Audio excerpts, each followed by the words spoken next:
And welcome everyone to EUSL Season 4 Week 5. We got some exciting games today that had to have been postponed, unfortunately. But before we get to those and we get to do anything in that regard, I'm going to talk about the European Striker Cup. The thing that we have started a few weeks back, the group stage has now finally concluded.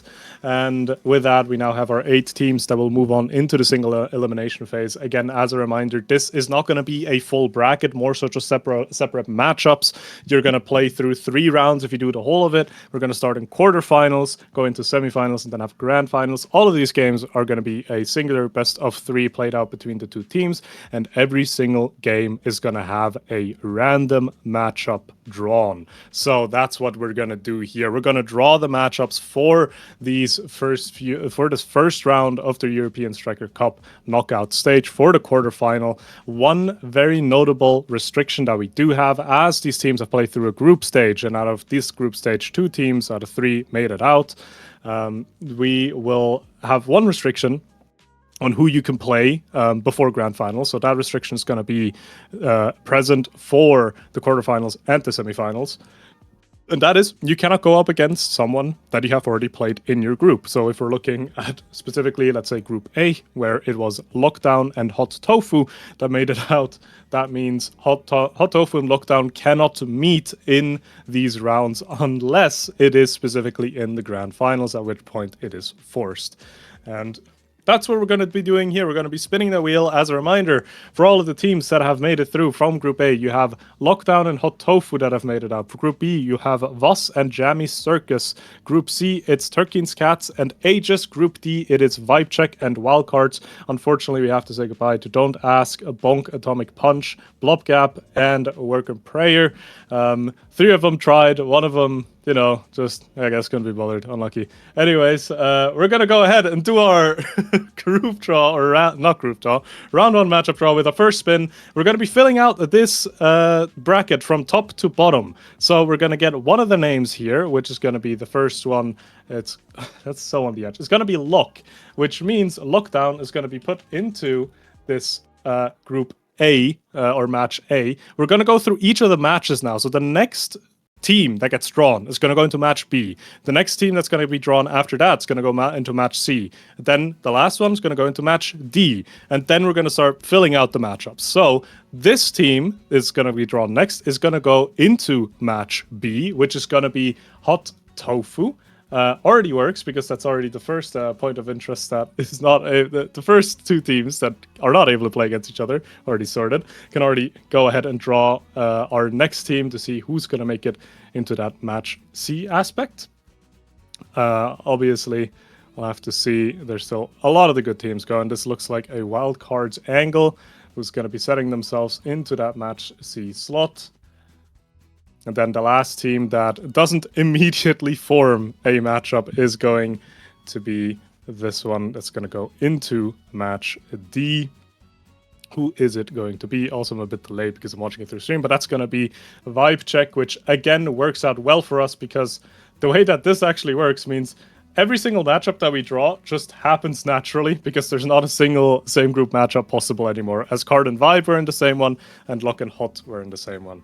So we're going to spin the wheel. This team is going to play against Lockdown in the quarterfinals. Is it going to be Voss, Lockdown? I think it might. Cinema! Voss, Lockdown for quarterfinals in the European Striker Cup. Next team is going to go up against Hot Tofu. We're gonna... Oh man, I joked too much about this happening, and now it willed itself into existence. Jammy Circus is going to go up against Hot Tofu in that match C slot. Now we are left with Aegis and Turkey's Cats going up against Card and Vibe. We're going to draw one of the teams that's going to give us both of the matchups. So Wildcards is going to be playing against Turkey's Cats, and that means Vibe Check is going to get Aegis as their matchup in the quarterfinals of the European Striker Cup.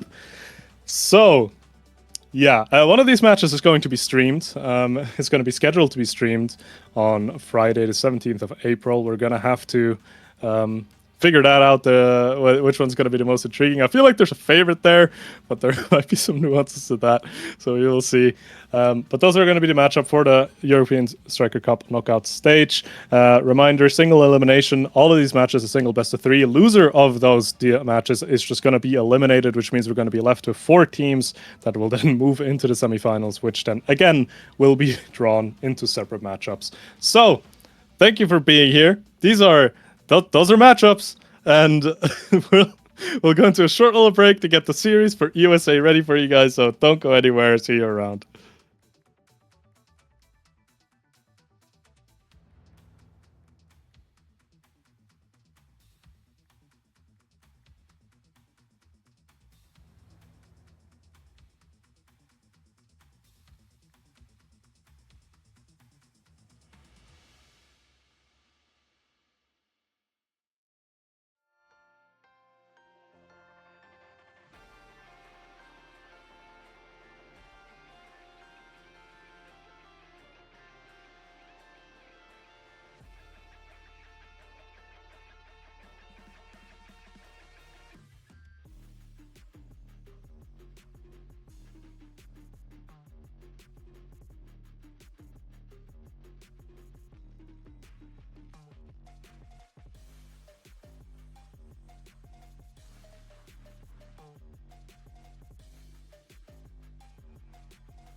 Hello, everyone, and welcome to the EUSA show match. Today, we're ghosts, but we have the Jammy Circus, also known as Crocs by their tag, and Aegis. I'm joined here by Potat on the desk. What do you think about this one?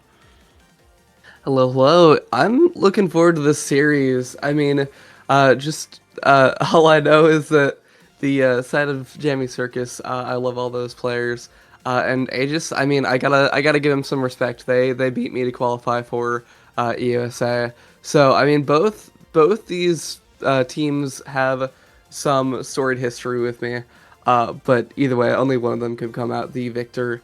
And I mean, getting into bands, we see an Ivy and a Vice coming out. I'm not too sure who's on what side, but I think On this one, Ava. I think Aegis is Ava. blue banning Imi. Gotcha. Yeah, I think the Vice band's probably for Ava. Um, who I know plays the character has some games on that, and Ava kind of advertises themselves a bit as a brawler, but they're like a very midfielder brawler, and they have a lot of like they'll just kill you off rip. They'll just strike it past you for fun, and you have no clue how you just lost. So I'm looking forward to maybe seeing some of that here. Yeah, always a little bit of fun to see those bloody maps, and we do have a pretty stacked map lineup today. It's going to be starting on Gates of Obscura, then it's going to Demon Dice, where there's even more blood, and then if it makes it to Game 3, then we'll be on Atlab, so, Atlab, it's a map, it exists, it's very popular for a reason, but I respect these teams for going for the Goo DD combo to start with. Yeah, definitely. And we're all set with draft. I mean, we got the Estelle, Drakkar, and Juliet uh, for Jamie Circus, and then for the side of Aegis, we have the Kai, the Rasmus, and the Asher. So, I mean, with heavy impact, I'm kind of interested in seeing how this Circus comp is going to be coming out.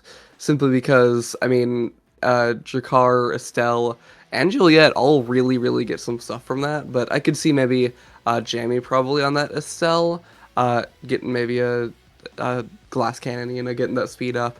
I mean, honestly, this is a really great opportunity for basically everyone on Jamie's. I'm kind of interested as well in the draft from Aegis, because we got the guy who is probably just going to take glass cannon, put the cannon in the bag, as well as the Rasmus and the Asher, who maybe kind of half and half. Yeah, the one thing is, if you are into the Estelle and the Drakkar, you're just going to take a lot of chip hits from the shotgun and the crystal thorns and the piercing shot, just by being around the core. So it might be worthwhile just to take the heavy impact on the Rasmus and the Asher, because they make fairly good use of it. Whereas the glass cannon, speed on Asher, one of her best stats. It's amazing what she can do with speed. However, if you're just getting constantly chipped at, you're not really going to get much use of it. So there's a world where the heavy impact gets taken. Definitely could go either way on that one, though. Yeah, and notably from at least what the lobby looks like, I don't think either of these teams have their main roster. We have, from the side of Jamie Circus, we're seeing a Loopy Lemon coming out in the brawler slot, or perhaps it's a Loopy Lemon sitting in that midfield as Swifty kind of moves up to the brawler slot. And also from Aegis, I mean, this isn't quite. It feels like Aegis has kind of been swapping Deshu out as they see fit. But we do see Deshu instead of Natsuizi for the brawler for Aegis as well. So it's kind of half. We both have that sub coming in, but I'm interested in seeing how Loopy's going to perform. They've done pretty well in the EU in-houses from what I've seen, but it should be an interesting kind of match. Yeah, it should be pretty interesting, and maybe Aegis is trying to figure out what it is that they have to do to win, because, of course, elephant in the room, they are underperforming in the season so far, but they are, of course, looking to turn that around. They want to win some games, and maybe swapping out the subs, just finding a different play style, might be the thing to do that, and this could be what it takes. They're basically going to have to win every game from now on, if they want to have a good record for the end of the for the playoffs. However, we are going to be almost getting into match. We're going to real quick go back. Something happened somewhere. We're going to figure out the technical issue before long. But until then, we're going to be yapping for a little bit longer, so you're stuck with us. Yeah, the ghost return is. I think unfortunately Jamie got kidnapped by Aegis and was in that goalie slot with Eva and the shoe. So now I think it looks like Jamie is on the correct team. But it's fine. It's fine. It's not fine. The lobby didn't start, but we'll get into it in a second. But I mean, honestly, this should be like I think, as you said, yeah, we're gonna see a lot of chip damage from the Estelle, from that Drakkar, especially if you are Nishu or Ava. Because I'd imagine that, as I said, I think that Estelle is going to be on Jamie, so it's probably just going to be a situation where the brawler and the midfielder for the side of Aegis just gets absolutely demonetized by the just chip damage from the heavy impact, especially if it gets taken from the defense and forward duos for Jamie Circus. Yeah, definitely a lot of kill potential here, especially on gates that kind of forces you into the corner near the edges. With the Asher goalie as well. The dash punch on Asher, not to be underestimated. You can do a lot with that. And it is going to be glass cannons across one team. Aegis over there is going to be all picking up glass cannon. And then only Jamie is going to be picking up glass cannon on the Estelle. Heavy impact on the Julie and on the Drakkar. Personally, I like heavy impact a little too much on the Estelle to not pick it up, but I understand. Oh, first blood! Deshu finding Drakkar there. Loopy Lemon off the field, and the gate also falls there. One down. Another not quite taken. Good defense there. Great staggering there by Swiftsy and Jamie, but the second one does go down. Ava picking that one up. Skylar passing it through the portal. The strike shot from Jamie is perfect. Asher trying to send it forward. Piercing shot. Pendulum swing as well going to be used. She with the whiplash in the bottom. Loopy Lemon gets the intercept. Shotgun going to whiff on the core, but does tag Deshu. Rose Warp from Jamie is perfect as well. Crystal Thorns to try and force the clear there, but Skylar was a little too far back, a little too patient on that one. One gate goes down on the other side. Aegis has the advantage for now, but not quite just yet finding the goal. Deshu winning the strike war, though, is able to secure first point there for Aegis. Yeah, Aegis locking down that just entire offense for that first segment of the game. It was a 42-second goal, but it felt like the side of Aegis was in the pressuring side of things for most of that, and you kind of see with the picks for Jamie Circus, they need kind of something to scale, or they just need to get that damage. And with Loopy getting taken off the map so early on in the point, it was kind of difficult for them to get much going, and they just had to try and hold out until their teammate was back online. But now they are back online. They have had some space to get some damage going, but instead it's going to be Swiftsy taking so much damage from just the Giga Blast from Deshu, and Ava now looking hurt as well. But nothing quite going to be found for either side other than the flip, which manages to get the barrier, but only so much so soon, as that is going to be Swiftsy off the map. Yeah, flip and counter flip there. Jamie losing the all-important ability, but does keep the gate alive. Shu also taking a lot of damage here. Dash punch through the portal, not the wall, unfortunately. Shu good positioning, stays alive. Whiplash used. Death Touch does get shotgun by Loopy Lemon, getting the revenge on that one. Molten Bolt, beautiful angle, gets the bounce off the corner into the barrier as well. Crystal Thorns keeps it forward, forces out the flip from Eva.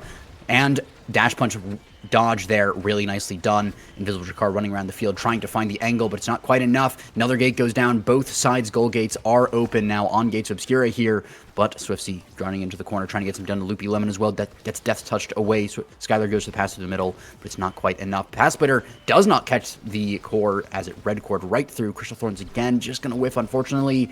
Great defense there from Jamie in the face of the Kai barrage there as well. Skylar trying to find angles to get it forward, but this Kai is so low that he has to stay in the middle of the field. You can't really make good use of the angles on the sides. Yeah, I mean, they have a very good save there on their life, but that is going to be core go fast, and the flip from Loopy, I think, is taken away, or maybe just Skylar, gets pushed back into the net of Jamie. The piercing shot did try and come out, but I mean, that's just Estelle takes so much time to get her primary out, and so at some point it was just kind of wraps as soon as the core got super fast with overtime. But I mean, Swifty and Jamie do have their flips both available, which means that their energy economy is good. They have the opportunity to maybe turn this series or turn this set around. Swifty trying to find something, has been playing midfield for the team for a while now. So I think that swap back into the brawler slot is a bit interesting in this series, simply because they're going to have to try and find those openings. And I think they're going to be better at striking the core on the midfield, because brawlers usually have their brain off. Swifty always has their brain on as they get the kill there with the dash punch. And now it's a 3v2. They just have to find some way to play this well past the Asher, which is that first barrier. Flip comes out, second barrier found. Swifty looking low, but Jamie able to get the save on the barrier. Net open now. Ava back online. Almost gets taken off the field, as that's going to be Swifty. Loopy Lemon catching the goal. Yeah, beautiful play there as well, and Jamie as well, showing why Strike Shot is the superior goalie awakening on Estelle there. Some people like the eject button, some people like the mom boots, but Strike Shot just has so much presence that you can play up so much and get those really creative angles backwards like that. So beautiful play all around from the Crocs. Not the Circus, it is definitely the Crocs now. Core flip coming from Jamie as well to get it forward, but a great defend there by Skylar, and actually results in a barrier off the rebound, almost two. Eva managing to finally get it there, putting too much pressure on Jamie without really too much left. And the barrage as well through the Drakkar. Loopy Lemming trying to intercept, but Aegis is going to take the first set, and a pretty good lead on this one at 3-1. Yeah, I mean, one of the biggest things I'm noticing is that Ava on the Kai is just so oppressive. That glass cannon maybe not getting popped too much. And ultimately, that just means that we saw in that last point especially, Ava's just striking it through the other team, because they don't really have the means to combat that speed that Ava does actually have. And now with Aerials, that's going to be even more rough, simply because Aerials is going to absolutely buff that secondary, the Blazing Pace, so much. But that is going to be a quick strikes found for Loopy, and maybe getting something to combat those extra strikes that Kai now has with the speed.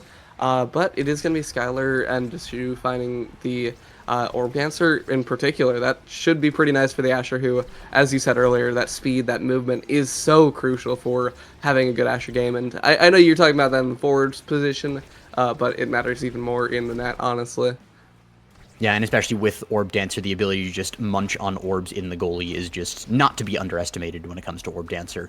So I definitely think it's a good pickup. I do find it a little sad that the Quick Strikes was not picked up, but seems to be working out kind of well so far. Kai, though, is going to die, and that is going to be the power play here for Crocs. As Jamie tries to get the pickup here, not quite in position for it, going to stall the play a little bit, and now Kai is back on the field as the piercing shot comes through. Skylar gets the reception on it. Jamie has to Rose Warp, gets the strike behind the barrage. Nice angle on that one, and the corner offense here from the Julie Drakkar is really tough to go against, even on Asher. Crystal Thorns there gets a really nice angle around, dash punch strike from Swiftsy, and it seems that the Jamie Circus is on lock on this one.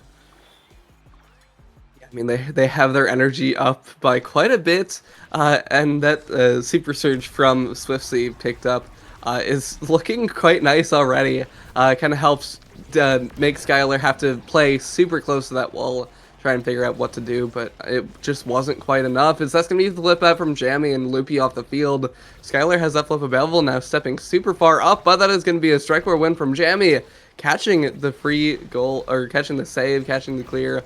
But not for long, as, I mean, great defense from both sides means that one barrier has now fallen. One barrier fallen. As soon as you say something about it, a classic caster curse on that one.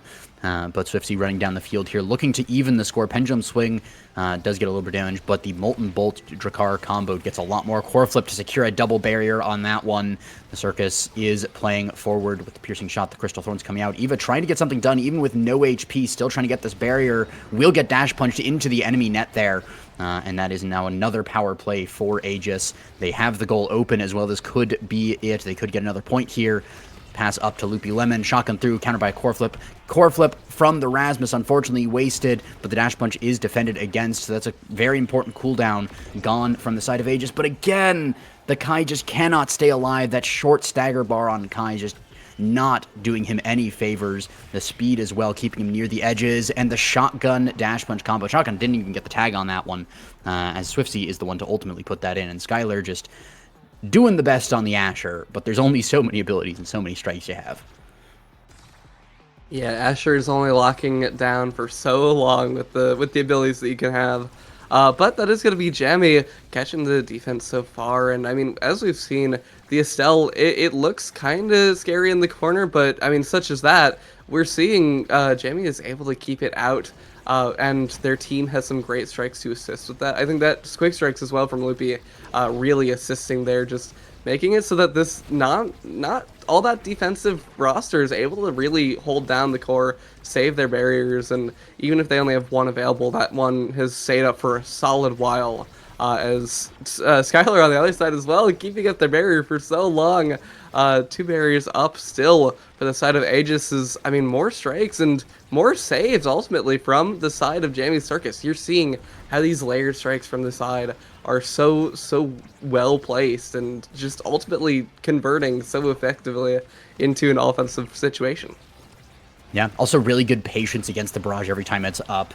The Jamie Circus is holding their strikes for a half second to let the ability go through. Jamie as well on that one. Beautiful defense in the face of the pendulum swing. Barrage keeps in the corner. Pass butter as well. The core flip from Loopy was not patient enough. Sends it backwards into the barrier on that one. Open goal here for Aegis. Great passing strikes as well. Giga goes wide, but it's still the opportunity. The core flip up to the top, defended by Jamie once again. Skylar has to go all the way back with the dash. Swiftsy gets the pickup from Lemon on that one. Crystal Thorns keeping it forward to trying to get it through. Piercing shot this time is going to get it through. Core flip comes out right up and down and all the way around as it turns out. Goes into the corner there. Core flip from Swiftsy, countered by a core flip almost from Swiftsy, or from Skylar, sorry, as we have the Rasmus finally putting it in. Aegis on the board in the set, looking to potentially claim another. Yeah, only one more point to go, but that is some signs of life from Aegis here in the set, as they were able to score that one. Who knows? They could continue scoring even more, but I mean, no energy really on the side of either team, with the shoe almost having flip actually means that it's kind of variable. We'll see what can happen, but ultimately there may not be a whole lot that they can do, that they can get done in terms of defense, in terms of just staying alive. And I mean, we have seen Ava get taken off the field quite a bit, so we could see them getting taken off without having any of that energy. Is great saves from Jamie, Swiftsy, and Lemon mean that, or Loopy, now mean that we now have only one barrier left for on the field. Kill this time onto the Rasmus as well. Deshu off the field. Ava trying to make space here for the goalie there, but the flurry comes out as well. Goes up to the Drakkar. The dash on the Asher is a little too slow. And Crocs take their first set of the day here. Well played by Aegis on that one, but they really have to fix the survivability issue. They're playing way too close to the edge, and it's part of the speed game. You know, with the glass cannon, you want to play close to the edge. You want to be able to run around. You want to be able to pick up the core. But they're just falling for it hook, line, and sinker every time. The combos from the side of the Circus have just been on point. It's not even just the dash punch. It's not even just the Molten Bolt shotgun. It's just combos on combos. They'll have a piercing shot into a dash punch. They'll have a Molten Bolt into a dash punch. They have so many different ways of getting the kills, and they're using them with multiple people as well, so it's just so difficult to predict. But at the same time, you have to in this case, especially on Goo. Yeah, and with this draft, you're going to see more that demolitionist size on Swifty Z. That can potentially enable some solid like dash punch kills and just more pressure with the size and damage to boot. And Jamie as well. I mean, honestly, incredible draft for everyone involved. As that is going to be Jamie picking up the kill onto Deshu with the piercing shot. And rip, okay.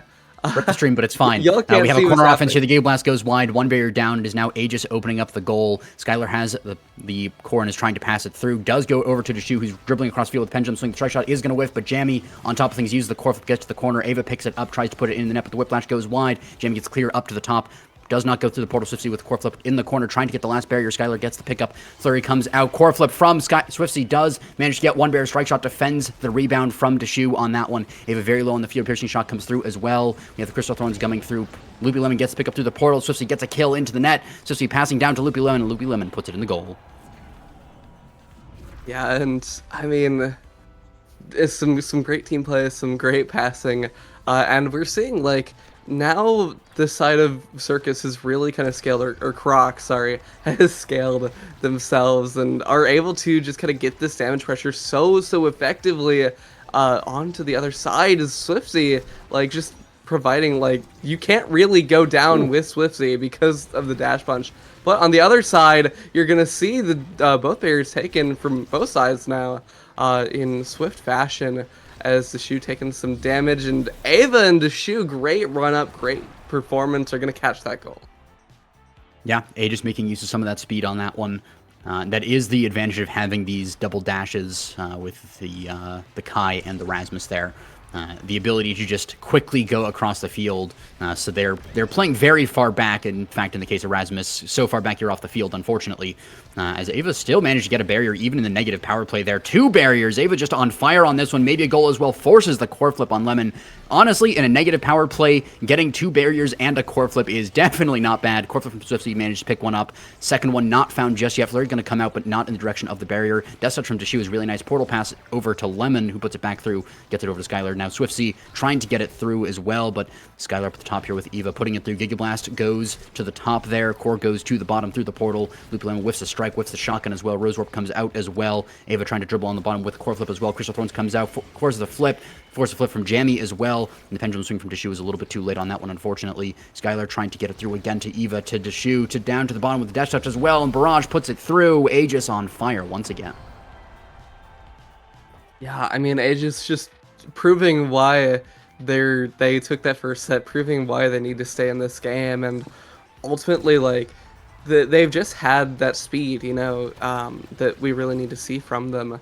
Swifty has been getting these dash punch kills, but at the same time, if you're not ever close to the dash punches, then you really have nothing to worry about, as strikes and a great barrier beam means that the saves are continuously found by Skylar.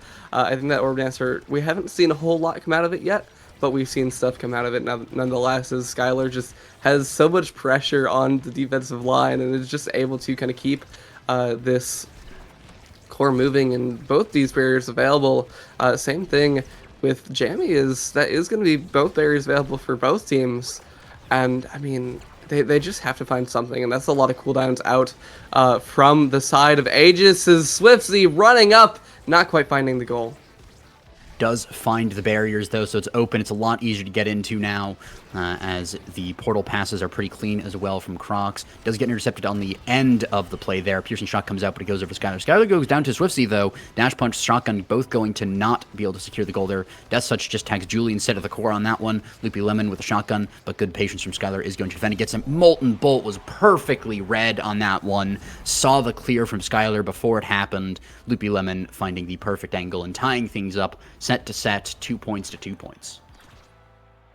Yeah, only one more point, and this game could go either way, as Ava and Deshu taking a swift offense in this point. Not finding anything though, is, I mean, we do have 2 flips available. I think how they are used matters incredibly, as that isn't going to be a flip burn actually to take both barriers from the side of Aegis. They have to find something. They have to get maybe those flips available, as Jammy uses the flip, is able to catch Deshu off guard, and that is going to be Loopy Lemon running forward with the flip, catching the goal, and that's going to be Jammy's Circus just knocking down this beacon of hope that Aegis may have had 2 sets in a row and one more set from winning.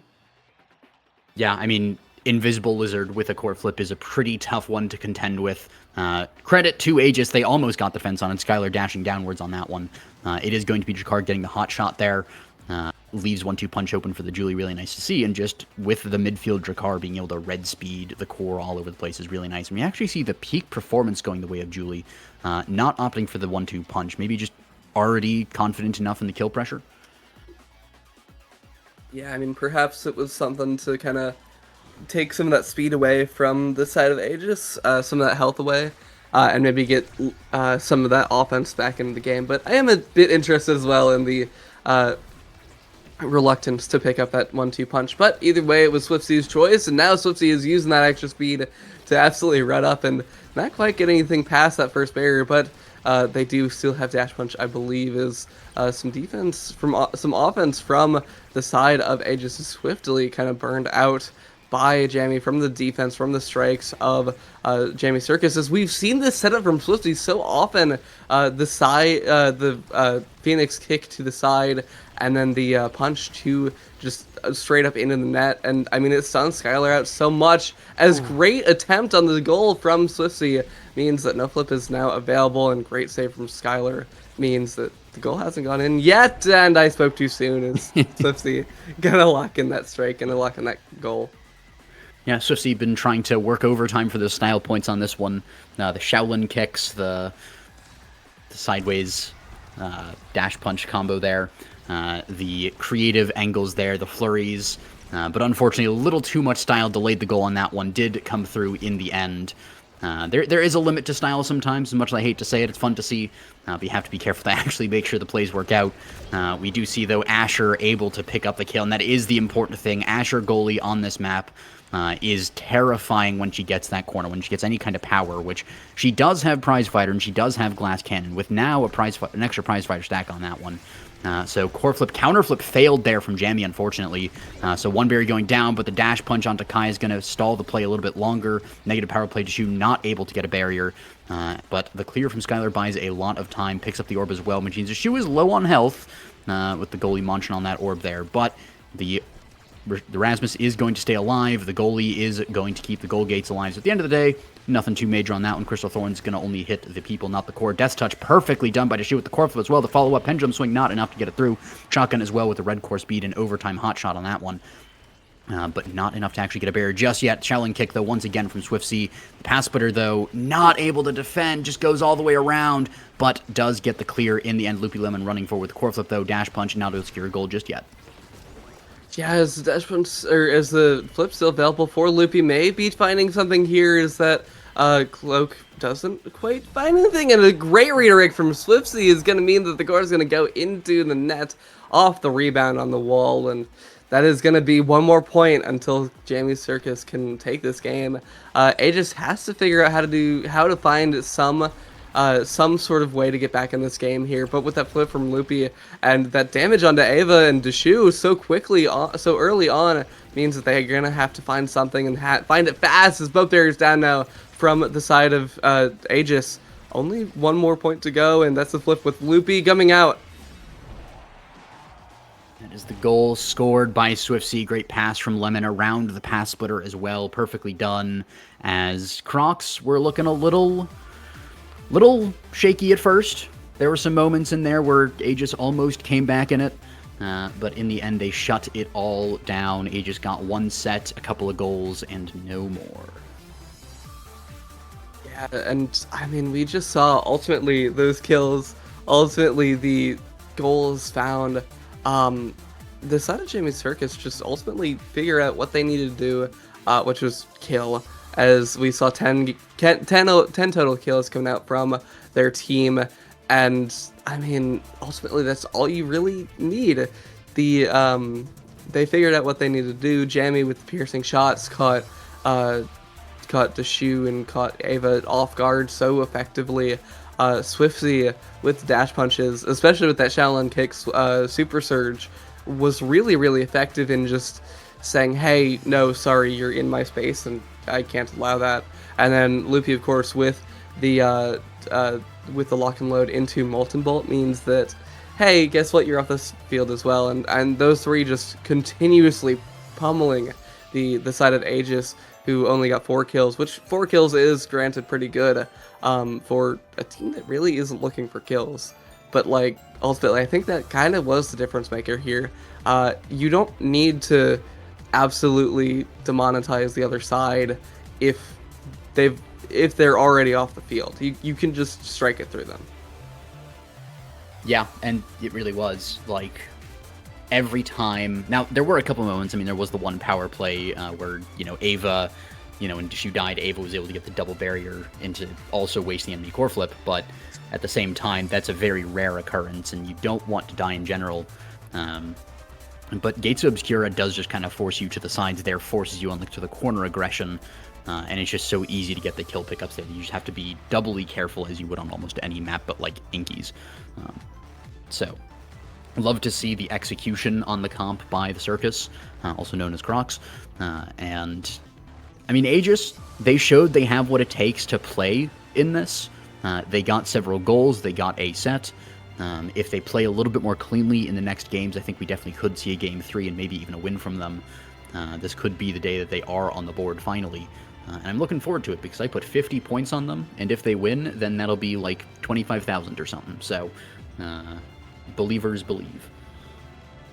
Hey, Jason, bias caster. Not really though. I think Aegis had some signs of life, some great opportunities. Like we saw when Ava and Deshu were able to get those offensive plays, get that coordination going. They just it just went straight through the other team. Like ultimately, the side of Jamie Circus or the Crocodiles or Crocs for short, definitely were able to find. They didn't really have the strikes. They didn't have the speed to keep up with that significant pressure from just. I mean, hey, there's a Kai in your face. Well, what can you do? Hey, there's a Rasmus running up, getting that pendulum swing on you. What can you do? And Jimmy had the answer to a lot of that situation, but ultimately, like as we saw, very often it went unchecked. The aerials especially basically just opened up the entire game for Ava on offense. Just said, hey, you've been defending, you've been trying to play defense. As long as I'm on the field, you got to be significantly scared. Yeah, you do have to be wary in those kinds of cases. But also to touch once again on Jammy's Estelle performance there, Estelle goalie is not necessarily the easiest goalie to play. You really have to be able to read the plays ahead of time because there is that cast point on all of her abilities. So the ability for Jamie to kind of read the plays ahead of time and defend so well really is quite a stellar performance on that one, especially on Gates, which is like notoriously good for melee goalies.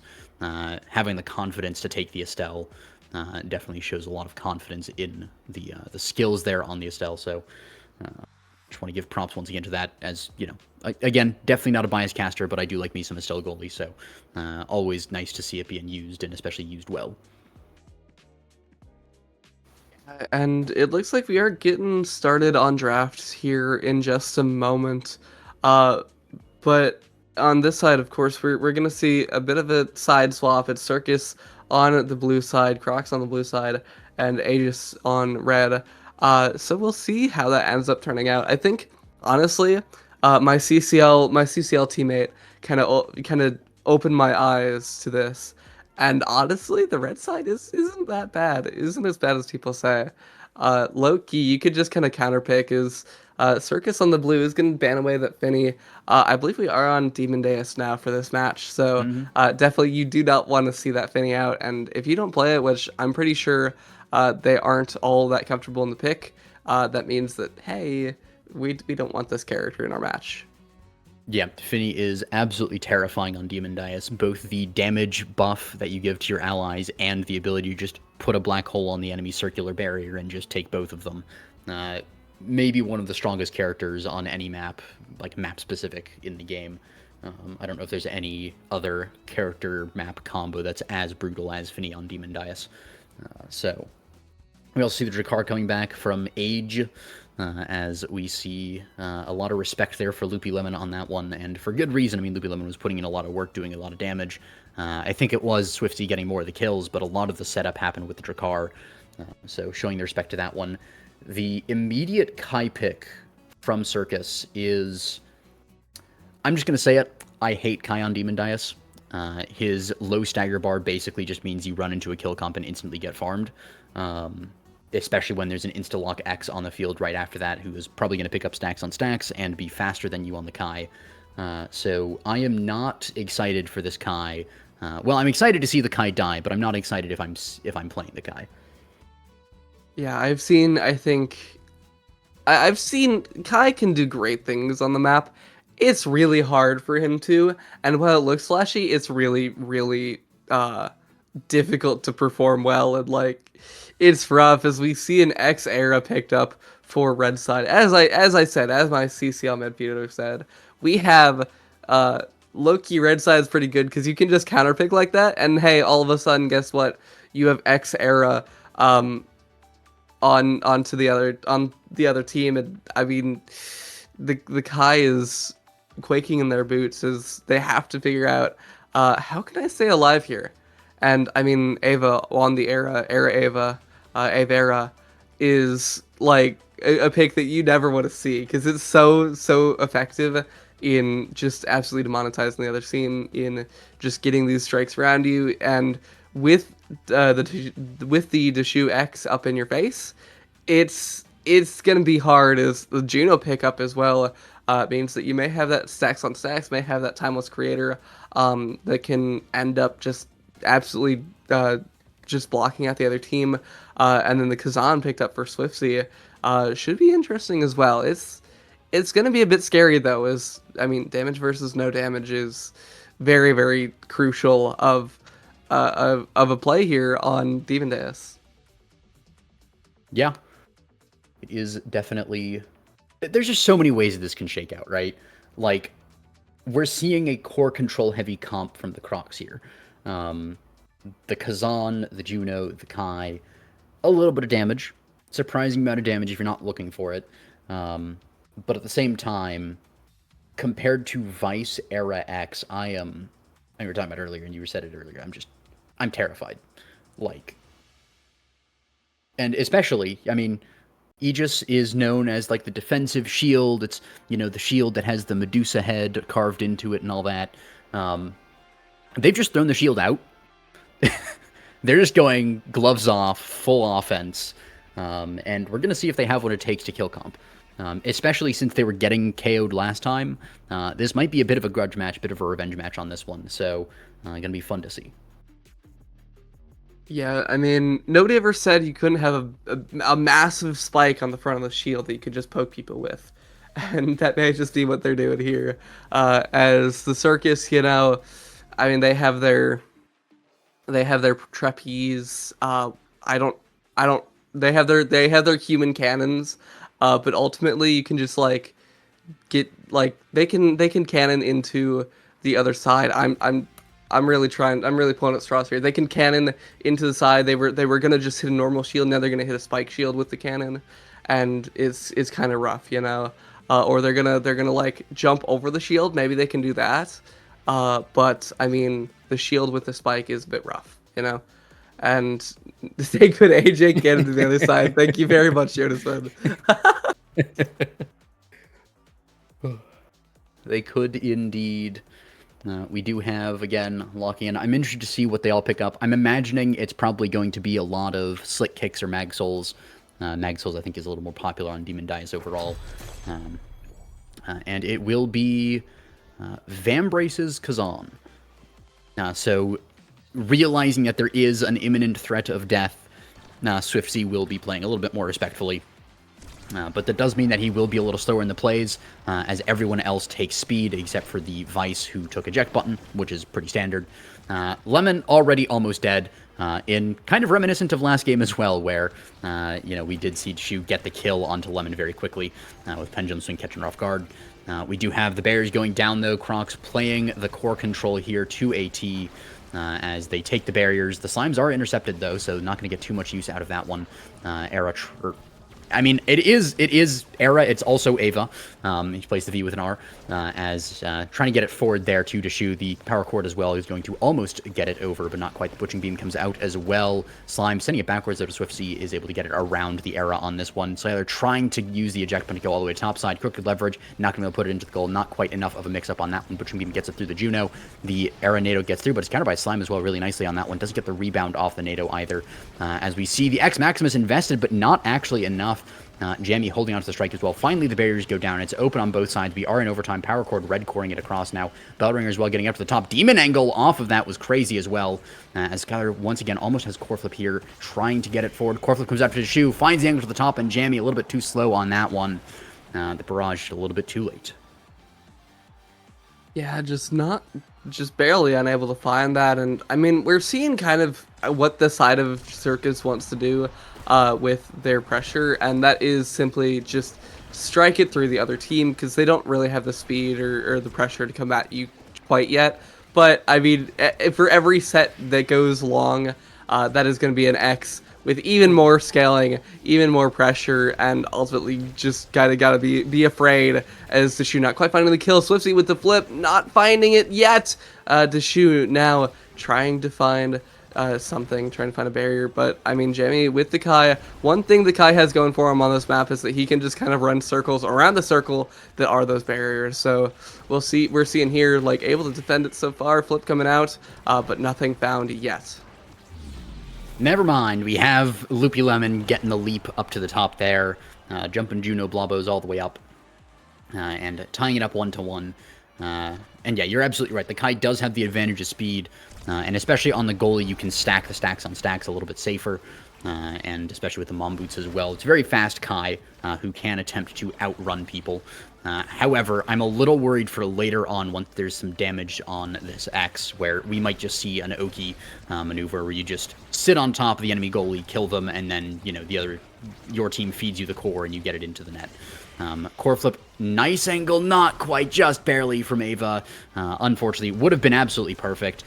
Nice dodge from Jamie as well against the bull rush there, but does lose a barrier for it in the end, and not able to be reclaimed on the other side. The Air Nado was a great clearing tool there. Thunderstrike comes out as well, or sorry, the Supernova comes out as well there. So actually not able to get the barrier, unfortunately, knocking the core backwards with the crash down on that one.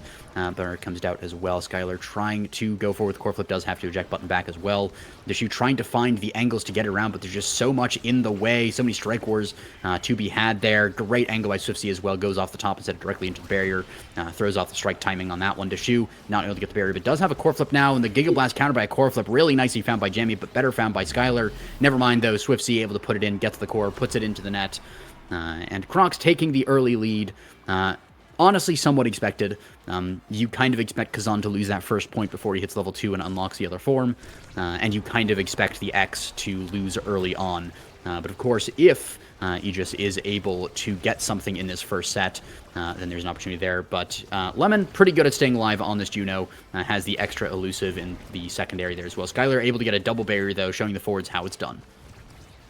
Yeah, and I mean, Loopy able to say, able to kind of stay alive. The entire side of Circus kind of has their get out of jail free card with Swifty's Rising Umbrella or whatever it's called, with Loopy's Blobba Bounce, and with Jamie's just general speed and the blazing pace. And I mean, we did see that goal there, but ultimately, you can't really get this damage onto this team quite yet. Because they have their opportunities, they have their abilities that can just let them kind of say, hey, I see your damage, and I want to counter with a, sorry, we're just, like, not there anymore. But we are going to have to see how that plays out, as Deshu trying to get the damage. Jamie looking pretty low, but does have that orb to fall back on, as they are going to pick it up, get this defensive situation now, as the barrage is going to push it right through the forwards of Aegis, and now the flip available for Jamie means that they may be trying to push up in a second here, trying to get something going, but that flip is going to be burned, trying to get past the shoe. Ava looking low actually is, I mean, damage coming out from a team that you really don't expect a whole lot of damage from, but ultimately just all of these stray hits kind of means that era is staggered, and no, only one, or both barriers down now for the side of Aegis. Yeah, he just is trying to, of course, get that early set for the X, and it would be very strong if they do. Would almost guarantee the win. But of course, if they lose the first set, it's not the biggest deal for them. They have the option to scale, but they don't want to, certainly. Butcher Beam comes out as well. Giga Blast, Crooked Leverage. Nice combo there by the Crocs as they put it into the net of Eege. and Swiftsea is going to be standing there looking off into the distance as Jamie claims the MVP for that one. X might actually be first pick. No, he's going to be last pick, so there's an opportunity to deny bulk up. We do see, though, that team player extra special both on the field here. A lot of good picks out here. Yeah, that team player, though, going to be picked up for Jamie. It could be a bit interesting here. You know, you can't really pass it straight forward if the barriers are up, because that's just going to be a bit rough if you are behind your nets. But we do see extra special explosive entrance and bulk up for the Vice, X, and Era, respectively. So, I mean, those are kind of polarizing. That's just the damage that you have not seen that now you're going to see a lot. And that, like, it's going to be a rough little fight here now for the side of Jamie Circus.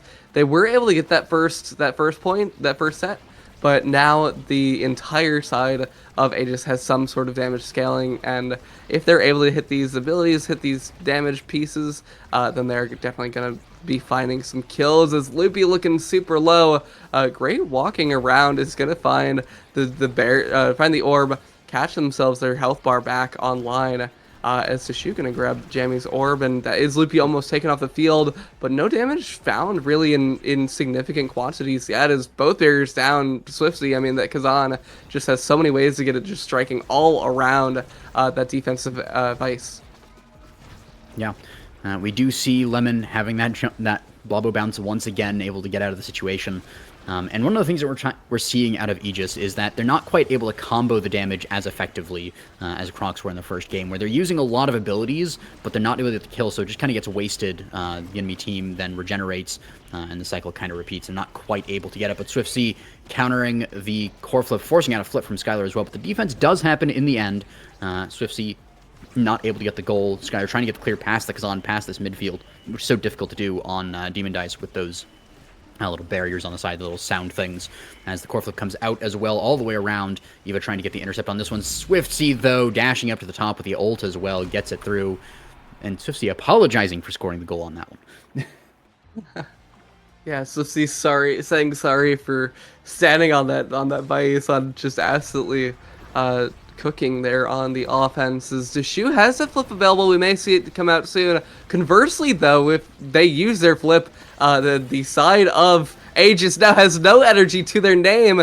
Same with Jamie Circus, actually, as Swiftsea gonna try and get some offense. Great saves away from Skylar, but too little too late, as Loopy and Swiftsea gonna be able to catch that first barrier. Second barrier looking a bit scared here, but the Shoe taking a lot of damage from that Giga Blast from these abilities from the side of Jamie Circus. And you see there, just Swiftsea was able to jump away, fly away, and Shoe now looking super low, may get taken off the field right here. Yeah, and that is the thing of not respecting the damage that is on Juno, especially with the Monumentalist pickup. There is actually quite a bit of damage on these Juno slimes, as the X not taking Van Braces, opting for a little more speed, does lose all of the stacks on that one, as we do see the Thunderstrike come up to the top as well. We have a little bit of damage coming out from Swiftsea here, who also has a core flip, but Dashu finds the angle up to the top there. Really nicely found just between Lemon and Jamie on that one. So dies, respawns, walks up, hits it in the net. Yeah, pretty good. Not a bad trade. I mean, you can lose your life, but if you can just strike the corner of the net for free, that's really all you need. And I mean, Swiftsea now with the flip available, not finding anything quite yet, other than Skylar's health bar almost entirely gone, as Skylar does have to walk down and grab that orb. One barrier down from the side of the Aegis. As that supernova comes out, nothing found yet, but so much defense so effectively as well means that the only one barrier down, Loopy almost taken off the field for a second there, but they're able to grab their goalie's orb. And I mean, they're looking pretty comfortable here, as the flip coming out from Jamie means that they only have one flip available now, and Skylar also burns the flip there. We do see Dashu dying there to the crooked leverage from Swiftsea, as we have once again a power play here, and Skylar not able to get the perfect bounce behind, but the goal gate was knocked into instead of gone through there, so unfortunately Swiftsea not able to secure the goal there. Loopy Lemon getting it through with a slime, though, means that it's a 2-1 lead here for the Crocs, as they are almost set to win. Now, there is still scaling that happens with Era X and Vice, so do keep in mind that even 2 sets up, there's still an opportunity to come back. And of course, if Aegis is able to get even just 1 set, it just helps them so massively with the scaling, depending on the awakenings that come up, but just buying time as well. So Supernova comes out as well. We have the X getting the first barrier here, but countered on the other side by Swift C. Loopy Lemon once again still has that core flip. And there's not really much of an option to actually get it off the Juno just because of the Blobo bounce there. But another barrier does go down here, and the NATO takes out Swiftsy there. The Kazan off the field. The core flip is used. Power Chord almost gets the save, but not quite. Negative power play here. Loopy Lemon putting in a lot of work and keeping his midfield. Again, it's so difficult to get it through those sound waves as the dribbling from Juno buys so much time. The Kazan is back on the field, but the clear finally does happen. It goes across, but the strike is not hit by Tashu on that one. Butching Beam, Power Chord getting it through, but Tashu again not quite able to get it through the last little leg there. Skylar having to fall all the way back again. Will have the core flip from that orb as well. Might have to use it just to get it forward, but the Butching Beam gets it past the Juno for now. Tashu almost has core flip as well. Forces out the core flip from Jammy as well. Skylar trying to get things done. Red Corp to the top from the slime. Forces out the flip from the Vice. Dashu trying to get the core here. Era finally gets it to him, but not quite. It's intercepted by Jammy. And we have the core once again to the top. Power Chord going through. Jammy really good on these pickups. Not letting it go through. Not even really letting it get close to the goal there. Pass down, pass up, but not enough. Supernova gets it past once again to Shu. Core flipping up to the top there, but Jammy is on top of things this time. Does have the strike. Bellringer not going to do it either. Just every ability in the game being used. Butching Beam intercepted by the strike. Kazan trying to go to the bottom here. The slime is just a little bit too early. Doesn't actually get the intercept on that one. Power Chord once again not able to get it through. And we have it up to the top. Juno jumping up. Butching Beam now it's down to the slimes to the bottom, but it's not quite enough power. The core flip from Swiftsy wasted, and that's a big cooldown. Maximus also used to no avail. Just every cooldown in the game, but it's not enough. Can one team triumph here? The answer so far is not quite. Yeah, but Jammy triumphing with that great strike out of the play. Can I get in that clear, get into their team where they haven't really been able to find too many clears for this X so far in this game, but now we're looking pretty comfortable. It's been on the side of Aegis for a long time here in this point. It's just a matter of when can Jamie Circus find this goal, and oh no, that's going to be the flipping it from Loopy, meaning that now they have no energy to their name as the shoe with the X Maximus going to be running forward, but the barrage stuffed out by that massive X in your face, and Jamie, unfortunately, core goes right by them. Yeah, and it was a little dicey there. Aegis was not really able to get a good offense together. They just kind of had to deal with the scraps of what they could get together after clearing it. But in the end, they were finally able to find the angle through the side of the Crocs there. Loopy Lone, again, no energy. Still will have an evade from the secondary, so not an imminent threat. To Shu, on the other hand, no energy, no health. Might be a bit of a problem on that one. Core flip comes out from Jammy. Skylar trying to play forward as well to give the Brawler some time just to heal. But the Bull Rush goes a little wide, so does the Bellringer. Loopy Lemon does not get tagged. It's going to regenerate basically to full HP here as Swiftsy picks up another barrier on the other side as well. But the double comes through. Aegis has the open goal. They are poised to potentially take a goal here and take the set as Skylar has core flip, so does Ava. And Power Chord is going to stun up the Kazan, but not too much else. And the goalie is dead. Dashu finally managed to get the kill onto Jammy on that one. The Kai very fast, but not enough. But the time bot with the Blobo and the Kazan on the other side means that both the core flips are invested. Jammy's back on the field, and now the play kind of swings for Crocs. Never mind. Dashu finds the angle through the corner. Skylar getting it to him with the Power Chord. And a set taken by Aegis, once again, is massive with the scaling that the Era, X, and the Vice all have, as there's an option to deny Juno Hotshot. You can take 1-2 Punch as well to deny her. Spec Training with the extra special combo on the Vice. There's just so many good options here.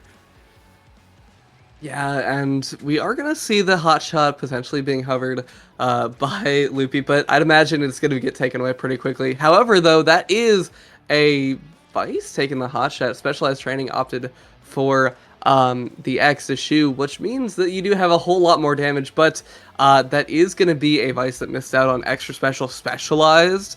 That's a bit scary here if you are the side of Circus and the side of Aegis, honestly. I think missing out on that and Loopy still getting the 1-2 punch is so scary here if you are Aegis, because now like they've already been doing a bit of damage with that Monumentalist with those Monu Blabos. but now they have that extra little twinge of murder that they can add to that. Swiftsy as well, looking pretty low though. Deshu not quite finding too much off that specialized X Maximus earlier in that point. But we're still seeing they do have a lot of this pressure, and even with both barriers down, they're looking comfortable. They're looking just absolutely trying to get this damage and trying to get these kills.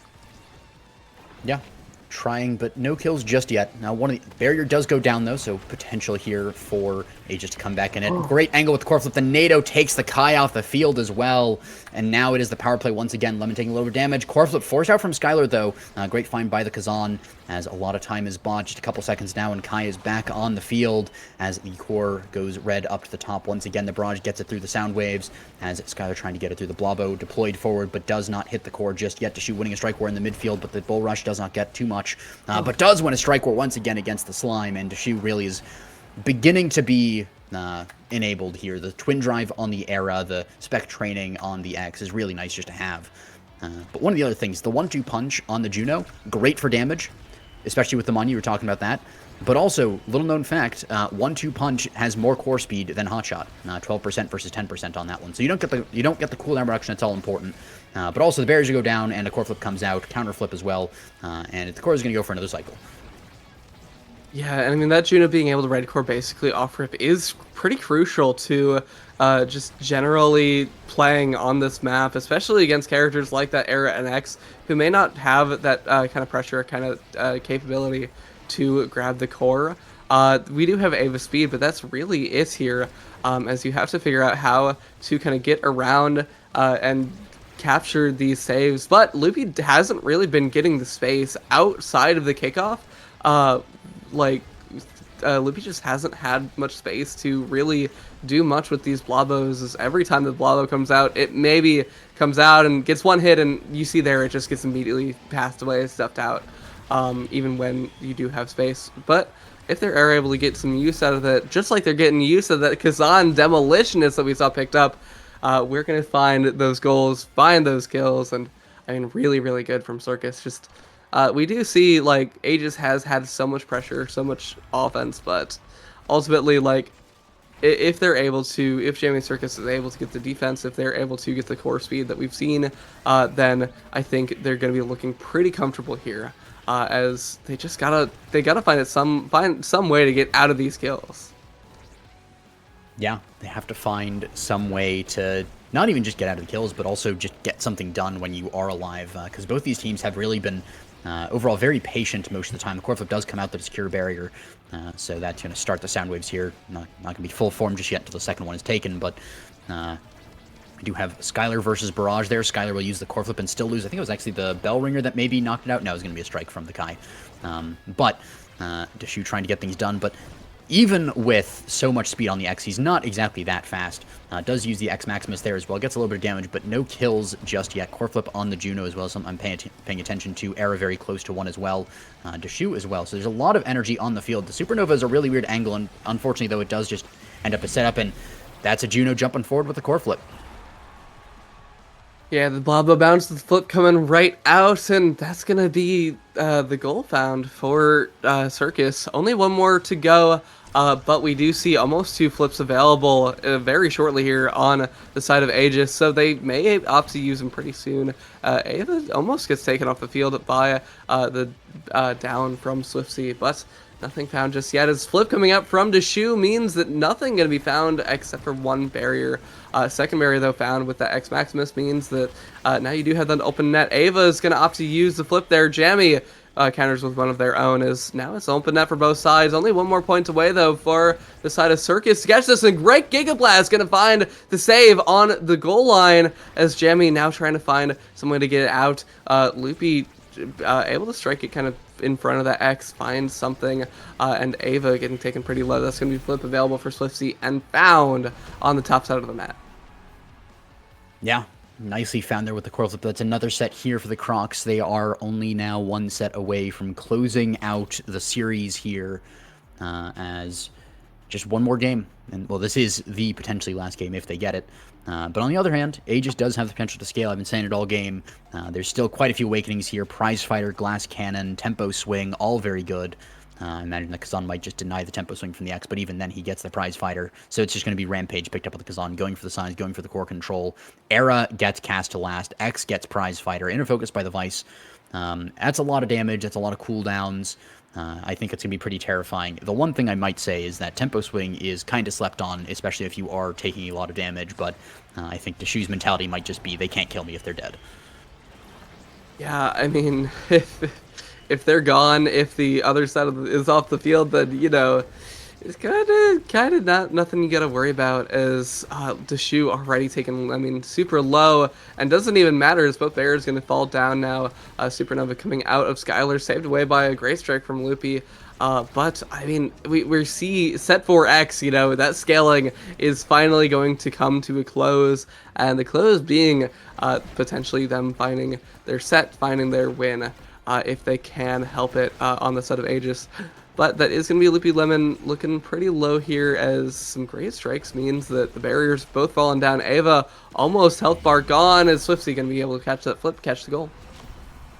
Yeah. Good execution there by the side of the Crocs, as they are not looking to give Aegis a chance to scale. Of course, X with Prize Fighter with those stacks. If he gets fast and he gets strong, it's going to be pretty difficult to deal with him. We do see the X Maximus and the core flip invested, unfortunately, from Deshu, but Swiftsy was on top of things and did use Escape Artist or something like that. Was the name of the secondary. But we do have Barrier kind of coming out once again, but a Barrier going down as well, and Deshu is just not finding the kills that he needs to start stacking this Prize Fighter. We do have Ava also taking a ton of damage, especially with the slime on top of things, but is going to live for now. It's going to be the Era NATO getting the kill onto the Juno. Unfortunately for the X, didn't get the assist on that one, but even still, a kill is a kill, and it's pretty nice core flip from Jammy. It has to be used to save the Barrier, but does get the save. As the barriers are still tied up here. Poaching Beam does tag the Kazan, and now he's back to pretty much normal size after all the stuff he picked up. Deshu, though, very low on HP. Might even be killed here shortly, depending on the way the slimes fall, but is going to live for a little bit longer. Picks up an orb, is regenerating. Skylar as well, going forward to help on this. And X Maximus, going to be used in front of the net. Almost dies, but does use the evade there. Use the bull rush sideways as well. Really funny one on that one. And doesn't get the strike ward to put it in the net just yet. Jammy really just on top of winning these strike wards, but Skylar with the core flip in the back, trying to get it forward, using Thunderstrike forward as well. Deshu not able to get it in, and actually will end up being put into the net himself. The fate of many brawlers, unfortunately, instead of the core, it's themselves in the net. As the barrier does go down, Crocs as the power play has the open goal potential here, but Skylar with the core flip going through, but Jammy with the barrage is on top of things. Ava almost wins the strike ward to put it through, but it's not quite enough once again. Ava's trying to put the work in, but Swiftsy with the core flip is nicely defended by Skylar, but it's not enough, and Swiftsy puts it to the top, and now Crocs are 1 game away from the series. Or 1 point away from the series, sorry. Yeah, I mean, one game away is correct, to be fair, but they only need this one last point, as that's going to be Swiftsy taken off the field with a great combo between that Thunderstruck and that Power Core from Skylar, meaning that now you have that Kazan who had that Orb Dancer, had those stacks on stacks, basically fully scaled, and now has to get all of them back, as that's going to be the barriers both going down from the side of Jammy Circus. They are able to get the clear so far from Loopy, but that's going to be Jammy taken super low, and that's going to be a goal of caught for Deshu. And, I mean, we're just seeing so much offensive pressure now. As soon as they get that one kill, hey, all of a sudden, guess what? Both of your barriers are down, and the goal is in your net, with Jammy looking super low as well. So, I mean, you really got to find out some way to fight against this X. And at some point, Ava did a great job of kind of boosting Skylar as well. Great job of just boosting, enabling their forward. And, I mean, Deshu, same thing. Size and speed here means that they're able to get both barriers down. Flip available now, and the offense is on the side of Aegis. But it may not matter too much, as the flip coming out from Loopy means that nothing found, as Deshu also burns their flip. No barriers down, or no goals found just yet, but Aegis, or Jamie Circus really has to find something here if they want to get this game done and over with. Yeah, they do find a barrier. They have the core flip as well. It goes around, but it doesn't go in just yet. There's a lot of damage as well on the Juno, and no energy to speak of, but the slime puts it through! And that is going to be Crocs winning the series here. Aegis almost coming back in that one, but just unfortunately not getting the crucial prize fighter stacks on Deshu there. And that is going to mean that, unfortunately, Aegis continues on their streak. They are now 0-5. But there is still another half to this. They could go 5-5 potentially, which might put them in contention for the playoffs depending on how things shake off. But it is going to be even more of an uphill journey for them. Yeah, and I mean, they still have the opportunity to maybe get something, as you said, but they really have to figure out how they want to play and what they want to do. Like we saw, the scaling almost came out. We had that. I mean, it was what Explosive Entered Specialized Training, Prize Fighter X, which is crazy. It was an era with Castell's Twin Drive and Stacks, and then a Vice as well with Extra Special and Inner Focus and Hotshot. Like, you had some really good Awakening set up, and you had some great kills. Only 5 though found for the side of Aegis in that game, whereas like in that first game of the series, we saw the side of Jamie Circus didn't really have all that much crazy. Like, they were getting so many more kills on a team that isn't as damage oriented, and is mostly just kind of clipping you and then hey, you die. And so we kind of see they really just had to find some sort of way to catch those kills, and ultimately they just weren't able to scale quite as much when Swiftsy on the other side was getting those 3 kills for the side of Crocs. Now you have me saying that. For the side of Crocs. And I mean, so, like, at some point when your entire goal is damage, it's kind of difficult when you aren't able to get that damage and get those kills. But to be fair, the other side was playing characters that could all kind of run away and prevent those kills the entire series. Yep. Aegis did have some good moments there. I think they do need to go a bit to the training field on the way that they play kill comps, because I think the difference maker was Crocs was just very confident and very together on the way they played.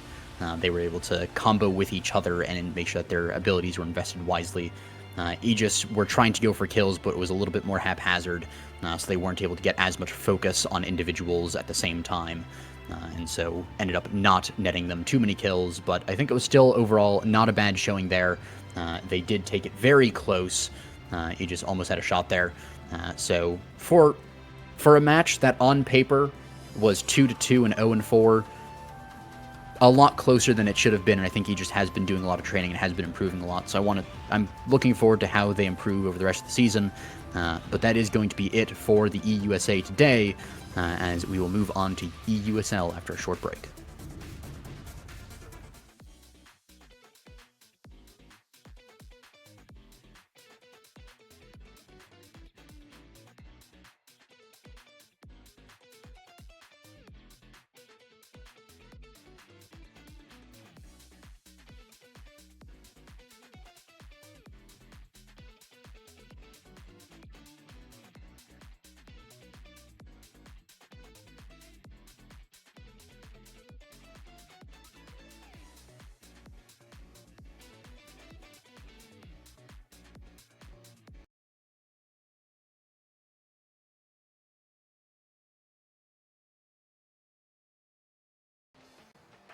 Oh.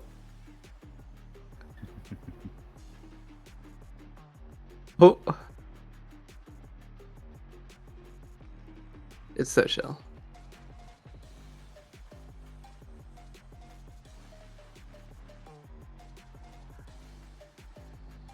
Can you up?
Good morning, gamers. We return, and we have Wildcards versus Tyrkeen's Cats in this beautiful, beautiful EUSL day.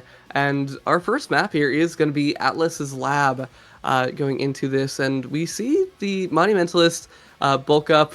I'm joined by AJ Canny here, as we saw earlier, and unfortunately, we have physical forms now. Something like that. Yep, we have returned. Also, this guy said morning, SMH. Not even localizing to Europe on that one. Crazy. Hey, it's always morning somewhere. Good evening, Europe. It's almost Easter in Europe, so happy early Easter. But we do have a Dubu ban and an Aimi ban, followed by the Era Instapick here. I know it's a different meta in Europe, but coming from an A on any map, basically seeing bulk up and not seeing X insta-lock is just so weird. Yeah, I mean, it should be a bit interesting. We got, Era, Asher, Rune for the set of cats, and Cards still figuring out what their last pick is going to be. But either way, we have... I think the Asher, she's pretty good with that speed, as you said, for the last series. And I think with that extra little size you can get, should be a bit nice to have as well. Just with that Era. So I think this comp isn't all that bad. They can definitely get stuff going. However, on the other side, we do see, I'm a little scared of what they've kind of picked. Simply because I think if they have Vice Julie, I don't know how it is in Europe, but definitely the Vice Julie combo isn't great on offense, and it's not really considered to be all that good here in NA.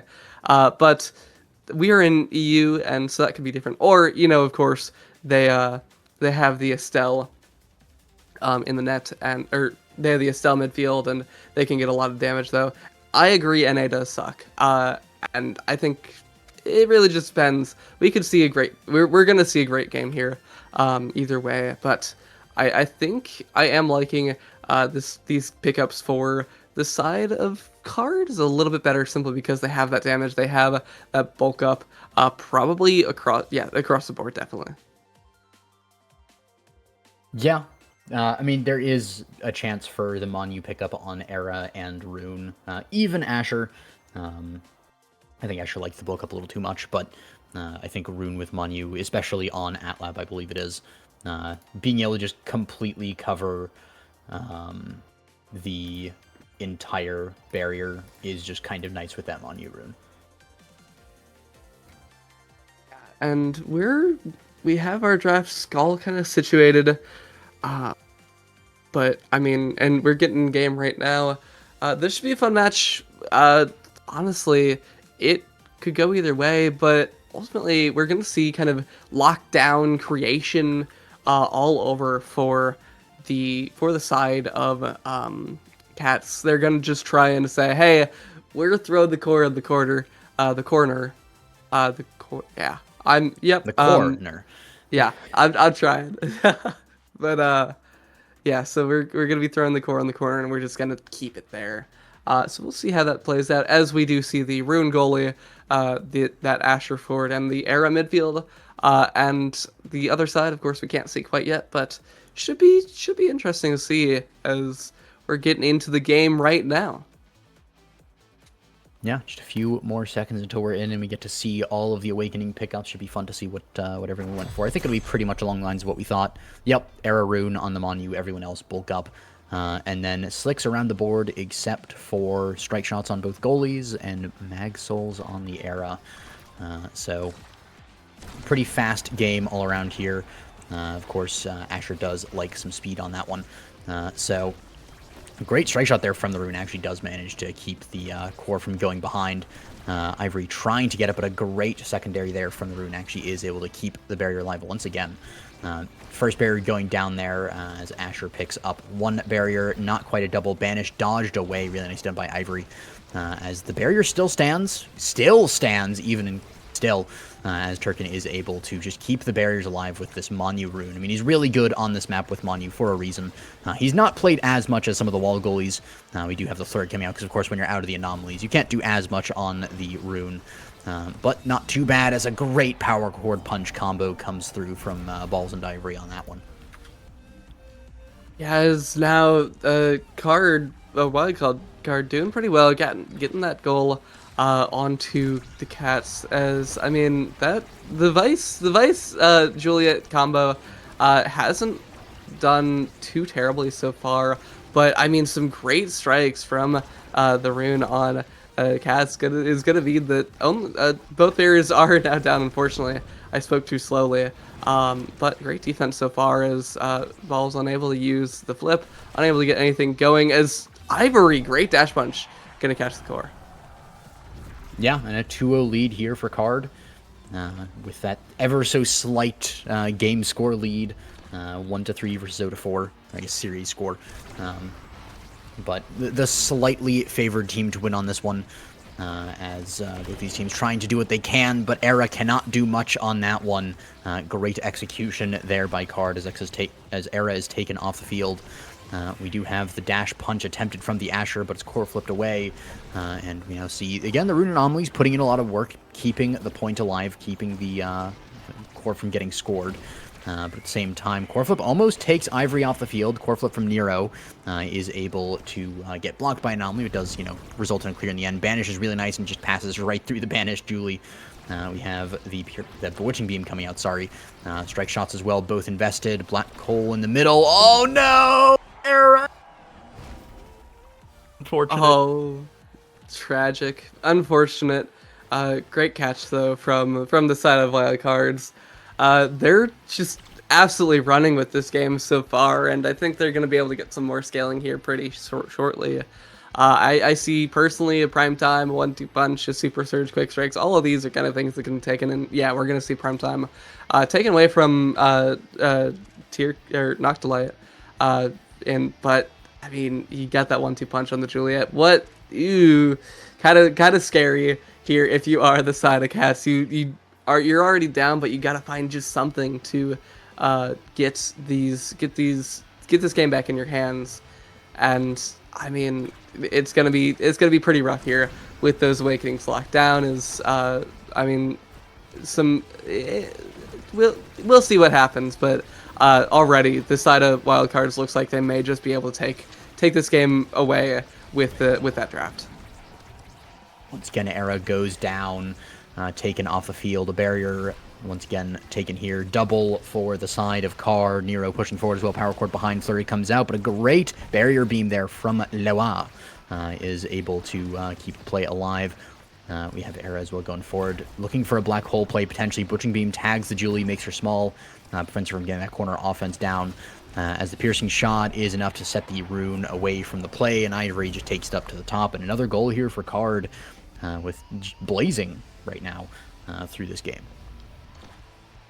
Yeah, and I mean, the Wildcards have a lot that they can do, but ultimately they picked the card of victory of Nike, I believe, if my mythology is correct. And oh my gosh, already just absolutely running down the field, 9 seconds to the goal. And I mean, the Cards are absolutely just cooking so far in this point. Wa is kind of looking a bit rough here, as that may be what they're the noises that they're making in terms of like sad.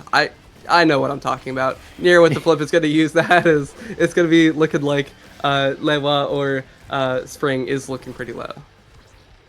Yeah, pretty tragic here for the side of the Cats as Asher gets taken off the field.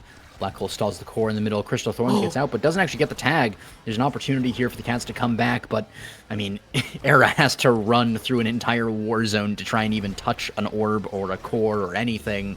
And once again, it's a power chord getting it forward, and Ivory putting it through the net. Card taking another set in very dominant fashion here. And, I mean, I'd love to root for the Cats a little bit more, but who is who? Yeah, I have to look back at the sheet each time to see. Wait, who is this?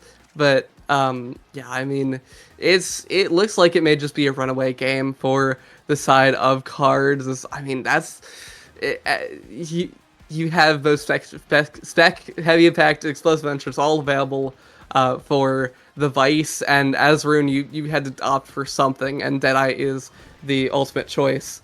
But I mean, like, it's just so much pressure. The prize fire picked up for Ivory means that you're now gonna have to watch out for those kills, watch out for the damage. But it is gonna be Watt owner or Harkin, I believe. Noctulite catching the kill onto Balls, and I mean, we're still seeing though that is the other Wah taken out as well. Wah owner, hold on.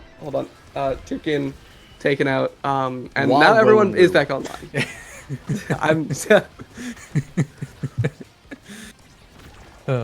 We see the black hole once again damaging Wah as the NATO comes through. The barrier goes down. Ivory getting the pickup here with a great backwards pass there behind the dash punch to Balls. As Pass Splitter does keep it in the corner for a little bit while, but Ivory is going to keep the Asher in the net. Nero core flipping in the face of the anomaly. Good reflexes on that one. A great anomaly from Wu as well on that one. As Piercing Shot gets it all the way around and over to Ivory. Tragic as Wah owner or Wu or Tarkin or Noctulite or someone was almost able to get the defense there with the anomaly, but greeted the core flip a little too long, lost the point, and now it's 2 more points here for Card to take the first game. Yeah, Ivory also has those three sacks now of Prize Fighter all cooked up, and Lewa or Spring catches the strikes, is going to be able to get both barriers down from the side of Wildcards, but that does not mean that they're out yet. The great banish means that the offense is swiftly killed as soon as it gets going. Almost getting the goal. They have to find some way through Nero. That is basically all of Stealth's cooldowns out now, as Owner Noctulite still has their flip online. The strikes means that no barriers found just yet. Great defense from the side of Cats as they finally managed to get something, the unstable anomaly from Noctulite going up to Spring to catch the goal. Yeah, finally Cats on the board. Took Noctulite playing all the way up in front of the net on that one. Butching Beam almost getting a barrier there as well. It was a nice tag. Cats beginning to show signs of life on this one. Also beginning to show signs of death as a supernova gets dropped on top of their heads, and Wah owner, Spectre, is very low now. Or Spring Master. I am all over the place, but Wah owner very low on health. As the anomaly comes out as well, and that's going to be once again Era going off the field, pass backwards to Ivory Lies, but the anomaly coverage from Noctulite is pretty darn good. Piercing Shot going to be enough with the Rose Warp just to keep the rune out of the play, as once again Ivory Lies dash punch, but not getting the goal on that one. We have Lewa going forward once again. We have so many things being played here. The core flip going up to the top, it's really well played by Wah owner. Supernova in front of the net, though. I mean, there's only so much you can do, but the defense goes through. The core flip comes out as well. Barrier goes down. It's the opportunity for the Cats here to actually take a goal. Black hole dribble is really nice. Gets a little bit of damage, but pass back and forth here into the anomaly, actually. Flurry comes out. The anomaly is perfect, but the piercing shot into the core flip, I mean, it was so good for the Cats, and, you know, they still have a chance to come back, but it's not looking good. Yeah, some crazy difference from Noctulite there is... I mean, the rune saved it for a while, but ultimately just, you only have so many unstable anomalies, and ultimately they were able to find the goal onto Cats. As great angle from Noctulite is going to mean that they're going to be able to keep that second barrier alive for now. Nero, unfortunate strike shot, going to mean that they lose their own barrier. Balls and Ivory now with the offense, though, as Tirkeen gets taken off the field by that dash punch from Ivory. That is 4 stacks all scaled up now for that Juliet. Is the Supernova gonna come out taking both barriers, one from each team. Ivory, though, has a great strike down, great save from Noctulite, but too little too late, as that Flame Flurry, as that Juliet is going to be able to lock in that goal. And now it's the side of Wildcards absolutely demolishing the side of Tirkeen's Cats, and Cats just have to find some way to figure out what the heck to do. And I mean, we saw some signs of life. We saw some options here in the latter parts of this game, but unfortunately, they just have to find some way to kind of get this game back in their hands. We saw, as you see in the replay, just the one goal from the side of Tier King's Cats. But I mean, hey, if you're not getting 9-0'd, that's all you got to care about so far. And great job from the side of Wildcards. Made that game look absolutely really strong for themselves. Yeah, I mean, it was only mostly a sweep, so, you know, there's a chance for Cats, but it does not look particularly good for them. And honestly, biased caster that I am, for the sake of having their names be Lewa, Wa owner, and Wa owner, I'm cheering for the Cards on this one. Yeah, it's great being able to know who the heck I'm talking about. I think I was able to kind of figure out in that first game. Now it's game 2. Now I can kind of figure out even more so. But I mean, we'll see what happens here in the second game. As you said though, I mean, the side of Wildcards is looking very confident in what they're doing. I'd imagine I think they're teaming together for the LAN, if I remember properly. So that's like they're able to kind of figure out like, hey, we have 3 months, 2 months, whatever, to kind of figure out what our game plan is, and they're doing pretty well. As a 1-3 team, that looked like a 4-0 versus an 0-4 team, honestly. But I mean, Cats, as I said earlier, you kind of have you have the opportunity to maybe bring this back for yourself, and we'll just see what has to happen. Yeah. We saw some good moments. Noctolite, I believe the goalie, showed some really good plays on that rune. Obviously a very well-practiced goalie, even on AtLab, which is not, like, generally a rune goalie map. Rune goalie generally being off meta entirely, I should say. But definitely showed some practice on that, definitely showed a lot of really good saves. I think the issue right now with the Cats is that they just don't have the consistency on it. They'll have each player individually do some good things, but then they just won't be able to chain it into another player also doing good things. Whereas on the side of the wild card, they really did just have just consistent performance all across the board. They were able to depend on one another, play together, and whenever one person on the team won, they could pretty reliably count on another person on the team to also win later on. So just allowed them to really steamroll over and over again in these points, and it showed. I mean, it's a 9-0 game, or 9-1 game, sorry. Very hard earned point. It's a 9-1 game, though. Sets 3-0. Not looking great for Cats. I try not to be too hard on teams, but at the same time, the truth is the truth, and it's not looking good for the Cats going into Game 2. If I was in their shoes, it'd definitely be a mental block there. I love to talk about mental momentum. And coming off of Game 1, Card with such a dominant sweep, Cats showing signs of life towards the end, showing an ability to keep going, but at the same time, in the face of also losing that first game, I don't imagine the mental is doing particularly well. Yeah, we'll just have to see. As we are about to start draft for this next game, we have we're gonna see a bit of a run back on the side. We got the side of Tier King's Cats on the blue, and then Wildcards on red. But I mean, we'll see what ends up happening here, as we're on Taiko Temple for the second game, which is a bit more of a map where this full creation that they at least win in that first game can kind of come to light and be really effective with less space to work with. Because once that black hole goes down on Atlas's lab, you really have a lot more space to work with and a lot more space to kind of screw around and get stuff done, But now it's kind of Taiko Temple. We're more locked into the corner. We're more set for our sides, and now they just gotta figure out: do we want to do the same thing again? Do we want to try and swap things around, get a bit more pressure going in a different way? And we'll just have to see what they kind of choose to do. Yeah, I definitely think that the Asher pickup is definitely a lot better on Taiko for the side of Cats if they want to opt for that same play. There's a lot more opportunities for Asher to shove it into the corner and get stuff done. I think, honestly, in terms of comps, I think that the Cats comp from last game is a much better Tycho comp than it is an AtLab comp, where like you're talking about the open map side of things, and Era can be great on open maps, but the Rune Asher really do tend to be better at forcing sides, which is great when you're in the corner. It's great when the black hole is up, but when that black hole gets popped, it can be so difficult to actually get around and do things.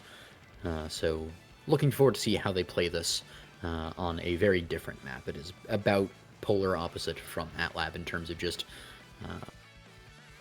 how the map is played. The sides become a lot faster. The ability to get kills is kind of easier, sometimes more difficult when the drums get in the way on the sides, but overall should be interesting to see how it shakes down. Yeah, and we're gonna see the Asher again, but this time on the side of cards. As you said, though, it's a lot better on this map, and so I think this kind of pivot in characters is gonna be a bit rough, maybe for the side of Cats. Estelle, Juliet, Kazan should be very interesting. Like it has seen the light of day in the past, these kinds of comps, but maybe not necessarily is that a good thing, as we're going to see a Dubu, Asher, and Kai picked up for Wildcards, and it's kind of scary now, as, like, you have the creations, you have, maybe not the creation of Starth that we got in the last game, but you have the creations of the Dubu and the Asher, and those just kind of turn this small map into a just absolutely rough game. Yeah, it is. It's going to be tough for the side of the Cats to actually get through this. Now, they do have the Julie and the Kazan, so there's a lot of brawling potential there. I could be wrong on this, but this could be either Kazan goalie or Estelle goalie. I personally think that it's probably the Estelle goalie, just that you can have the double brawler forward. But it's the creations you're talking about. It's just going to be brutal. You also have the size with Rampage or speed with Peak. Both are pretty good on a lot of these characters. So going to be interesting to see how, and it is going to be the Kazan on goalie. I imagine maybe then it might just be the speed, just so because you're not going to take as many of the barriers. But either way, I still think that card, just comp-wise, just has a better comp for the Tycho Temple. Kind of stealing more from the Cats game 1 of having those creations and being able to pressure the sides. Whereas Cats is almost playing more of an open map comp on this one, although not entirely so. Yeah, and we are going to see Noctilite on that Kazan goalie, so it should be a bit interesting. I don't think it's necessarily bad into Asher, but Asher has a whole lot that she can do just to kind of keep it in the corner. It's... Oh my gosh, that's... Tirkin, I believe, already taken off the map. Yep. Tirkin going down here, so do the barriers as... I mean, we do have Spring trying to get it forward, trying to get around, and will actually manage to get around with the help of Tarkin there. But Ivory lies in front of the net with a core flip, goes down after they use all of their abilities. Cats tried to put on the defense, did play defensively, used abilities to try and stall out the time, but didn't put enough space between the abilities, a little bit more of a panic on that one. And as a result, all of the abilities were used, the flip was still up, and so with still the core speed standing, it was enough to get it through. We also have the Tofu Fortress deployed behind just in case the Cats get it through. But it's really difficult to get it past this Asher and this Kai, and especially, again, if you have the Do behind Tofu Fortress, the Log Somersault, so many things. Barrier Beam Strike, actually not enough to get it through, but off the rebound, they will be able to cycle it back, get a barrier. It's an open goal once again. Card trying to get things done. Piercing Shot, almost. Dash Punch, almost. But almost does not count, especially when there's a core flip involved, and it's tragedy for the Cats once again, as Ivory just strikes it through. Yeah, unfortunate from Noctilite, but ultimately, Asher, when she gets you stuck in that corner, it's really, really scary to do anything there, and ultimately they have to find some way to kind of get like, Kazan is pretty good at just keeping the core away if you are Asher, because you just kind of, with that big strike, with pushing the point, you just push the core straight through, and as we see, Lawa Spring pushing the core straight through Nero and Ivory on that defensive line as well. Yeah, once again, Cats have gotten their 1 point. So not being totally swept on this one, showing that they do technically have what it takes. There is a possibility here for Cats to come back, for Cats to win the game. It is an uphill battle. They do get one barrier, and with Nocti playing all the way from back. Double core flip invested, though. Does get a barrier for it, so, not the end of the world. Great evade there from Nero as well, just in case Lawal went for the core flip on it. But the corner offense here from Card is really good until the Kai dies. Great dash punch found there by Lawa. Toph Fortress comes out, stalls the play a little bit longer. Pass behind off the drum as well. Lawa trying to get something done. Somersault piercing shot, though. Too many abilities being used here in front of the net, but nothing going in. And Balls comes out with the barrage as well. Gets it through the Kai, or gets it through the Kazan as the Kai. And also does a ton of damage. Lawan now low on health, the orb stolen away as well. An opportunity here to kill the Julie even, but also Rose Orb Strike on top of the Asher means that the core is maybe going to be cleared here, but it's not cleared just yet, and Balls off of the wall there. The drum in the middle, able to get it through with the barrage as well, just in case somehow Nocti was able to get something done. But a well-deserved MVP on that one, and so many pickups to go for, maybe even just a team player. Oh, is that Egoist? Oh, no. I think we got the bug, so I think that's a Dead Awakening. I don't think anyone's allowed to pick it, but maybe it's... That also is team player and Sparks. This is scuffed. Hey,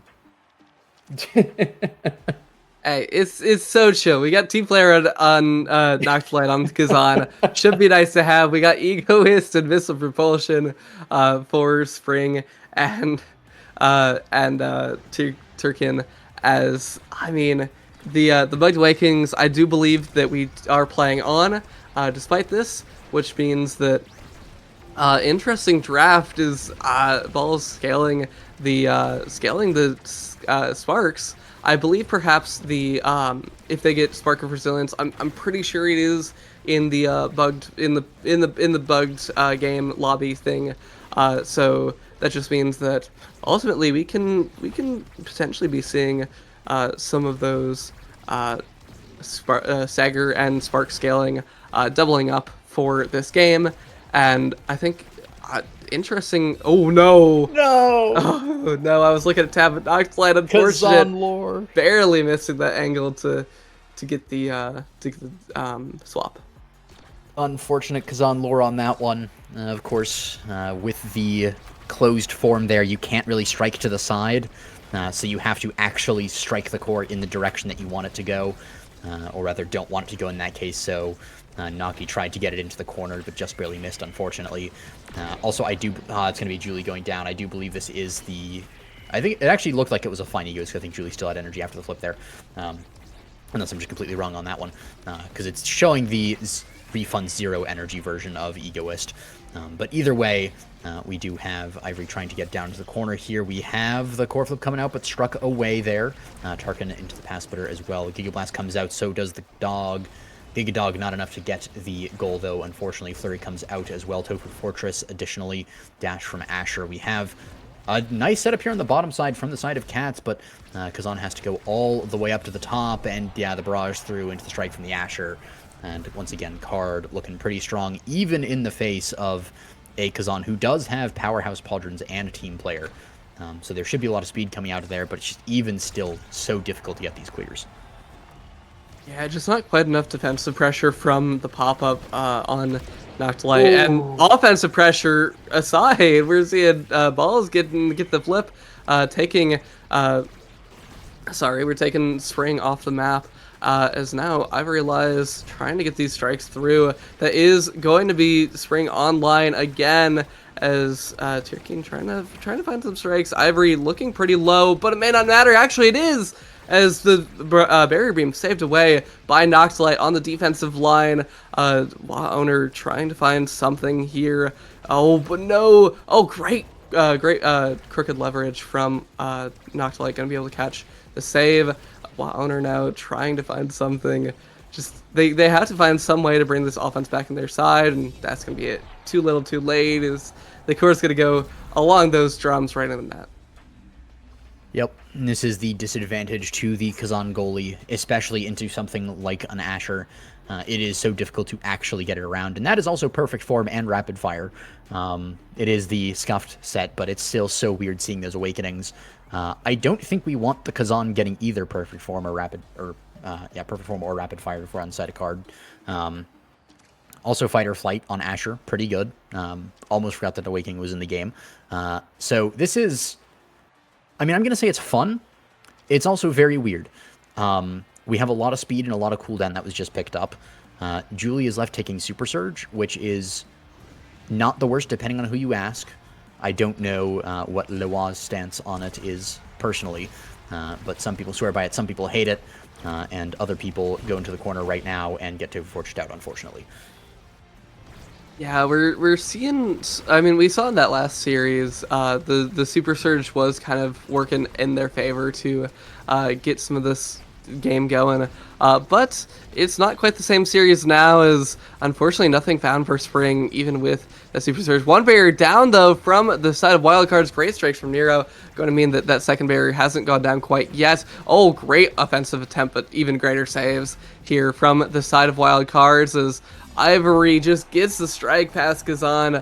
Noctilite maybe pushing a little too far up, and I mean it's just rough, but there's not a lot you can do there. Now it's, I mean, two more points, and Wildcards may be taking this here.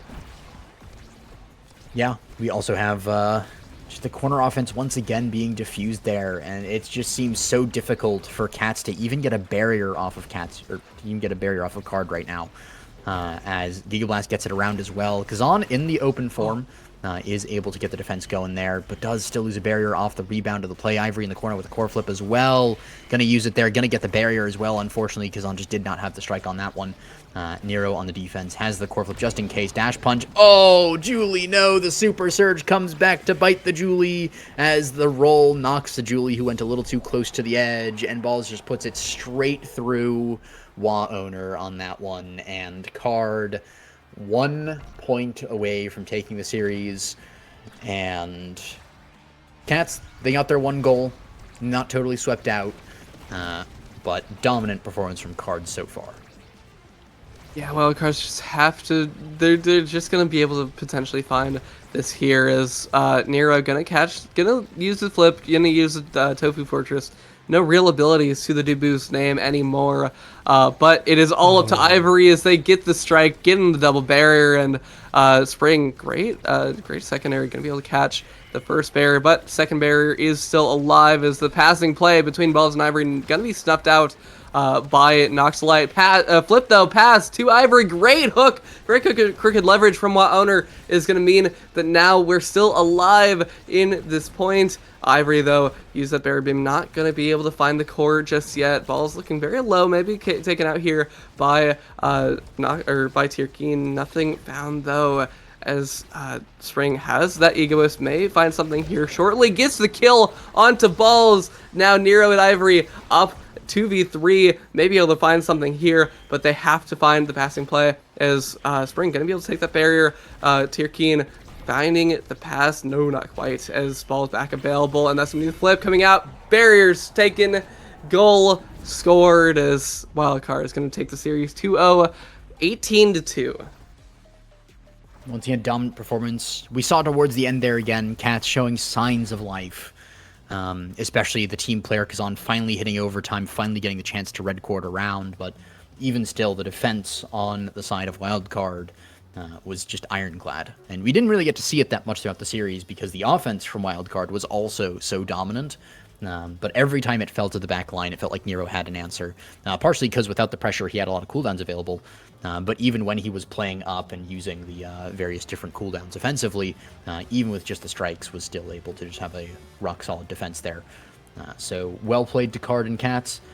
Cats, again, showed signs of life. They have what it takes. They just need to work on getting more of what it takes to show that consistency throughout the play. But going 0-5 in the first half of the season is indeed unfortunate. Card going 2-3 They are slightly above some of the 1-4 teams there, and so slightly better positioned here for the playoffs, but still will be an uphill battle despite how well they played today. Yeah, they've managed to kind of even out their score a little bit, but they still got to find a couple more wins in the season to be able to kind of place well into playoffs. And I mean, Cats, bit of a rough season so far for them, 0-5, but it is not over yet, as they still have more time in the season to potentially make a comeback, potentially bring this tournament back into their own hands. As we're going to be cutting to break very soon here, and we got some more matches, so make sure to stay tuned as we got more EUSL right after we get back from break. See.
Hello, everyone, and welcome back to Week 5 of EUSL. I'm joined this time by Jiggle Supreme. We're already getting into the draft of Blobgap versus Vibe Check, Map 1, Atlas Lab. Yeah, I mean EU special. Not to mention, I don't know if the chat is privy to the rest of the map draft, but it's equally slog-like. This is probably going to be a very long series. Not to mention the win records of both teams would suggest as such as well. Go figure. We see the double Kai Estelle ban. I mean, what's new? It's like Groundhog Day. These sets repeat over and over and over again. But yeah, two very strong characters, so can't blame them. Yeah, Kai and Estelle, two very stock standard picks on not just this map, but in general in EU, especially that Estelle. Taking it away from the side of Zarheinif on the midfield is a pretty good takeaway, but Zar still has so many other picks available, like the Aimi, like the Rune that he's comfortable on, and I'm still curious to see how VibeCheck wants to continue their way through this draft. I think particularly concerning the midfield battle, I mean, SMG is going to definitely be fine regarding the picks up his sleeve. He's got that Juno. Obviously, the Kai and the Estelle are gone, but Juno always a sturdy fallback. I think it is interesting. Yeah, exactly. And it's Quick Strike Deadeye. Quick Strike, obviously very good, especially, wait, are we starting on, what was the start? Atlab?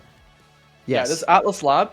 I almost want to say there's a world it's just a first pick Aimee, right? Because this Deadeye is so valuable. But to be fair, that does mean you are giving up on the quick strike as a midfielder, and that kind of feels pretty bad to do so.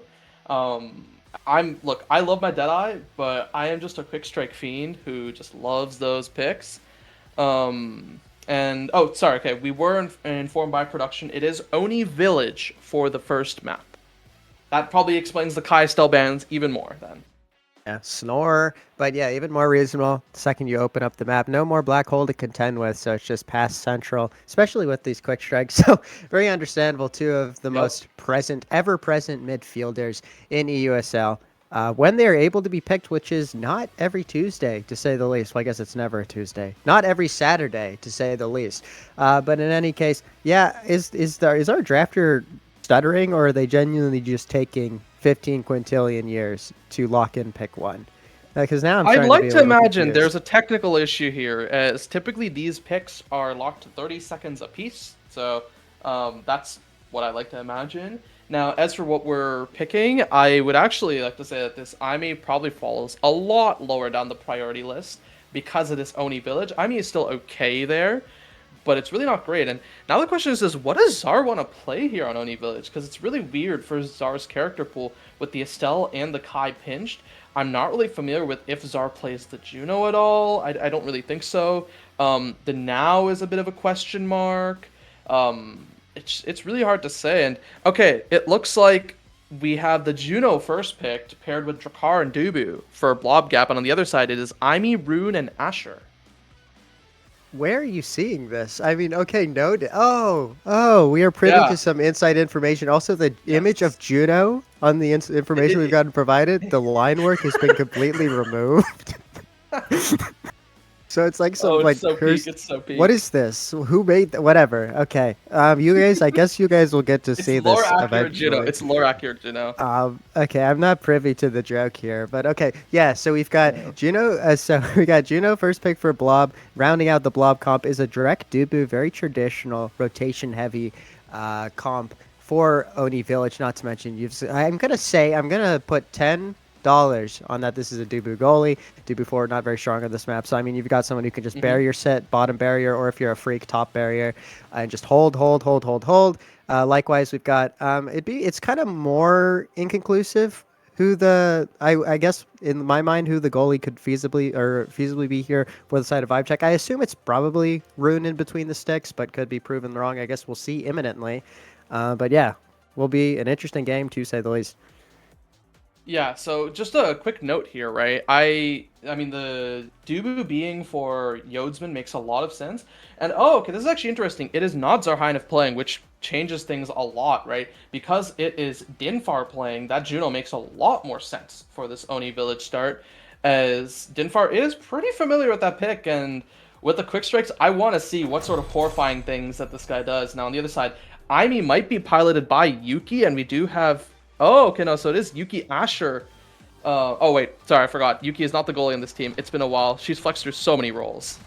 Yeah, actually, this is high-key a bread and butter comp for Vibe Check. I mean, if I had to bet my life savings on their three character picks, I think these would be their three character picks I'd rock with. Very standard, tried and true composition. Yeah. Obviously, difficult to make things happen on the Asher in some circumstances on this map, but seems to be no trouble, given that the first barrier does go the way of Vibe Check. Within the first 20 seconds, we've now seen ETOS just taking their time in this top corner, trying to negotiate around a slew of Juno slides, but nothing quite coming of it. Just no dice on the defense. They're now a really awkward position to be caught in so early, but the Pillar's just about able to bat it clear. Yode's caught on the missed position, means that both barriers fall. The Dubu between the sticks, apologizing profusely, probably equally so because he's now unable to help affect this offense, given that he's just a fat hamster in the back of the line.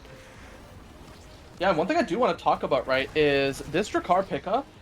Yes, it's not something that originally comes to mind when you think of Cookies. However, it is something that he actually did play a lot with TMCT, now known as Lockdown, back when he was the brawler for that team, as it was one of his picks for Atlas Lab, for Oni Village, as it really can do a surprising amount, right, because of his range and its kill threat despite the range. Yeah, for sure. I think I've seen the Cookies Drac from time to time, and it's not quite coming. Was that an own goal? Well, yep, okay, yeah. The body language of the forwards would indicate that was an unfortunate Aimi own goal to start things off. Go figure. That first point, like War, no scaling at the disposal of either team, plus its Oni Village, and there is a lockdown on the map. So things definitely getting off to a slow start, a slow but interesting start, given the way that thing finally trickled in. But interesting interaction in bot lane there. The Strike War one out by Yuki on this Asher, though Yode's not too pissed about losing that top barrier, given the nature of the map. Oh, wow. Yeah, I mean, crazy that does go in that way. Flip still available for SMG on the top side. Now, Cookies and Dinfar spreading out to make sure they can cover as much space as they can. A little bit of an awkward clear having to be made there, as they're still looking for their angle out. Just passes back and forth by Dinfar and Yodesman, but really no ground being gained yet by Vibe Check, and that's a flip there out by SMG. Not looking great. Flip by Dinfar, and still nothing to be found. A bit of an awkward clear once again, but I think both sides pretty happy with how it's going. Two flips burned by Blobgap, but I think it's about worth it as they get their second goal. Yeah, great stuff coming out from both sides there. Things starting to come to a bit of a, a trickle, as the points finally start rolling in, but I think both of them have gone to overtime, unless I'm blind. In any case, good holds by Yodes, really leveraging this Dubu ability sequencing, hitting the log into the strike, getting the reset, holding very well. I think generally to start off this game, Blobgap have been very principled with their defenses. I think they've been layering extremely well. In many cases, they've also just been forming a triangle in the back, and just as their number one priority established, this ball is not getting through us, and then once we establish a counterattack, we convert clinically. And then it's proven to pay some dividends for them insofar as they've gotten the first 3 points on this set. That one took less than half a minute, which is not, you don't see that every day on Oni Village. So great play by the side of Blobgap, getting pick of the litter in this first draft. Yeah, and the stacks, no question in my mind, that's going over to the Juno. That does leave the option of Timeless and Glass for ETOS, potentially the extra special as well if they want to just completely deny any offenses. But yeah, this Timeless seems more in line with what ETOS wants, and well, I think everyone here is getting about something they want, and even the Aimi last pick, she'd be pretty happy with this Glass Cannon. Now, I will say, one thing I do kind of want to talk about here is just how well Yodesman and Dinfar have been passing back and forth to each other on the defense. That's kind of the core of how you play defense on this map. It's not really just meant on your lockdown goalie playing that lockdown and just making sure that one barrier can't fall. It's also up to your midfield and a goalie to kind of pass back and forth, especially using the back wall. And that's something that I've really been seeing this team doing, and they've been doing it really well. Yeah, and I mean, equally good defense when the barrier has fallen on display there from Yodes. That was great patience. Probably only a couple more frames he could have let that ball run before it trickled into the net. So great patience coming out from this Dubu in between the sticks. Unfortunate situation there. The pass from Din is a little wayward straight into SMG, who's able to funnel it into Yuki for the first, I believe, the first vibe check goal on the series, which is good. They definitely needed that for momentum, so we'll see if they can fold that into a bit more of a stream of points heading into this next one. Yeah, and I think this is the second time SMG has kind of done that blink forward, taking the first barrier. It's a really good sequence that I like seeing with IME players. Now, question is can they transition this into the second barrier as well, right? Because that's where the Dubu does really well, and then they find the clear out, but the Pillar's still keeping the core locked in there, and now banished just momentarily. The Pot Splitter as well, a bit dangerous. Good evade out by Yodsman, and wow, that Molten Bolt catches that second barrier. Yeah, now down to just one barrier left on the map. Open goal situation for the side of Vibe Check, which is a pretty familiar sight. Great outpatienting of the primary by Yodes there, but the pressure too oppressive on the second time of asking. Great dash in from SMG to secure the second barrier. Now a bit of a melee in the midfield, but Dubu able to leverage that somersault, hitting those big hitboxes, putting Yuki into enough stun to work the ball past him for the time being, but the ult not coming out quite quick enough, pushes Asher away, but only after the ball has managed to weasel its way through. So there we go, a second goal in quick succession by Vibe Check, and they are finally showing some signs of life in this series.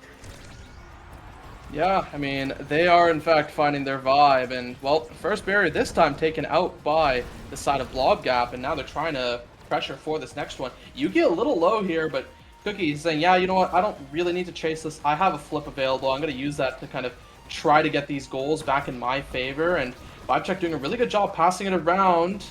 Good clear out by Yodsman, and now that's the second barrier down. Dinfar needs to be a little bit careful, but oh no, Ata with the Shadow Swap a little out of position, letting Cookie feed their first goal. Yeah, unfortunate miss execution there. You know, it happens, especially early on in this series. Go figure. But, you know, all good.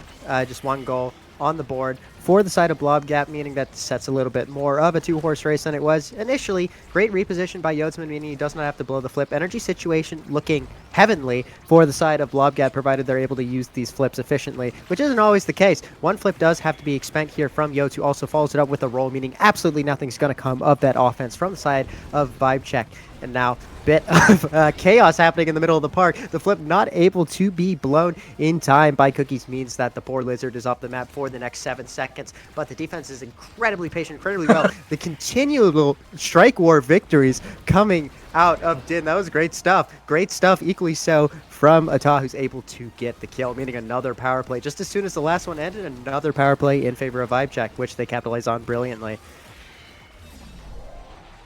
Oh, not really cutting that shot there. I think that was really on Cookies to do so, and unfortunately, living up to his name of Rookie Cookie there, letting that go through. And now that's Vibecheck taking their first set here. The IME very happy with everything that's offered. The Deadeye has re-entered the draft now, as remember, that was the starting awakening, but everyone opted for Quick Strike, though Explosive is what I would like to see here for the IME.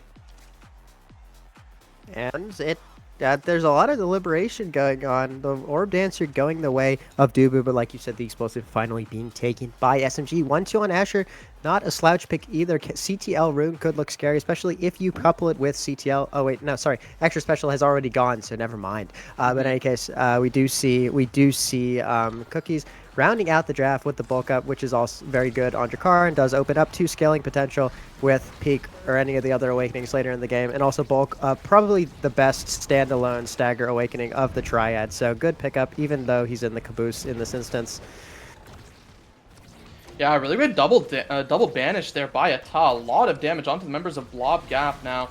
And Dinfar finally healing up a little bit, but they're staggered, so they have to kind of play out of the action here. Good sidestep there by them to make sure that they aren't in that terrible of a situation. There is that unstable anomaly, but there's still a lot of ground to be gained as a good walk forward by Yuki, the roll by Yodsman, but unfortunately a bit of a misclear there, as I think they had the shot to take an out clear, but unfortunately it just goes right on through. Vibecheck playing that offense really well. I'm curious if Yodes had a Dubu primary when defending bot lane there, because it came out so soon after, once the goal was open. Might have been on cooldown, but I think that situation might have been able to be diffused with a primary instead of a strike, to be honest. But in any case, no harm, no foul. They do surge right back to an advantage position in this particular point, taking both barriers within the first 15 seconds. So very clinical stuff coming out of this Blobgap team, who are unable to establish much possession in the bottom of the field. The flip coming out rapidly by Yodes, lucky to not get flipped off the map himself once the energy bar is reset to 0. And oh man, God. Great strike to the bottom corner by SMG there, calling out the 2 defenders of Blobgap there and putting VibeCheck into a 2-0 lead on this set. Yeah, and I mean, for VibeCheck, that was actually only a -1 on flips, right? As Yodsman did burn a flip of his own there too, I believe. And, well, now that really doesn't look good for the side of Blobgap, as they just have Cookie's flip coming up soon, but they still have 2 goals to chew through, and now they're pushing up in this corner. A good cross-cut, really well done by Dinfar and Cookies, and now this Tofu Fortress on the bottom side, but it won't last for long, as Yodsman tries to push it on forward. The pat splitter now committed by Yuki, but a lot of these ults really not getting much value, all things considered. And oh no, the double barrier, a bit of a tragic situation there. Clear though, found out by Dinfar, a bit of an awkward one now. And now Cookie trying to push forward for this flip as a good pillar there to buy some space. Cookie's in a really good spot with the flip, flips, baits the flip out, and bang, it goes right on in. Wow, W patience. It is a virtue, as this Cookies Drek has just exhibited. But managed to shove it through. I think that was all 3 members of VibeCheck swinging a mess. Triple strikeout, triple K. Great stuff coming out from this Blobgap forward, which is what you need, especially with your back up against the wall in this particular set. Good momentum swing. Hopefully they're able to fold it into a couple more goals and get themselves a second win in this particular game. Doing pretty well to hold the defense here. The wall coming out. No risks being taken by Yodes there, blocking off that entire angle of attack for a couple seconds. Up the other end of the field is finally successful. A bit of a wayward angle, a couple wayward angles actually means that the barrier doesn't fall the first time of asking, but conversely, up the other end of the pitch, it's already gone, and this is a triple flip situation. Yeah, I mean, that was kind of cooked, all things considered. Even if SMG's flip gets snuffed out, you got another Asher with a flip and probably a few cooldowns up her sleeve as well. So great forcing of the issue by this VibeCheck team, who now get pick of the litter in this 3rd draft. Yeah, but the pick seems to be almost certainly determined, as it's likely going to be the hotshot deny, but that also means that the Juno just gets access to team player, which I think they're still very happy with, even if it's not the hotshot, and that's going to feel really bad for Asher if she has to deny it missile propulsion from the Drakkar as well, because I think that has a potential to be a nail in the coffin, as Drakkar with missile propulsion is very disturbing, and I think overall, this draft is so favored for Blobgap. Yeah, does Asher block the prop there? Because doesn't Drek just get Siege, which is like still like pretty okay? I guess I just feel like Asher doesn't walk out of that trade very well. Yeah. In any case, I think it was just a bad situation all around. All things considered, I don't think what's it called? Yeah, rough draft. Anyways, okay, words English. Locked back in, as are the side of Blobgap, who take that first barrier off the side of VibeCheck, now forming a bit of a triangle on the spot plane, but unable to get the ball out, as Din throws the slime, denying the up angle, forcing the ball back through the middle, but no one's able to get on the end of that. Now we've got Yuki coming back on D, managing to help get that thing out of dodge. And now 1v1 interaction in this bot corner to SMG. Here comes the cavalry, trying to also get a knock on that ball, but Yodes holding phenomenally. Oh no. The wall just about working as intended, which is never a guarantee in this damn game. But yeah, great wall by Yodes to stop the issue for the time being.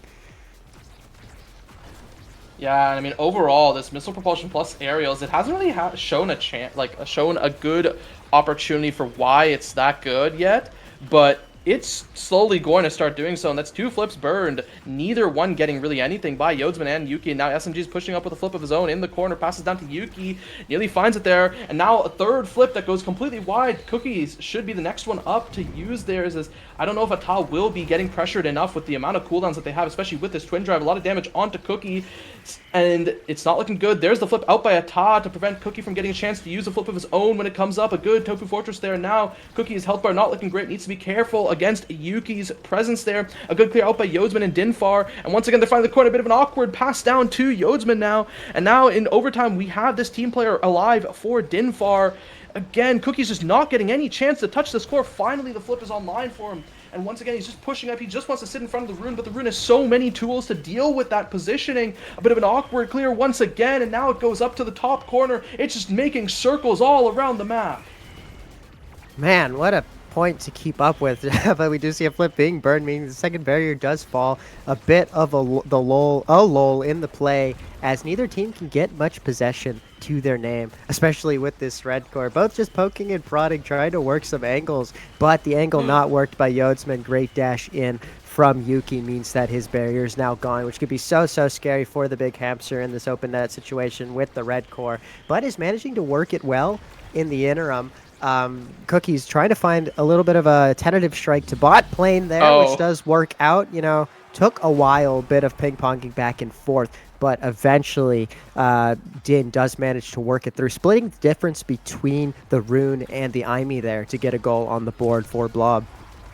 Actually, that was just a really heads-up play by Dinfar, recognizing that if he team players it up to Cookies, Cookies can get a strike to Ata, and now Dinfar can reposition to take a strike while Ata has no strike left alive. And just very smartly played by Dinfar with that positioning. And now, with one barrier lost on their side, it's not looking ideal. As look at where Ata is. She's right in the face along with Cookies. There's that firewall sentry that also falls.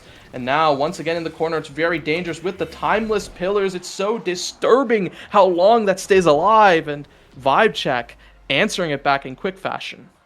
Yeah, it was a little scary. The second, I believe it was either, I forget who was defending with the Odes there, but the second they decided to rotate it up into quarter with Asher, it kind of looked like curtains. But, you know, yeah, tough situation. At least on the bright side, neither ended up burning flip futilely. I don't know, so the energy may be able to be leveraged here. Granted, the first flip kind of comes to nothing. Yo, it's just stalling for time. That was a great triple dribble off the backboard. Somehow managing to win that interaction. Winning the 2v1, just Dubu things. Just Yode's things. Has to use the flip here, though. Ultimately decides to flip for his first barrier, but does end up being a flip for tempo as well. The second barrier of Vibe Check does fall as a consequence, as both teams just try to shove it through each other in the midfield, positioning out the wazoo, but no positioning, no problem. Great goal, just about sliding it past that pillar for a second goal on this set for Blobgap. Strike, shotgun, and the shotgun value is starting to be seen here. Cookie's really good at using these a lot of the time, and with Ariel's missile propulsion, he gets so much more value as he does not even have to be up in melee range to actually do anything with it, right? It's literally like a pseudo Crystal Thorns the way it is, and now Cookie's banished really well timed, as that potential not banish there would have meant curtains for that second barrier, and now that second barrier finally falls. The side of Vibe Check trying to maintain their defense, but it's really not easy with how well the side of Blobgap is playing.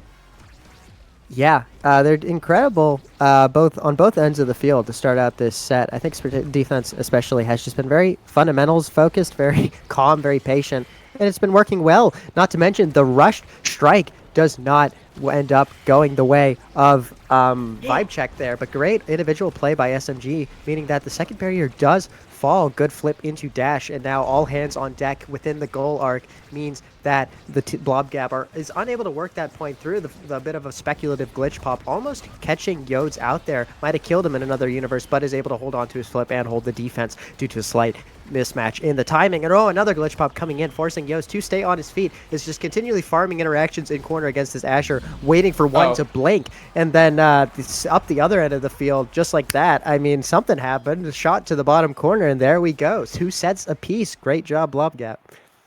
Yeah, I think Yodsman may have been panicking for a second there, is that Asher had quick strikes, right? That's why she was able to get the core that quickly so many times. But in the end, it is just what Drakkar has to do with a really well-placed shot and primetime. A perfect deny here, as Ata already has the twin drive and the timeless. A primetime would actually literally lose them the game if they gave that over. And, well, really great picks all around coming through. Now, the Omega Infused Accelerator, actually very interesting here. I don't think I've seen very many kills thus far on this map for the Aimee.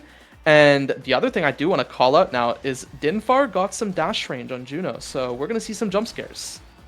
Oh yeah, I'm on the edge of my seat for that reason. I guess now SMG obviously going to have to play a bit more on the edge of his seat to not get absolutely murked here. But, you know, it's just mobility so important on this map, especially on Aimee, who's maybe not the most mobile of the more mobile midfielders. But, you know, putting it to good use here, almost securing both barriers. A tidy little glitch play, just about getting snubbed out by Yodes there. And now, first ban, nothing too much coming of it. Good clear by Yodes into Cookies, who's able to get it clear, and also the second barrier, or the first barrier of Vibe Check does fall. So everyone's just swarming top lane right now.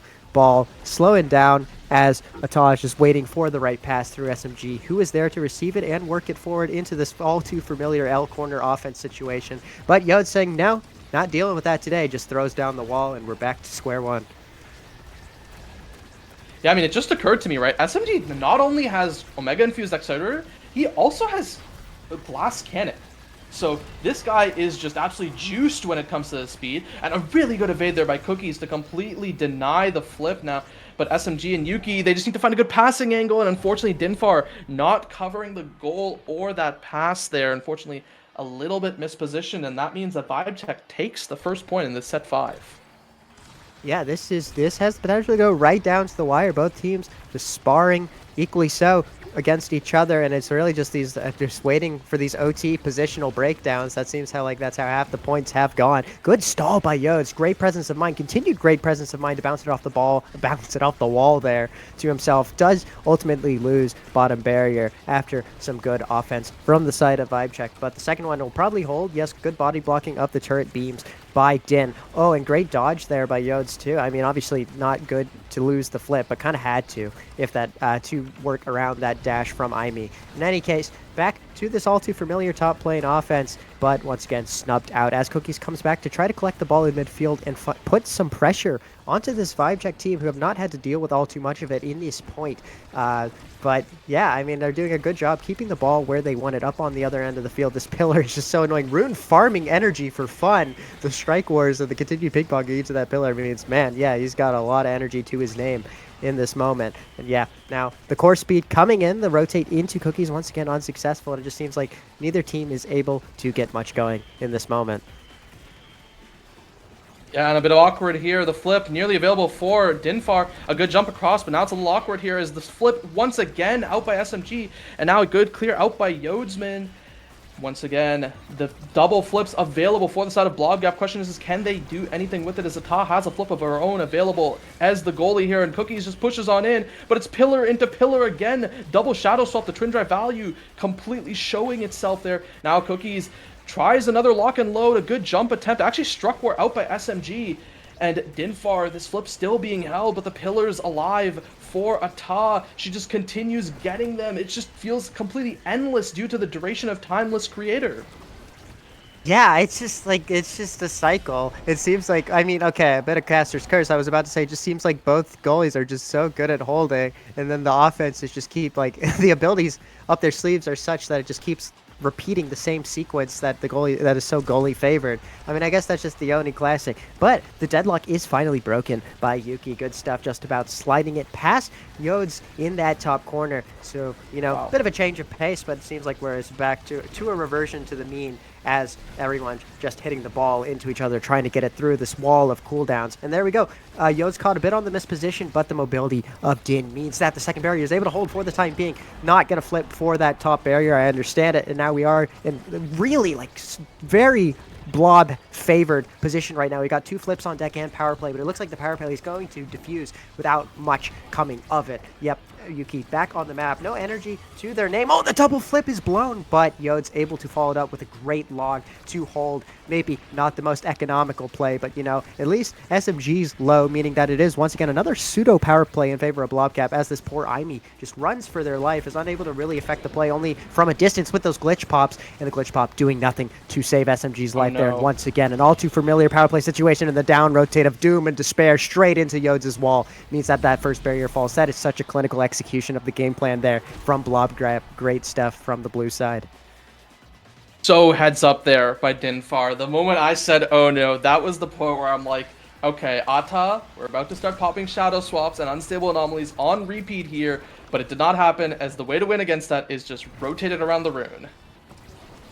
Yeah, great stuff coming out from Blobgap. Understanding the assignment and passing with flying colors. And now, once again, flying in to take that second barrier. Double defense, unable to hold top lane, but really no harm, no foul. Juno almost getting murked there, but Din is able to escape with their life up against this Hatcher, who now has flipped, so this could be scary if they opt to expend it. Yes, great play by Yuki. And now, oh, that Juno's dead. That Juno's dead as hell. Yeah, turret, I don't know if that was the attack. Oh, God. Okay, whoa. Yuki. Cookie, it's your time to shine. Yeah. Oh, my poor Drek. You know, bit of revenge. No, wait, no. I guess no. Not revenge. No. I had my things mixed up in my head. There we go. But yeah. Oh, that was the last point? Wait, what the hell? That was the last. That's why I said it was Cookie's time to shine. And unfortunately, oh my God, I'm sorry I didn't get hyped for that point. I didn't get hyped for that point because I didn't know it was the last point. Oh God. Okay, whatever. Well, good win by Vibe Check. What an interesting way to end it. 25-minute absolute war of a game. But yeah, clinical double kill there to land the plane. Great stuff coming out from both sides, frankly. But yeah, Vibe just about had Blob's number in this first time of asking.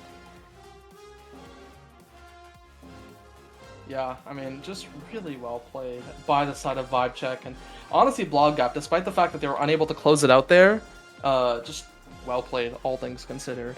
But I do want to see what they're going to do for this Game 2 Atlas Lab. I'm not sure who picked what map, if that was the Oni Village pickup for Vibe Check, or if that was Oni Village for Blobgap. I'd like to imagine it might have actually been the Oni Village pick for Vibe Check, just because of the character pools and what they're comfortable with playing on this map. It might have been. Yeah, potentially. I'm not sure. Is there like a... Is it typically red team that picks first, or is it like are the rules in flux? I kind of forgot the specifics of how maps are picked. Okay, just looking at a screenshot of this, it looks like the blue team was what's the word? Blue team was Blobgap, who picked up Atlas Lab. But yeah, no, it's just flex. It's based on like, you know, one team picks map and the opposing team picks side. So sometimes, you know, the team that picks side actually just wants red side because there is no single priority pick, or there's no like two picks that you want to pinch from the enemy, from one enemy player, and you would rather just secure 2 out of 3 really good picks on the map. Right. So I guess until someone on the inside is able to confirm, I guess we'll just have to endlessly speculate about who picked up that map. But in any case, sorry to anyone who wanted to go to bed early. It looks like we're in for a long series if we extrapolate what happened in this game out onto another series of closed maps that are pretty partial to lockdowns, as Yodes has been playing, at least to start off the game. Obviously very competent on ejectors too, but looking to just stick to first principles, at least for this first game. So we'll see if that carries through. It seemed to be ending up quite favorably for him, even though was not that effectual in the offense. Had a couple good wall plays to secure barriers. So good Dubu stuff, all things considered. Yeah, I mean, just well played by Yodesman. Unfortunately there, just was not meant to be for that first game.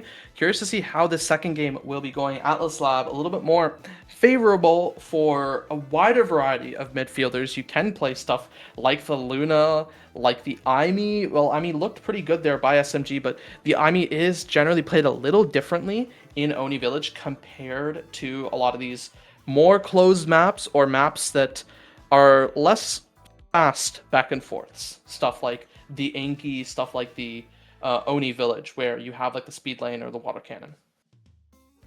Yeah, I think on the open maps, at least, you definitely have to, I guess, play a bit more loose and cover more angles with your abilities in the midfield rather than saving them for offense, as far as I'm aware.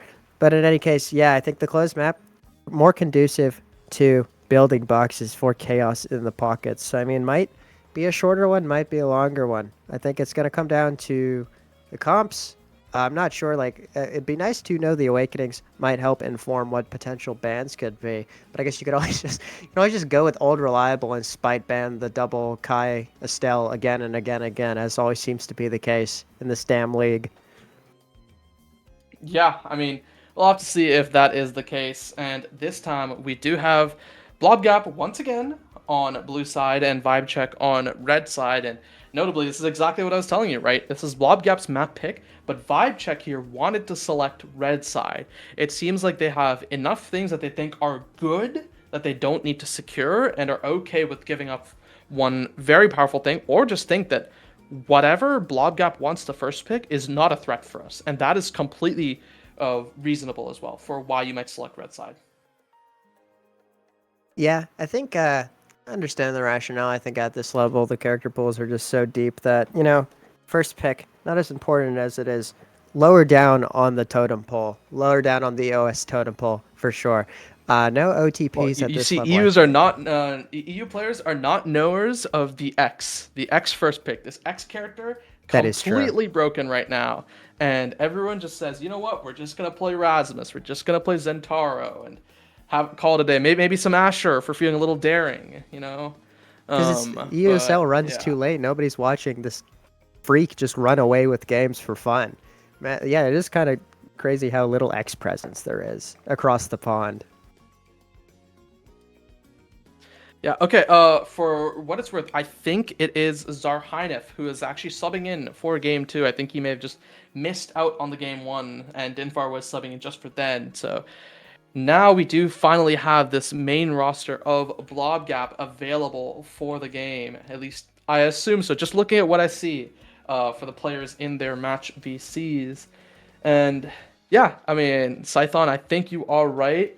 There are very few players in EU who can pilot the X to a high level, right? Everyone's good at Zentaro Rasmus, like that's a skill in and of itself, but there is an art to X. And it's ironic that he's demarcated as a 1-star character on the character select screen. Because, I mean, yeah, he seems kind of brain dead, but now there is an art, evidently, and not a lot of artists on this side of the pond. No one really wanting to paint with pain, instead opting for their silly little core control. His writing is this fire? Holy. Their silly little core control, their silly little dribbling, and their rotates. No killing, no. We're pacifists, haven't been involved in a war since World War One. Or no, World War Two. Whoops. So Right. This is what 75 years of peace does to a mofo. All core control. But in any case, let's see. I like what is Drafter up, or is it like because I don't have a striker core account, so I can't see Drafter. Yeah, I mean, I don't either. I don't think it's actually up yet. I'm pretty sure the teams are still discussing stuff in prep for draft. I think maybe they're just waiting for Zarhynef to make his way on in here. He's still not in the lobby, as we can see on our end at least. But hey, in the meantime, right, talking about these goalie picks, right, on this Atlas's lab, yeah, you have the rune for Ata. I know she also pilots this Atlas that has looked pretty good. She plays the Kazan as well, Finny. Like, she is known as kind of the player who plays a lot of these very unique picks. And now the question is which one of these picks is going to be what comes out. Yeah, I think it looks like we might be having some technical difficulties on the side of the players with the drafter tool. So I'm not sure what that is. Hey, we may just continue to yap and give you guys some stuff, or if a break is needed, we can always send ourselves to break. But hey, in the meantime, Juggle Supreme, what do you think about the goalies for this game? About the goalies, okay, well, you gotta prompt me a little more. What do you mean about in general, or what they're gonna lock in for the specific game, or how good they are? I think probably what they're gonna lock in for this specific game, because you have to think, right? It's Atlas Lab, and I've kind of listed already what Ata has in her pool. There's obviously some others fun stuff that we probably haven't seen as much, and then Yodsman known for the Dubu, the Kai. Honestly, I actually not really familiar with what Yodsman plays outside of those two, but he is very good at those two specifically. Pretty nasty Luna as well, I cannot lie. EU Salad Watchers managed to get all the way to winners finals, if I'm not mistaken. Ooh. With that Luna. I think Luna won tricking, as far as I know. But yeah, I think concerning the other goalie, concerning Ata, I think so long as Ata is allowed to pick Rune in EUSL, Ata will pick Rune. I think every single game I've watched or casted in EUSL this season, maybe there was one where Ata went Atlas, but I think generally a big runer. So I think especially Rune, not unviable on the lab either. So I mean, if I just had to play probabilities, I'd probably say the Rune lock in again. By the way, Drafter's completely gone the way of the dodo. Like, it's just busted. Just relaying that to the good viewers at home. Like, the draft is just broken. This is what land planning does to a mother trucker. Yeah, you gotta be careful. We're on mainstream, you know what I mean? I know. Anyway, in terms of the actual picks, right? It is an Among Titans, colloquially known as Among Us, inner focus, start on Atlas Lab. Blobgap, blue side, Vibe Check, red side. Blobgap bans the Kai, and Vibe Check bans the Aimi. It is a first pick Estelle, likely for Zarhynef here, but that leaves Rune and Asher open, so it's just a bit of a salty run back in the Ata Rune and Yuki Asher. Then we have Juno and Drakkar, which means that this could be Juno goalie maybe, or it could just be Estelle goalie for Yodsman and then Juno for Zarhynef, but I think that's a little less likely. And then SMG Luna, so that's going to be fun. Like, this is probably just me not doing my homework, but I don't think I've ever seen Yodes on I don't think I've seen Yodes on Estelle in my life. I mean, obviously he's probably played it once or twice, but I think in comp I've seen him on Juno though. So I'm gonna put money on the Yodes on Juno, Zarhynef on the Estelle. That's I think guess. that's more likely too, as Zarhynef is a lot more practiced on the Estelle, as it's one of his tried and true picks when he's been playing midfield on various teams. And I just don't think I've seen him play Juno very much, right? When it comes to the ranged midfielders, I've seen him play Estelle, I've seen him play Aimi, I've seen him even play a bit of Rune and Luna, but just not Juno. And I'm curious to see if he will pick it up here, or if it's just going to be Yodsman running the Juno. And if Yodsman's on the Juno, is it going to be a check button, or is it going to be the momentum boots, which we've seen pop up kind of recently in North America? I guess we'll see. I think that the game is potentially starting imminently. Big asterisk. Looks like Q has not been popped on our end. In any case, does anyone know why Juno looks like that? Like, genuine question. Like, sorry to like this is a tangent, but why does Juno look like that? Like, is this an inside joke I'm not privy to? No, so like, I think Lucas answered this earlier. I think for whatever reason, because of his innate dark mode, it ends up making it look like that. But I really wouldn't know if that's not the case. Why does dark mode do that? Why does it remove the line work on that illustration? That just doesn't make sense to me. I mean, whatever. It just like, why does it not do that for any of the other characters? What? Oh, Christ, whatever. In any case, I guess that question will go unanswered for now and probably forever. But on the bright side, Q has been popped.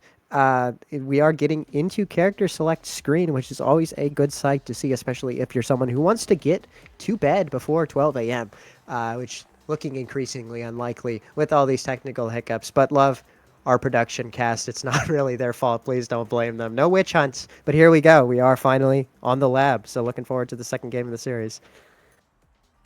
Hey, from what I have read, I don't know if it's production or casting. I think it might also be the players too, as I think the players had been doing a bit of stalling on their ends to make sure that they get ample time to think about their picks, to make sure that probably also that Zarhynef can make it here for this game too.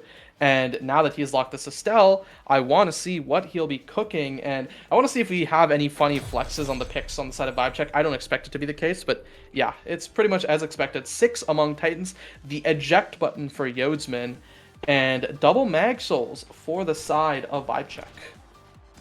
Yeah, interesting. That's SMG on the Luna. This is not something I've seen as of late, or really at all. So it'll be interesting to see how he pilots this little child, looking to start off promisingly, but the dash is snubbed out, as is the out clear by Ata there. Oh, almost a clinical start to Blobgap's second game here. Oh, brilliant strike war of doom and despair there in the midfield means the second barrier. Oh, both barriers are now down. Interesting first point, to say the least, but looks like we're establishing a bit of normalcy here, as once again another Luna secondary is snubbed out by a well-placed Slime coming out of Yodes, who slows things down, looks for a pass through Cookies, but just too many abilities in Cookies' face to get anything going. And the unfortunate whiff on the Slime means the pressure has been invited into the net, and man, invited it was, and the invitation duly capitalized on by Luna, by SMG, careening forward with a third dash of the game, third time's the charm, doing something good with it this time. Yeah, I think what actually happened there, it looked like SMG might have just gotten the hit stun onto Zarhainov, making sure that he was unable to react to that. And just very well played by SMG thus far on the Luna. It is something he has played a lot before, but not as much as of late, but shown that he hasn't really forgotten how it's played. But on the other side, Zarhainov shown that he is completely warmed up despite not having been here for the first game and just slitting that core right through Ata's defense. Yeah, great stuff. No warm-up, no problem. Bot playing, Asher doing Asher things in bot playing, almost winning the interaction against like all 3 forwards. That was a really great ban by Ata. Like, sorry I didn't get more hype for that. That was actually like a really cool play, managing to keep themselves in this point. And now we do see complete tempo reversal because we've got 3 flips on the board for Vibe Check. We'll see if they're able to use them wisely, which is not always a given. But right now, playing conservative, holding the energy, just trying to force these good corner opportunities. Good try on the kill by Yodes, but unable to land the combo. Really nice snipe from across the board, though, to keep the ball on the blue team's side for the time being. But this Asher is kind of having to run away from the play. This is not looking good. Fighting, big brawl in the corner. Cookie versus Yuki. Or yes, Yuki, but yeah, looks like nothing quite comes of it. And this just seems like there's a fight club among a third of the map, and then the other 2/3 are actually playing the game. So, but there we go. Eventually, the game is played by Cookies, who taps it in with a shotgun. Okay, one thing I will say, for what it's worth, I've always praised how Dinfar play. Oh my god, what? Okay, right. Anyway, I've always praised how Dinfar plays in a lot of other games, but I think the way that Zarhainov has been moving this game has been completely different, and it's felt like it's just shut out how Ata likes to defend with this rune. Now, it's very hard to continue to say that as both the Timeless Creator and the Cast Last are available, and we have no creation characters before the rune, so the Timeless is almost certainly going to fall to the rune here. Yeah, I think there's just no stopping him, because I mean, if you block the CTL or the Timeless, he just gets extra special. And it's like it's just rock, paper, scissors, 3 great things for him. So no use in blocking. Just take what's good on you in that situation and let the chips fall where they may. We do see the aerials pick up on Cookies, which is equally good. Interesting glass cannon decision by SMG here. I think it kind of makes sense. He's been playing the Luna a lot. Really loose has kind of been influencing the play from the back line, just shooting things across the map to touch core instead of touching it himself. So he might actually end up getting a lot of glass cannon value. I mean, no glass cannon value needed there. Converts with the secondary to take the second barrier. Oh, but yeah, unfortunate defensive mishap means we're now open goal apiece for both teams. Great dodge by Cookies to stay in this game. And now both teams being forced to slow down and play a little bit more contemplatively as that portal is put down. But the portal eventually expires and we rotate out the back. No harm, no foul. Big nuke on the field, pushing the side of Blobgap backwards, but they're able to defend once again. Great coordination by the 3 players of blue side to keep the ball out of their net. But here we go, the all too familiar corner pressure setup. SMG just continually beating that ball onto that upper diagonal, letting Yuki slowly walk up and threaten. And ultimately, Yuki not needed in that interaction. SMG doing it all himself with that, again, good Luna secondary. Yeah, crucially, SMG doesn't even actually fall there, right? That means that he still basically has this flip available, so now it's looking really dangerous for the side of Blobgap. That's the first barrier taken, flip out by Yuki, but nothing to be achieved there besides that first barrier. And now flip burned defensively this time by SMG, but the pillar Banish making it a little awkward here. And now Cookie's trying to play this corner, a good attempt on the crosscut by Zarhainov, but it's just fed back forward, and now SMG is in no man's land. This 2v3 defense, Yuki and the Rune and Ata, it's such a good defensive duo there, but we'll see if it can continue to stay defended there. And now good strike out by Zarhainov. Zarhainov has this flip available, but does not want to burn it on the bottom side in the corner. Needs to be a little bit careful with this pot splitter. And I would have almost opted for that back pass there, but Zarhainov, he's better than me. He knows that there are plays that have to be made. And now a strike war there won by SMG. Good Rose Warp there to deny any further play. And a Sad Boys angle, but Yodsman misses the strike afterwards. It's a little awkward here. Banish. What happens with it? Nothing, it seems like, and now things have almost slowed down to a halt, but the flip, it's burned by Yodsman. Where does it go? It goes all around, and now it's up to Vibe Check to see what they can do. This is, whoa, okay, crazy hold by Yodes. Good patience there, but if I'm not mistaken, no dodge to his name, No, meaning straight that shotgun. yeah, he just had to take the L there. But as his last great act, he bought his team a bit more time. In this sequence, crazy hold by Zarhanif. Great stuff coming out of this Estelle. The blink into the strike reset, into the correct clear. You love to see it. I think the defense has been clinical in this specific point by Blobgap, and now they're finally able to capitalize on their hard work on the back. Clinical passing play between the two forwards. SMG not able to cut past, nor was Yuki allowing, very clean sequence by the side of Blobgap there. Even with the magnetized souls, it just seems like Blobgap was a little too fast for the side of VibeCheck there, and that means that the pass is never able to be cut. And I just really love how Zarhanif has been using these Rose Warps as well. He's just completely shut out any sort of defensive clear attempt, and oh my god, all those abilities, and it still gets through to that second barrier. And now VibeCheck really not in the best of situations. Yodsman, though, he needs to continue defending this corner, pass up to Cookie, and Yuki is now on for the three-person defense of VibeCheck, and really well done by Zarhanif also to not die there. Yeah, we love a goalie who plays his life. Granted, did die earlier in the series, but, avenging himself here.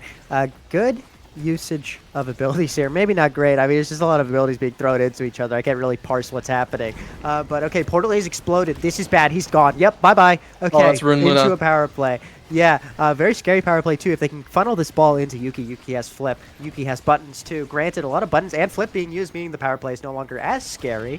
But one barrier for their troubles. That's great. That's 3 to 4 flips blown in quick succession. I think only one of them got value. But, chatting. In any case, here we go. Great interaction by Ata there, able to win the strike war. And also somehow timing around those Crystal Thorns. Did someone body block the Crystal Thorns? It doesn't compute how that did not tap the ball in. But, great circumstances there for this point to be continued. I mean, it just keeps going and going and going, but now we finally have a power play. It could be Kernans if this Drek is allowed to slowly creep up the map, but SMG finding some really smart clears to buy some time. But okay, look at that ability, Larry. There's no escaping that situation, but valiant effort by the VibeCheck team to hold. Yeah, especially when Ata, I think she was just looking to see if she could figure out when that pillar expires, but just slightly mistimed it, and unfortunately that means that that pillar is unable to form protected by the other one, and well, very well played by Blobgap, already looking very convincing in this game too, with Zarhanif returning, and now own barrier taken off of an attempted back pass there, a bit awkward in this corner, and yeah, Yodsman is now at that full orb dancer stacks, so we're going to start seeing this Juno scale into the set further. Yep, this is interesting situation here in bot lane, but it is held, and this could be Rune has no pillars though, meaning that nothing can really come of that banish.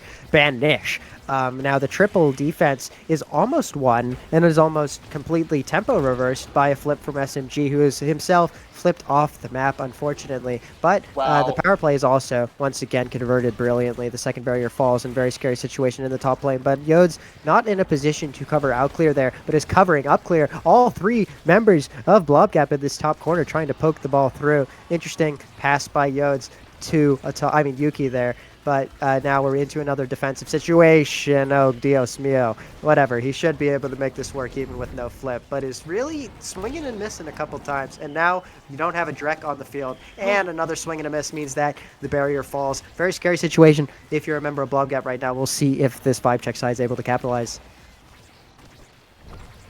Yeah, we'll have to see what happens here. Yodsman getting tagged up a little bit, right? His health bar not looking great. And now Cookies has returned back, but oh no, the clear into the path splitter. A few crucial errors there by Yodsman that point led to them losing the barrier and the point itself. And now we are going to point 5. This is very important here for VibeCheck if they want any chance in this game. Yeah, that was unfortunate sequence, but shake it off. GG's go next, as this Blobgap team is trying to do, taking the first barrier once again very clinically. Early on in the point, great slime by Yodes and great outclear fight, but kind of just saying, no, I'm not going to let my midfielder do that. Decides to jump onto it with his own slime, and is now we see Zarhanif in a place where they can affect the play, but no Zarhanif needed for that second conversion. Great stuff by Cookies, 2-1v1 in that instance. Great cut of the pass too by Yodes with that super long dash to Timbuktu and back, eject button value. But now, scary bot play situation. Zarhanif really has to play their life here not to get flipped off the edge, but the flip is ultimately blown. kind of for fun, but you know, GG's. In any case, now top lane pressure looking really scary as both forwards of Blobgap try to contend and try to bat it back towards this goal of Vibe Check, but nothing quite coming of it. Now both teams poking and prodding, flip coming out from SMG, opts to just let it do that, go into portal. Big damage out on the field. No one dying though, but there's two people who are looking very unhealthy. But somehow, that's crazy. Cookies managed to just about, what's it called, like footsie around that portal. He just about, I guess, DI'd out of the portal, so he did actually get hit and is now alive and well to capitalize and secure the goal. That was a crazy sequence. And there we go. Great set by Blobgap, even though the circumstances were a little suspect.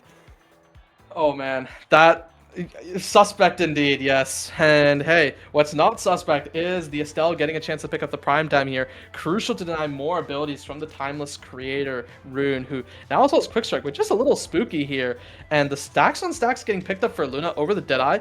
Interesting, but I actually think it's not surprising considering how SMG likes to play. He really favors the speed, all things considered.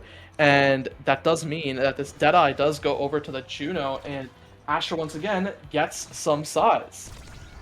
Yeah, so now Asher is quite large, and it's especially going to, provided they're the one getting the barriers, this is going to be a very big Asher, given that it is a demo pickup on a 2-barrier map. And there we go. Barrier is taken, but once again, I think it's taken entirely Gross SMG, meaning that there's no scaling coming out of this Asher just yet, if I'm not mistaken. In any case, oh, wow, great sequence by Ata to recover from a very sticky situation, able to hold on to that barrier, continues to hold on to the barrier, a series of very good clears, and following it up with a pillar. Not to mention, I think that's SMG with a really nice missile kill, following it up into a play into top lane with that secondary, and now poking and prodding is the side of Vibe Check, but unable to work it through. Great clear found, and great interaction won by SMG, meaning that the ball is still in the possession of this Vibe Check team, but it just looks like they're not able to do too much with it in this instance. Good patience, outwaiting the Estelle beam is Ata there, but too many abilities to follow it up. Great strike war. Oh, and great flip. I don't know. It was not a flip because Ata still has flip. But yeah, very interesting series of events. And there we go. A little anticlimactic. You know, Asher did not even have to swing, which is good if you're SMG. Free levels. Yeah, I mean, unfortunately there by Yosman, just barely missing out on that shot. And yeah, I think now we start seeing the power of this rune. You may not have thought it, but Quick Strike on a goalie who already has such long-lasting cooldowns is a little spooky. So we might be seeing a little more of this, even if the cooldowns themselves are not there. First barrier taken on each side, and now SMG is the one getting a little beaten up, but Boy's angle off of a failed back pass. It's the first time I've ever seen that one, and well, we'll have to see what develops after this. Now Cookie has the flip available, just pushing up, while the backline of Blobgap is just beating up on SMG completely.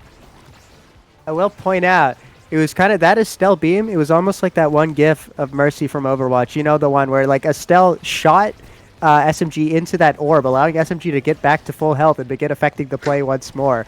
But okay, there he goes. Okay, could not be lucky for too long. You know, Cookie's able to right the wrongs of Zarhidif and finally get the kill with the primary. In any case, now another power play established and converted on brilliantly. Not so brilliant was that flip, but I don't think the side of Blobgap will mind, given that they're still decisively in the driver's seat up this point. Ball and momentum in their hands, really their point to lose, but they are slowly getting walked backwards by this tandem defense of Yuki and SMG. But it's not coming quite to fruition. And now here comes the cavalry, here comes Yodsman, but has to TP back before he can let the flip rip. But no flip, no problem. Great exclamation mark primary coming out of this Zarhynif, shoving it right through Ata. Yes, that's the one. Yeah, and it took me a sec, but now I realized why they were hunting SMG so hard. His stacks, I think, was about 2/3 of the way to fully cooked, and well, when the Luna has Among Titans, Glass Cannon, and stacks, she is going to be gliding, and you kind of saw it for a few moments there before the glass was taken off of SMG, but even without the glass, this guy is so fast. Oh my god. But it doesn't matter when the strike wars are won. Yosman with a bit of a fadeaway three-pointer there. That was it. Yeah, I guess was that, if I'm not mistaken, was that his blob that was just like lingering out on the field to get that goal, or did he strike that? I am actually not sure, right? It could have been, I thought it was like he jumped forward, he hit the primary, the blob hit, and then he struck it afterwards while he was leaving. And Interesting. if so, that it's so heads up for that. Now, unfortunately, they do lose that barrier there, so we could see another 0.5 if things go the way as expected. But now Cookie pushing up this top side, tries to go for a bottom pass, but there's no one to pass to there. And now Zarhainov has the flip available, a little bit dangerous. The pillars, good out by Ata, making sure that this offense has not come through. Now SMG just dribbling it forward with the boost, flips down to Yuki Pat Splitter to try and cut off the goal there. Still doesn't work, and now the flip no longer available for SMG. A little risky as he has no evade, but this interaction so dangerous. Good cut out by Cookies, but now he's back to try and kill SMG. The flip available is Zarhainov nearly the one taken off if he got hit by that whammy. Oh man, crazy melee in bot lane. I think Vibe is really trying to put this point to bed before both of their forwards eat paint, which is looking like a very likely outcome given the energy situation at hand. But it's looking to maybe not be going their way. They do finally lose their second barrier too. Granted, we do have Asher back to full health. Holy crap. What a lingering slime coming out of Yodes. Lingering strike, not quite getting the goal first time of asking from Cookies, but there we go. Great follow-up, meaning that Blobgap has their first point in this series, and we are going to a Game 3 on Tycho. Yeah, that right there is in fact Yodes the man, and he gets it done with the Blobo. And yeah, Game 3 to Tycho. How fitting. It is EU, so we're going to be seeing Atlas Lab, Oni Village, and Tycho Temple. This time with Zarhainov joining Blobgap now in full force. Pretty much a complete turnaround from last game, which was a very close game, and this was a 3-0. Dominant. Yeah, for sure. I think it was definitely a change of pace. The stats, interesting. We do see, I think, what's it called? Zarhainov was a lot more active on the defense, getting more than double or more than half of Yodes' saves. I mean, it just goes to show that I think there was I guess that was kind of exhibited the last game too. I think there was a lot of tandem play between midfield and goalie, but I think that's what especially jumps out to me, especially if you contrast it with the more meager save counts of the two fielders on the other side of the map. So interesting core control game plan coming out from this team who are able to outlast the damage, ironically almost doing as much damage and as much killing as their adversaries, who were spec'd a lot more to that effect. But yeah, it'll be interesting to see how things shake up in this Game 3. Two very evenly matched teams, as their records would somewhat imply. And once again, this is such a crucial game for your prospects of playoffs. So hopefully we see another firecracker. Yeah, especially as this is a reminder to everyone, right? This is a double round robin. So at the end of today, we will be hitting our halfway mark to the season. So being as high up in the standings as you can be at this halfway point is so crucial, as you will get a rematch against all these teams that you faced before, but if your records are anything to show by it, there's a chance that you may not be winning as many of those rematches as you might expect. Wait, so there's 6 teams. If it's a double round robin, that means there's 11 games? 12 games? 10 games. 10 games. Okay, math. Right, because you subtract the 2 you'd play against yourself. Oh, I'm good at math. Yes. That's why I'm in stats and not math, man. In any case, okay. There we go. Yeah, so there's 10 games. Okay, so we're almost halfway there. Wow, I thought we were at the end of today, there. we will be halfway there, right? As every team will have played 5 games at the end of today. So every team has actually faced every other team once as by the end of today, right? As we have Blob Vibe and then followed by Voss Lock. And we will have to see how these rematches pan out, as I believe thus far, I'm just going to do a quick check here. I think Card is sitting at 2-3, I believe it is. And Turkey's Cats at 0-5. If Vibe Check win this, they'll also be sitting at 2-3, but if they don't, it's 1-4 with their only win against Turkey's Cats, who's 0-10 total in terms of games. That's a great record. Hopefully they turn things around imminently. In any case, what was I going to say? Oh, right. Well, yeah, what caught me off guard is because we've got Lockdown versus Vass, and that matchup's already happened once this season. So that's what I was like, wait. I was like, what? No, it was Lock Blob and a Voss Blob. Really? I swear I saw. Yeah. Okay, I'm just tripping. Okay, man. Yeah, so no, in order of week 1 to week 4, we have had Lockdown play Wildcards, Vibe Check, Blobgap, and Turkey's Cats. So week 5 is going to be the Lock versus Voss matchup. But there's still one more game to be had before that, right? As we do have Blobgap versus Vibe Check, Game 3. And for Game 3, Blobgap elects to choose red side. Hey, cool. So wait, they were blue these last 2 times on the bounce, or am I mistaken? Yes. Okay. So map 1, Blobgap opted to choose blue side. Map 2, Vibe Check chose red side. And map 3, Blobgap chooses red side.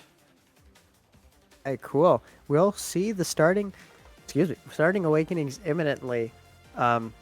Will be interesting to see. I mean, we've seen a tale of 2 games, one blowout and one absolute slog on Oni Village. I think it's really just I think it was just a matter of who can leverage their game plan more. So I think the comps are going to be particularly important heading into this third series. Like, go figure. Duh. But like, oh, and we got a heavy impact start. Dios mio. Okay, understandable Vice ban there coming out of Vibe Check. We'll see if the theme of snubbing out damage is continued with this Blobgap ban, or if they choose to just ban out the Asher, who's also very evergreen with Prime Time. So that's understandable. Yeah, but that does mean that the rune is available. Is that going to be first pick here for Ata? Or is she going to opt for something else? As I would very likely expect to see something like a Dubu Estelle or a Dubu Aimi on the 2-3 for Blobgap. Unless one of those are taken away, or unless specifically the Dubu is taken away by Vibe Check.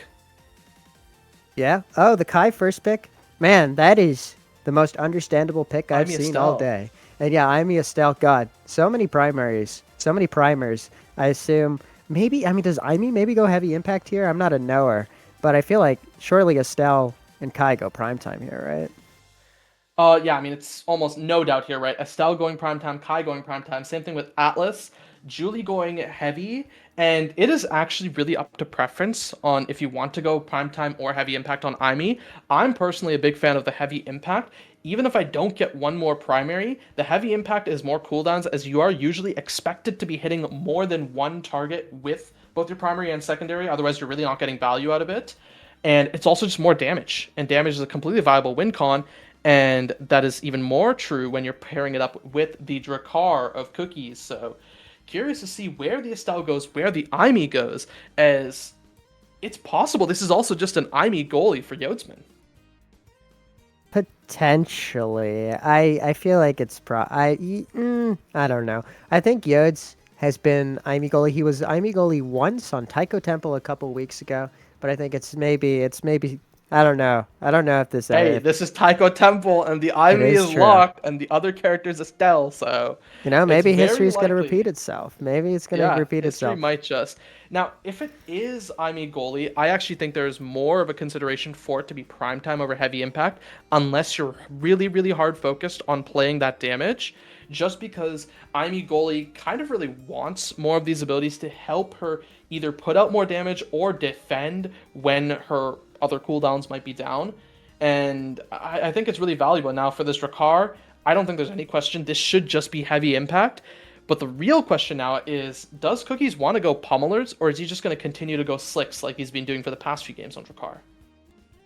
I think it's like I don't think this is like, maybe it's spawns, but this doesn't seem like an attrition brawling team. It seems like cheap shots off edge are probably how most of these kills are going to be coming out of the side of Blobgap. So I don't know. I think it's like not cut and dry either way. But I actually think it can go either way. I think Aimi Estelle is a very powerful backline when it comes to just dumping out damage periodically, and it's because of that I think this Drakkar can go heavy impact and honestly get away with taking slicks and just pump out the damage eventually, right?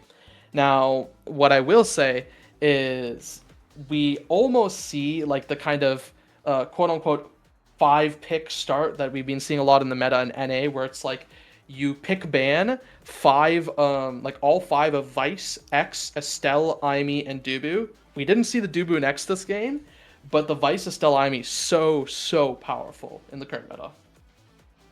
Especially on heavy impact start, think you'd be a little You'd be a little not hard pressed. You'd be a little suspect if you were to let that one go through, especially on a closed map where you can get so much more ulti value because there's less places to run, especially on a place like Taiko where there's no speed lanes or any BS that allows you to evade it more easily. So yeah, goodbye, Vice. Rip Bozo. But in any case, a bit of where here we go. That's the word I'm like. Oh, crazy. Okay, interesting start to life here in this third game. Getting getting the double within 5 seconds. Not on my bingo card for this game. But things getting a bit more controlled as the play persists. There is an Estelle off the map, but kind of not that big of a deal, given that both berries continue to hold. Interesting expenditure of the secondary by Ata means that the beam is unable to shove it through her, but now, left with no abilities but a lone primary to deal with that defense, and the defense decidedly not one good primary in from Zarhynif. I think, wait, let me tab. Yep, leveraging that primetime value for sure. Yup. Yeah, exactly. And the picks in terms of starting Awakenings, pretty much as expected, right? We want the prime time for the Estelle, the Kai, and the Atlas, and even the Aimee because she is Aimee goalie. And once again, I thought that was a double KO for a second there, and it was just Cookies that fell, and a good defensive turret there. Now Yodsman having the flip available, not needing to use it, might even use it for some damage onto Yuki, and there is that Celestial Intervention. The barrier still going down. Now Yuki pressed to use the flip here. Good counter flip out by Yodsman. It goes up to the top side, and now passed down to Cookies, but it's just in the middle of everyone, and Yuki is now backing off to grab that orb to allow Zarhynif to push forward. Missed abilities out by Zarhynif, but Yodsman continuing to keep the offense forward. A good dash punch, and now Yuki is taken off the map, shut down, but it's just a Kai versus an Aimee. The Aimee should be losing that, but just buys enough time, and Ata, a little greedy there. The flip, where does it go? It goes bouncing up to Cookies, forcing the flip out by Ata, and out to the top side of Blobgap. It's just slowed down for a moment, and Yodsman, it just slides right past him. Tragic for the side of Blobgap. Oh, Dios mío. Yeah, that's not how you want your point to end. But once again, early days here in this game. I doubt that's a harbinger of things to come, as both teams are now equal on points, 1 apiece. The abilities are coming out of the sleeves here in top lane, but a lot of them not connecting or otherwise not being very effectual. First barrier does fall. Interesting sequence there by Yods, dashing forwards. Spite getting that dash onto Kai out of spite, frankly, but it's okay. He seems to be back to health. Who is not quite back to health is this poor Zarhynif Estelle, once again knocked off the map. Not the first time this series or this game that's happened. Good hold by Yods. That was a really great hold, a phenomenal hold actually, to not even have to expend flip there into this Julie, which is what you love to see. Still, once again, not having to expend flip. Great economizing of their abilities in this instance. But the Atlas, not so much the primary, a little wayward, meaning that the second barrier does fall. Now, very scary situation in corner. No more value to come out of those primaries. The second one is blown, and blown before the direct shotguns, meaning that interaction is always going to be won by Cookie. Great stuff. Yeah, overall, really well played by Blobgap, all things considered. One thing I actually kind of dislike is, okay, there we go. Yodsman does do it there, but honestly, it has felt like he hasn't really used his abilities for damage edge as much as I've really kind of hoped for him to with this Aimee goalie pick. But whatever he's doing right now is still working despite that. And oh no, that flip misses by SMG. That actually means that Cookies lives for just a little longer, but it does force him to use his flip. And now Zarhynif is the one pushing forward here. The Celestial Intervention used there by Ata, but in the end, the first barrier does fall. Yodsman getting this clear for now, and Cookie's health bar still not looking great. Though Zarhynif, he's the next one to this flip pass up, but the barrier still doesn't fall. A little dangerous, and now Yodsman needs to be a little bit careful. First barrier still not falling. The Firewall Sentry available, and Yuki just sitting in the corner waiting for the Firewall Sentry to dissipate, and the flip just out by Yodsman, and now it's SMG who's looking kind of low, but the barrier still falling. Dash punch good, clear out by Zarhynif and Yodsman, but no, the cross a little greedy out by Yodsman, and that means the second barrier does actually fall there. Oh, and a little bit of a misplaced out-clear attempt there, getting completely called out and then some by Rookie Cookie on this track, meaning we once again have an open net. Atlas, not an ideal situation, to say the least, is able to continually farm this corner, but then he chooses not to hit it in the corner. Ata, yeah, a little wayward there, straight into the Estelle beam from Zarhynif. Unfortunate play, but there we go. On the flip side of that coin, great play from Zarhynif. Good presence of mind, and we have Broken Awakenings, folks. We got Broken Awakenings again. It was bound to happen. Fight or flight, perfect form, adrenaline rush, catalyst, spark of strength. None of them are supposed to be here. And now, yeah, Hotshot, a really good pickup there by the Estelle. But the perfect form Atlas is genuinely a little scary. And I think the adrenaline rush, I don't know if that should have been taken out by Yodsman. It felt like maybe more for Cookies, but I guess Cookies just wants the raw power instead. And, well, we're going to see all of the removed Awakenings getting picked up by different members of the draft. And, well, they're removed for a reason. Yeah, I don't know how balanced they are. I guess we'll see imminently. In any case, here we go. Good strike found by SMG to work it around the two fielders of Team Blobgap. Now, again, chaos in the midfield as Fight Club begins to be established. Man. And there we go. SMG, the unfortunate recipient thereof, just eating damage up the wazoo. Having to just stutter step, is snaking, is wave dashing, but the wave dashing not quite working out for him in that circumstance. Getting murked into the back of the net, meaning we have a power play in favor of Blobgap, who are looking to convert, but ETOS still got plenty of abilities up her sleeve, meaning that nothing quite comes of it just yet. And a lot of stuff also burned by SMG there, right? So SMG no longer having the Barrage or the Giga Blast, and now gets just taken off the map again. This time, no Celestial Intervention to intervene here. The flip in melee of Ata, and it's Ata who stuffs it out there. Now Cookie's just trying to play through the corner here. They want to look for some sort of pass. Pass found up to Zarhynef, but SMG respawns in time. Good strike shot by Ata, playing off this bottom side once more. Good clear out by Ata, and it's still alive here. Yodsman, the glitch pop, buys some time. The flip still available. Pass down to Zarhynef, but it's in the corner. Very dangerous for the IME goalie, and a disturbing bounce. Catches that second barrier, but two flips still available. Flip, counter flip out by Yodsman, and now it's Cookies who has the next flip. Zarhynef intercepts it now. SMG just needs to look for a pass, but it just bounces off the center drum, and no expanse to catch it in time. That was a series of really unfortunate angles for both teams, quite frankly. But Tycho giveth and Tycho taketh away. I got manipulated last night playing ranked, so, you know, man, it is prevalent here on this map. Case in point, that point. Oh, and there we go. SMG is just not being allowed to live. This is less of a core strike game for him and more of a morgue. It's just like, it seems like every other time, every other death is him. Oh, and speaking of death, there's a second one on the board. But oh my god, Atlas, my goat. Great stuff by Ata to actually kind of make this power play a moot point as the ball is shuffled back up the other end. But, shuffled right through Ata as well. The flip burned for fun, meaning this is going to be a pretty unmanageable defense. But oh my god, what a crazy sequence. I mean, the clear's a little wayward, and that means the pressure's going to be kept up and ultimately converted, but that was a really sick look and hold from Ata. But yeah, SMG unable to follow up on that defense there. Yeah, I mean, this goes to really show you that EUSL, the players here, this is in fact a League of Legends with how much killing has been going on. And now we do see ourselves coming to, I believe, what is the 6th point of the game, and nearly a double barrier, really well saved, I think, out by Zarhynef there, Rose Warp there as well now to prevent that second barrier from going down, but it's still a little awkward, the Firewall Sentry being forced to use on that top side, and it's still very dangerous in terms of clears, but look at the damage. SMG is taken low once again, though I think, Celestial Intervention still not up. Yeah, I mean, in spite of the perfect form, I guess still not quite enough buttons out of this Atlas. A little bit of a speculative outclear attempt there is once again snubbed out by this Drek. Cookies, that's the second time on this game that he's done such a play, and now scary 2v1 about to be established in corner, but luckily Ata has enough buttons up her sleeve to deal with that. And very interesting interaction there.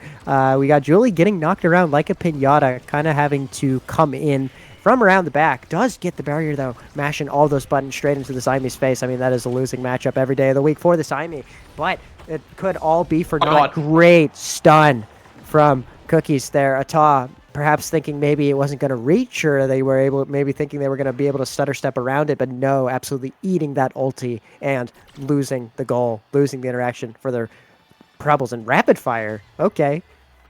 That's a bit of a tough decision here, right? Is this the missile prop for the Drakkar or second spark? I think it's missile prop probably, but no, I guess rapid fire is just that good, right? The 25%. Oh, it's still 33% cooldown reduction, and that means the spark of focus does fall to the Juliet, and so many cooldowns now available for the side of Blobgap, and this is going to be even more disturbing when it comes to killing.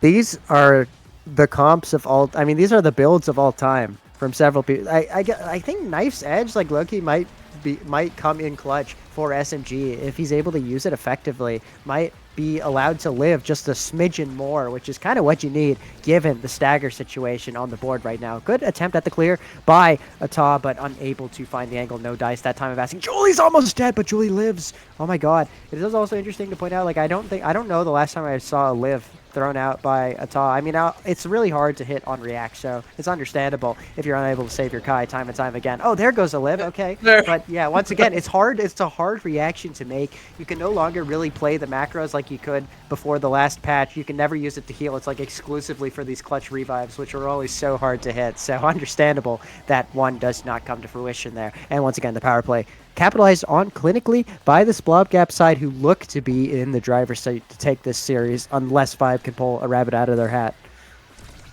Yeah, traditionally you're used to seeing more of these cooldowns used for core control. Well, guess what? More cooldowns means more damage, and that means more depth for the side of Vibe Check there if they're not able to deal with them. First barrier already taken, second nearly taken as well, thanks to the layering of the side of Blobgap there. Good back pass out by Zarheinef to Yodsman, and another good clear. This time it's Atad's taken off the map. The liver is now no longer the liveth, and Cookies playing in the corner once again. Good saves out by all members of Vibe Check there, and we might just see a delayed ace here out by the members of Blobgap if they choose to do so. No, they don't get a chance. They're trying to score. Unfortunately, that time it failed. Yodsman with the flip available. They try to play through his top side. SMG is back on the map, so it's not all but lost yet, but Yuki just getting completely thrown around like a pinata there, and it's just so dire for Vibe Check.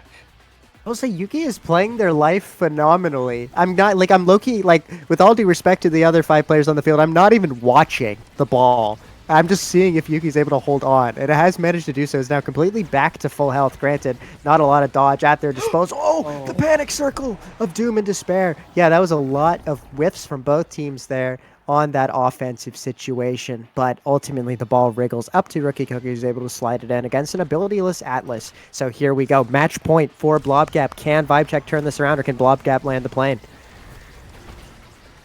Yeah, we already see the first barrier taken, the second barrier taken. It's just in melee. Oh no, they just walked up and flipped. It was doomed from the beginning. And Blobgap, they take this series 2-1 despite a really strong start from Vibe Check.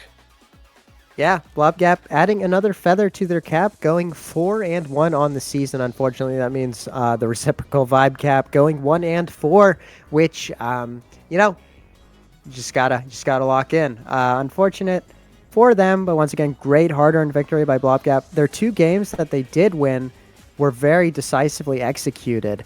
So I think shout out to them for knowing the game plan and executing on it better than their adversaries. And now we'll probably throw to break imminently, unless you have any any final remarks before we prepare ourselves for the next series, which is Voss versus Lockdown.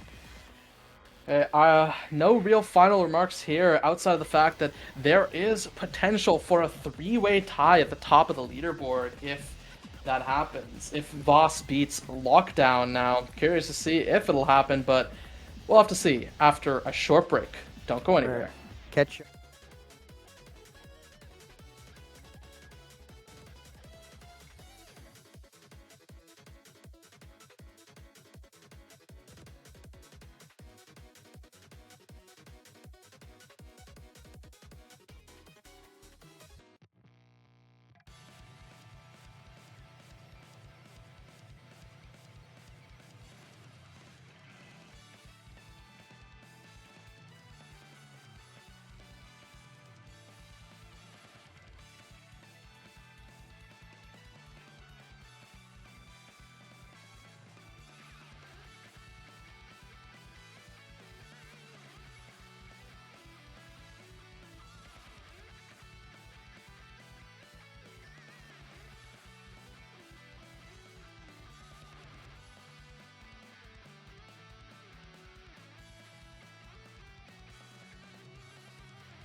Hello, everyone, and welcome back to the final game of the first half of EUSL.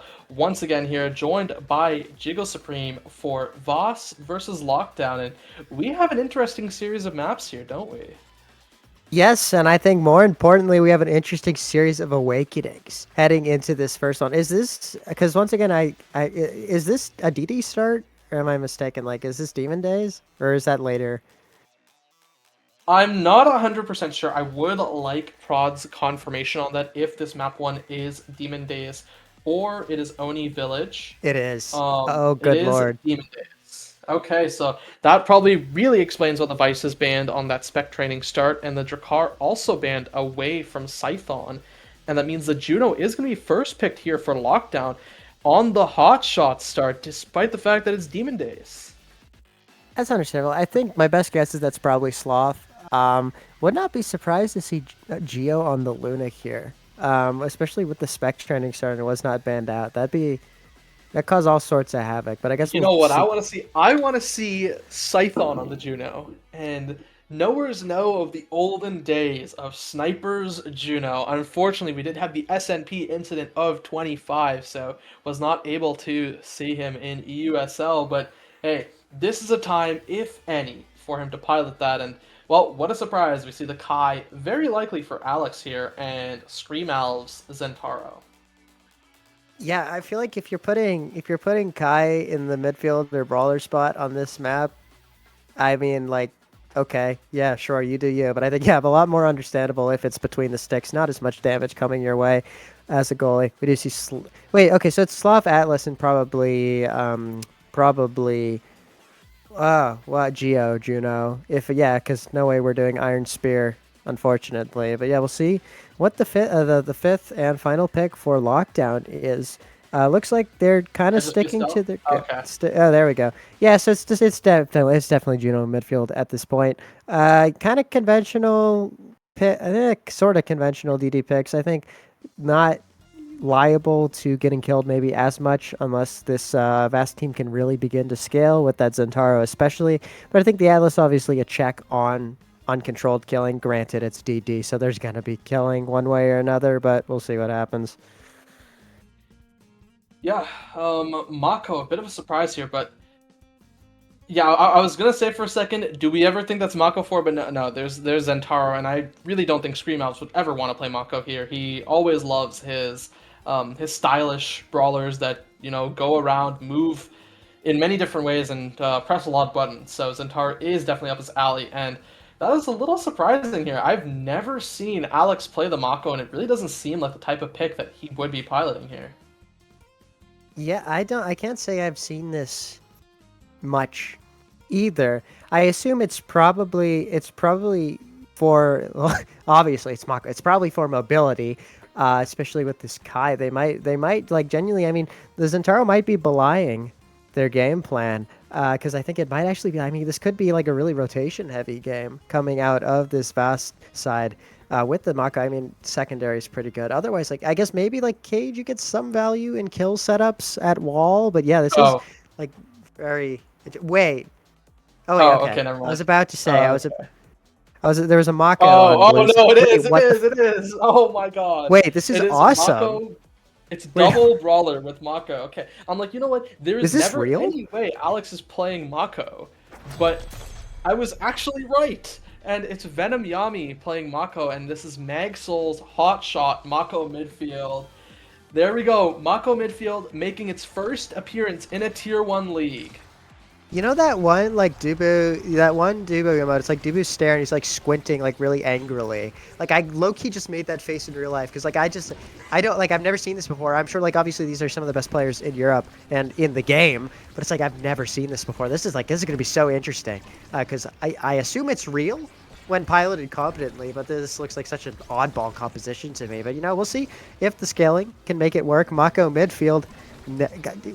I have no words for this. I've never seen this before, but I guess you can probably speak to this a little more educatedly than I can. I really wish I could, but unfortunately, every time I've ever seen a Mako midfield, it has been from some specific solo queue teammates that I'm not a big fan of playing with. And, well, that's really my experience with Mako midfield. Now, I really hope that Venom Yami does not live to that same expectation, but it's really hard to convincingly say if what is good about this pick. Now, they are down both barriers to only the one of Lockdown. This is a hotshot Juno as we have ticked over to overtime, so that's where it starts to get a little dangerous, but Juno's not even needed as Scython catches the clear and sends it to the top. Yeah, I guess Venom Yami trying to channel his inner move it. Knowers know. Famous NA Mako player. But in any case, we just see 2 flips on deck. An interesting way that play shook up by the end is we had Alves actually in the midfield position cutting pass. So I guess it is, yeah, the double baller means the positioning might be a little interchangeable, especially in those defensive situations. But yeah, I just like I don't even know what the game plan is here. Like, there is a game plan. I'm not saying this is stupid. It's just like this is so out of left field. I don't know.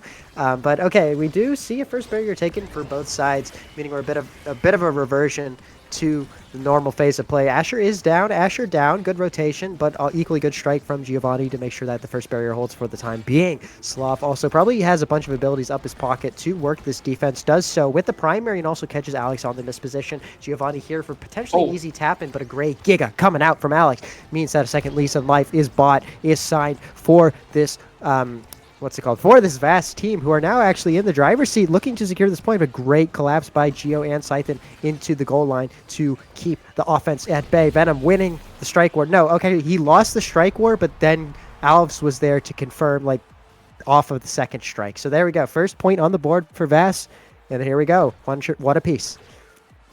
Yeah, and I assume Scython just did not have that barrier beam up, as otherwise I think that should have just been a save point if it was available, but hey, it is what it is. Now good kill combo there out by the members of Voss. Still, they have a lot to chew through as the double barriers are alive for the side of Lockdown. Good pass down to Venom Yami, who has the flip available, throws that perfect pitch up as Screamhouse takes the first barrier, second not falling yet. Sloth looking a little low, a lot of abilities committed there, and that's the second barrier falling, and now it's a bit of an awkward 1v1 as Sloth celestially intervenes with his own death, but this time it's Screamhouse that sends it to the bottom side, and hey, Voss is off to a good start. Yeah, this is, I mean, they're making it work. Go figure. I mean, they're I think, second placed team in USL for a reason. So, you know, definitely making things happen here.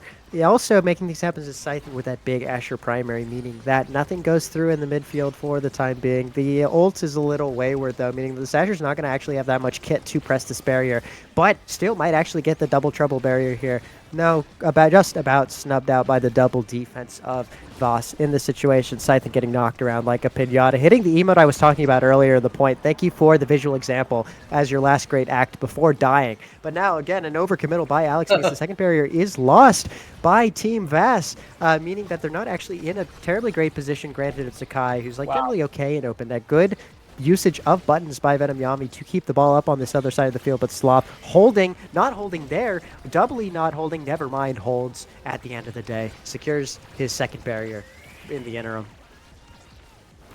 Yeah, and this time the flip out by Screamhouse. This time no barrier found there, but 2 flips still available. This time it's Alex pushing up. The ensnare jump's just barely taking that, and now the flip in melee, but it's a little awkward here. As Giovanni jumped forward there, a little greedy. He just had to play the strike war, the 2v1 with Scream Elves and Sloth, but unfortunately the greed cost them that first set. And now Zentaro, we're seeing another fun set of awakenings here. It's been so long since I've seen Chrono Boost, man. Oh, it takes me down memory lane. But in any case, not picked up by the Zen Ops for Fighter Flight. Go figure. Juno being a little indecisive about their pick, probably just seeing how this draft shakes up. The Twin Dryad evidently snapped away from Sloth, but not too complaining, not too big of a cause for concern, because you just pick up team player, which is just so strong on goalie. Chrono Boost going on to Mako. Even faster. Those 2 other forwards on Venom's team are going to be so much faster, so we'll see if that starts to pay dividends heading into the second set. Yeah, definitely the midfielder who wants to stay in one place doing not much of anything, but hey, the not much of anything might be pretty valuable when it is actually a speed boost. And, well, Fighter Flight now is actually kind of scary for Screamhouse, right? He started with this vicious Vambrace, which means that he just did not have much speed, but now he has the speed and the survivability, so that's a little spooky.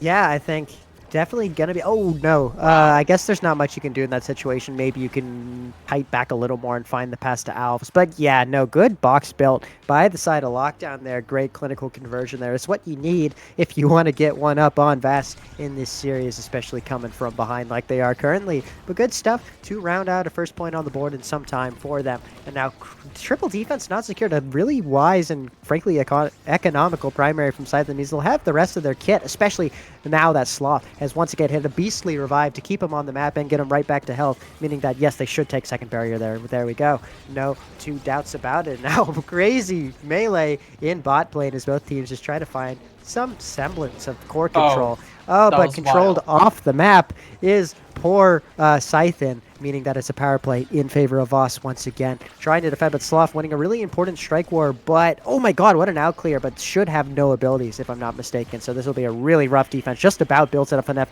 energy to get the flip, but it's ultimately futile. There's just too many hitboxes in the face of this lockdown team presently to deal with the defense. And now Alex having the TP back, not having to blow flip though. W eject button as midfield mayhem ensues once more. Yeah, we are hitting overtime, so as team player, the hot shot, this is the core speed's time to shine. But the question is can they have this opportunity to do so? Good expanse there, but now the pass forward out by Venom. Yami nearly found the flip forced for Alex, and now where does it go? It goes down to the Juno with the team player pass, and they're just looking for a pass up to Scython. Instead, Gio just continually feeds it up in the corner and just manages to find his way closer and closer until Scython gets his chance to take a shot.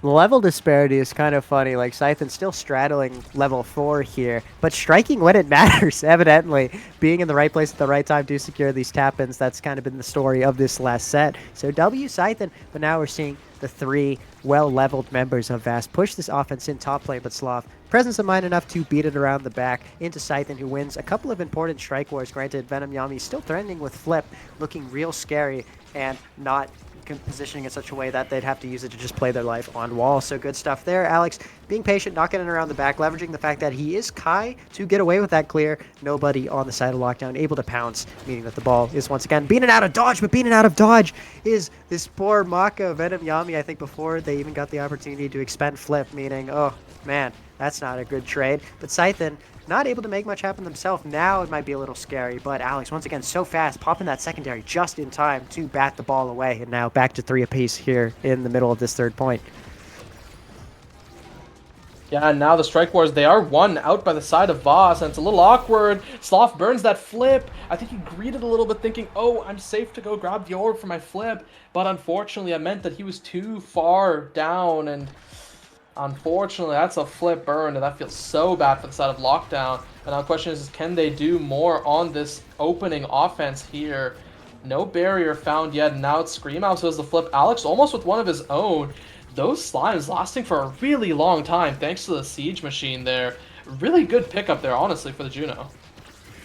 Yeah, for sure. I think especially on an enclosed map such as this one, I think there's the likelihood of ball running into your slimes is necessarily much higher because there's less places for the ball to be. But in any case, it's actually, in spite of the Awakenings, Team Lockdown definitely on the back foot here. Death, dying, despair, all 3 Ds coming out in full force from the side of Voss, who's really putting them up against the ropes here. That said, Venom Yami is actually the unhealthiest of the 6 people on the field right now. Not contesting orb quite wisely. That was definitely a trap if I've ever seen one, especially with Scythe now threatening with flip. The unfortunate burst usage by Alves, though, means that perhaps we're not going to see as clinical of an offense as we might have had another timeline been the one we're currently in. But good find by Alex, once again winning some very key interactions into the Scythe and Asher, holding his barrier. Both goalies playing really well, playing first principles, just getting the ball out of dodge, which is what you love to see. Granted, means these points are really starting to drag. Yeah, they're definitely dragging, and once again, Geo Scython, they're finding the ways to get the core behind the net. But behind the net isn't really where you want to be. You want to have a shot to take the actual barrier itself, and now the expanse being down makes it a little dangerous. They're trying to play up this top side. Good rotate down to the bottom, which means the pass is nearly found to Scream Out. So we reached overtime. That's where the Juno, that's where the team player does really well. But the team player won't do much of anything if the net is closed. And as I say that, a barrier does open up. This is exactly what the doctor ordered for Lockdown. And now it's Scython just dribbling, beating out Alves twice and sending it to the top side.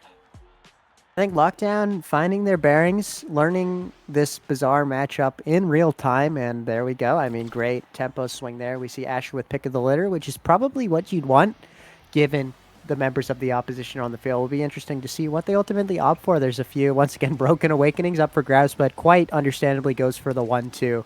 I mean, there's no universe where your Juno gets it either, so might as well. Yeah, now the Juno gets explosive entrance. It's a deny away from Owls, but it's also just really good for the Juno, especially since she already has Siege Machine. She doesn't really want the aerials, so she's very happy to take another Dash Awakening here in order to get that range, and that just leaves up Sparks. And I think that Spark of Agility, or Spark of Focus, is really good for Sloth as cooldowns galore. Yeah, and I mean, evidently that's exactly what you want on this Atlas, who is less concerned about offending as he is defending. Means that it's a lot of relying on your forwards to make things happen up the other end of the pitch, but at least you can buy him a lot of opportunities with how many buttons you now have at your disposal. In any case, we're seeing a couple of those buttons will probably have to be used soon. The primary is used to great effect, putting Alves into stun, and also secondary to snub out the burst. Buttons galore, as we were saying. In any case, Alex is now the goalie being called into action, able to find a couple of smart clears through Venom Yami, with Venom Yami also winning that interaction very well with the secondary, meaning that the offense is pivoting in favor of Team Voss, who do secure the first barrier of this set. Good patience by Scythen, throwing down the ulti to really checkmate the defending side of Voss there and secure the first barrier. But once again, we're just seeing a lot of poking and prodding and sparring and ability usage, and neither team able to find a decisive breakthrough. That said, things might be changing now with this flip in the middle of the park, in the middle of the arc rather, from Alves, who slots it right past Sloth into the top corner. Great play from the Voss forward there. Yeah, and I mean, I think one thing that's been really good for the side of Voss is just how many very fast multi-hits they have, right? Like the Barrage, like Zentaro's abilities. Honestly, like Mako's passive being used in conjunction with her abilities, she has so many very fast multi-hits, and that's what's allowed them to push it through the defensive Lockdown, even though Lockdown has been layering a lot of their abilities and strikes really well. Yeah, I think it's just, like I said, I mean, look at these barrages. It seems like there's a barrage every other second from this guy. He does have eject button and twin drive, mind you, so able to come and deck or dump out a lot more buttons onto this Lockdown side. Then he would have been able to previously. And once again, speaking of dumping cooldowns, knocks Gigas, this poor Scythe and Asher, off the map. And now the power play once again being set up very clinically by this Vast side, who are just working it between each other. Sloth equal to it, though, throwing out a good primary to cut past and also winning a series of really important strikes, not to mention a really clutch live, but there's not anything you can do in that situation. The cage lingering just a little too long, coming out of Venom there, and able to secure them the goal. Yeah, very well played by the side of Venom and Scream Elves in the corner there to make sure that their multi-hits are used to full effectiveness. And a good social intervention by Sloth, but it's just not enough there. And, well, we all have to see how that continues through to the later parts of this set, but that double barrier is already taken. We may have no later parts. And, oh my god, the flip to kill and try the shot, and it's just going to be pass. It's methodical at this point, but hold on, just as I said, they do get that second barrier, but no, it's just Voss putting it in, making sure they bring themselves up sets 2-1. Pendulum swinging back in favor of this blue side. It seems like it's been like 3 blowouts alternating, oscillating between the two sides in these first sets to open the game, but things could get really scary here. We are seeing another Spark on the board, which could, I mean, I don't think it gets to Sloth realistically, especially because we've got Venom Yami Spark. Oh, Venom Yami's actually back at the bus. Never mind, scratch that. We do see Primetime being foregone by Alex in favor of the Rapid Fire. Which is, I mean, it's choice. I'm not too sure which one's better in that situation. What is important is we're seeing another Dash Awakening onto this Mako, meaning that secondary is going to be so important and so dangerous if this Mako is not able to be hit out of it. I think this draft was very Voss favored, right? I actually think Rapid Fire is better than Primetime on Kai, personally. Because 33% cooldown reduction just flat is so good, especially when Alex has been like using these primaries really well, and it's already felt like he's never been out of them. Now he just never is out of them, period. And yeah, more Dash Awakenings for both Venom and Scream Owls, but on the other side, we do have a second Spark for Sloth, and Honestly, I'd say that's about it, right? The prime time is okay on Asher, but again, it is Asher forward, not Asher goalie.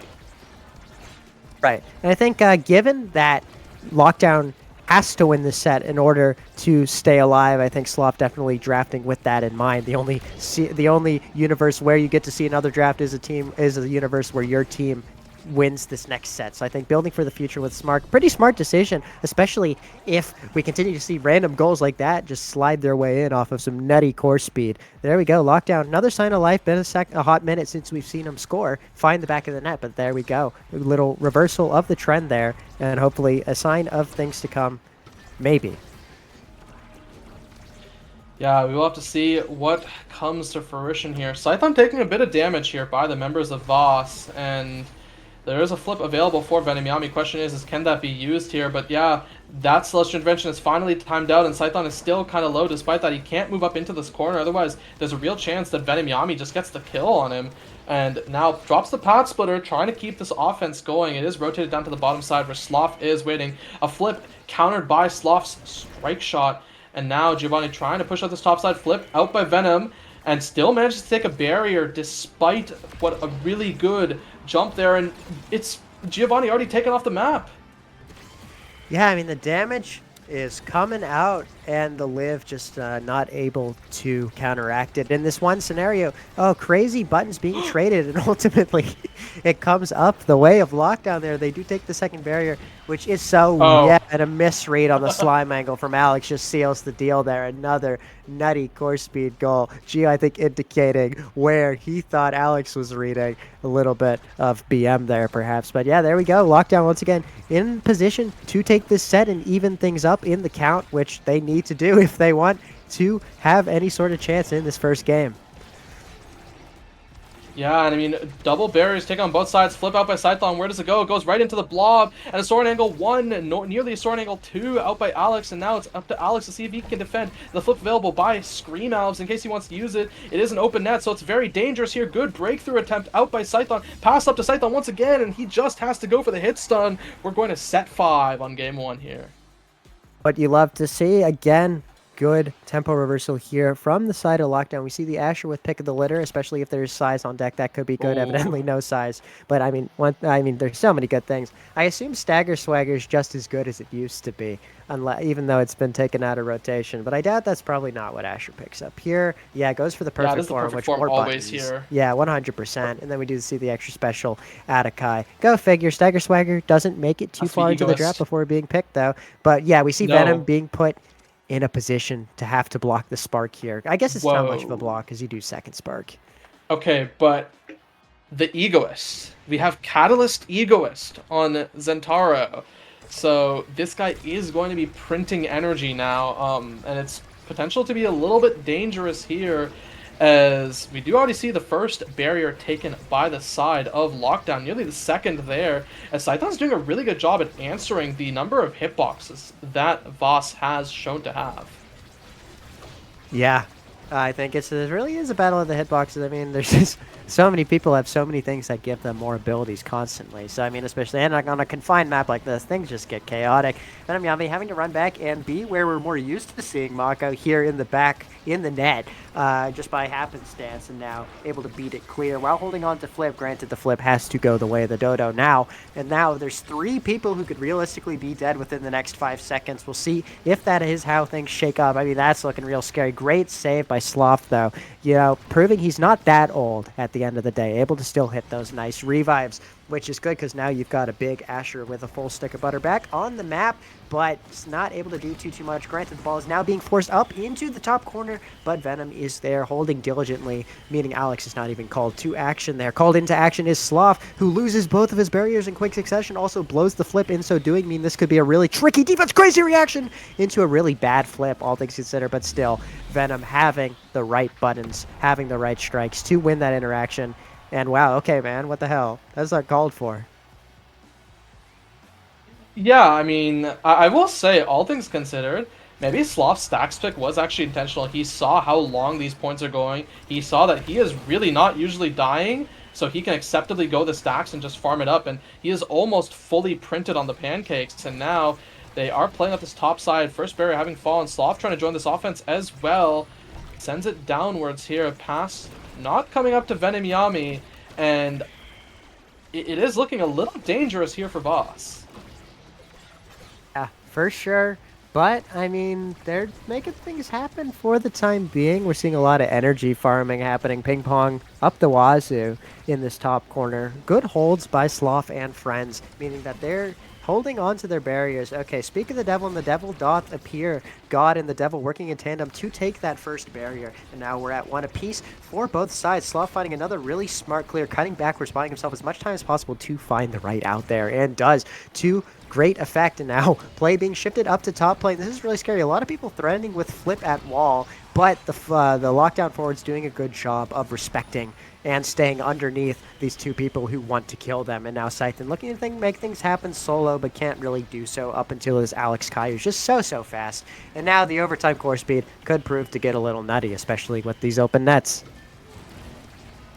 Yeah, now there's two flips available for the side of Voss. Scythen trying to remove one. He nearly has a flip of his own. This flip could come up to God there, but it's the Blobos that stop it. And now Venom Yami down a flip. It's a little risky here. God's up in the corner. Doesn't get the flip thanks to the hit stun out by Giovanni there. Cross-map hit stun. And now the flip comes through to God, but God gets the shot. And it's the devil in town as we're 1 point away from Voss taking game one. And the Lord said, let there be goals. And so it were. And there we go. Just one more left on the board to knock or to scratch onto the board for this Voss team to book their ticket into the second game of this series in an advantageous position. Wow, I'm really good with words. Anyways, we do see Lockdown getting the early momentum in this point, though, opening the net within the first 20 seconds of the game.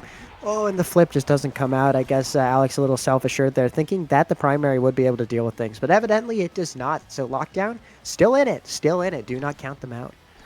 So that point, I think, was like a less than 30-second point. Scream Owl's flipped on the previous point. He nearly has flipped now. And that is the power of Catalyst, and soon he will be reaching his ego's point. Good flip out there by Sloth, taking a barrier and making sure his second barrier does not go down. Counter flip out by Alex to prevent Scython's offense there. And he is getting knocked around a little bit as now Giovanni tries to push up this top side. The egoist is finally procced, and God gets shut down here.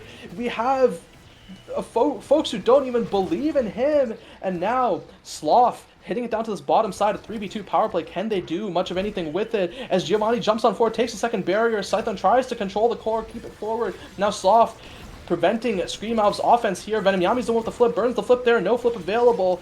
And Giovanni's pushing up this top side, a little bit dangerous, has to back off. The stagger swagger ticking as well. Pass up to Giovanni, good strike war against the perfect pitch. Sent down to the bottom side, and now Sloth trying to keep this offense going as well. He still has one barrier remaining, a little bit risky here. Good defensive path splitter there, and it goes down, nearly hits the demon angle, and Scython misses the flip out by Scream Owls, and that's the second barrier taken. It's an open net, and that's where the Atlas struggles, and Scream Owls gets fed the core, and that's game one to Voss. Man, Easter Sunday came early. God has returned onto this earth and has put in some crazy work to, I think, get all three points in that final set. So yeah, we're seeing, unconventional comp, to say the least, from Vast, but they work it to great effect. And also with a little bit of a helping hand from those absolutely vile awakenings. But, the captains, they gentlemen this. They said, yeah, we're going to rock it. We're going to roll with these awakes. And it ended up paying dividends for this Vast team. Great stuff to them. And now in a decisive,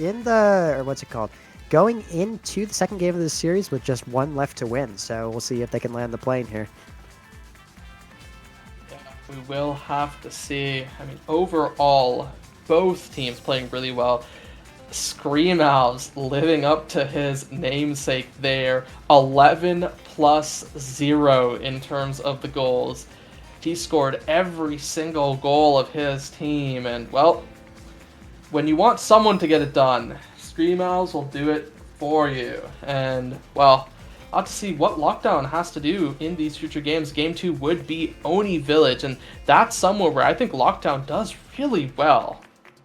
Yeah, I mean, just like based on intuition, like this is Lockdown. Like this is where they do well in an open map where damage is not as prevalent and core control is the name of the game.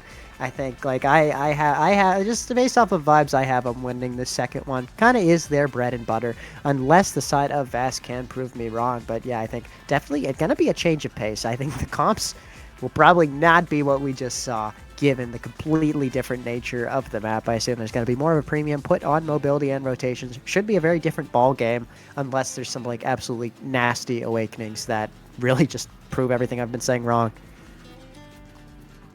Yeah, oh man, I don't know. It's really tough to say, but very likely we're gonna see more of that Estelle Kai pick ban on this Oni village, and Scream Owls very likely will sit on the Zentaro, maybe opting to deny the Rasmus instead, because there's a possibility that what they can do is they can, pick ban Rasmus Drakkar. And yeah, Scython could probably play this Zentaro, play this Asher, but I actually think Rasmus and Drakkar are probably the two premier brawlers on this Oni village map. Yeah, I think that sounds about right. I wouldn't dispute you on that. I mean, they're the two more mobile brawlers of the hard brawler bunch. So I think especially with the Zentaro dash, you're just able to police the space so effectively, and you've got that ready to rip like within 20 seconds over and over and over again. I mean, Rasmus has the speed boost, but I think a little less effectual to that regard. But yeah, two very good brawlers. I assume, like I said, probably will be a premium placed on those two. I would be absolutely shocked to see at least one of them not getting picked. As for the rest of the comps, I think it's really just like dealer's choice for them. I think it's probably going to be Awakening dependent, but really, I mean, you can make a lockdown or an ejector work to great effect on this map, just depending on the game plan. So I don't know. I can't really put money on how these teams are going to shake up for sure.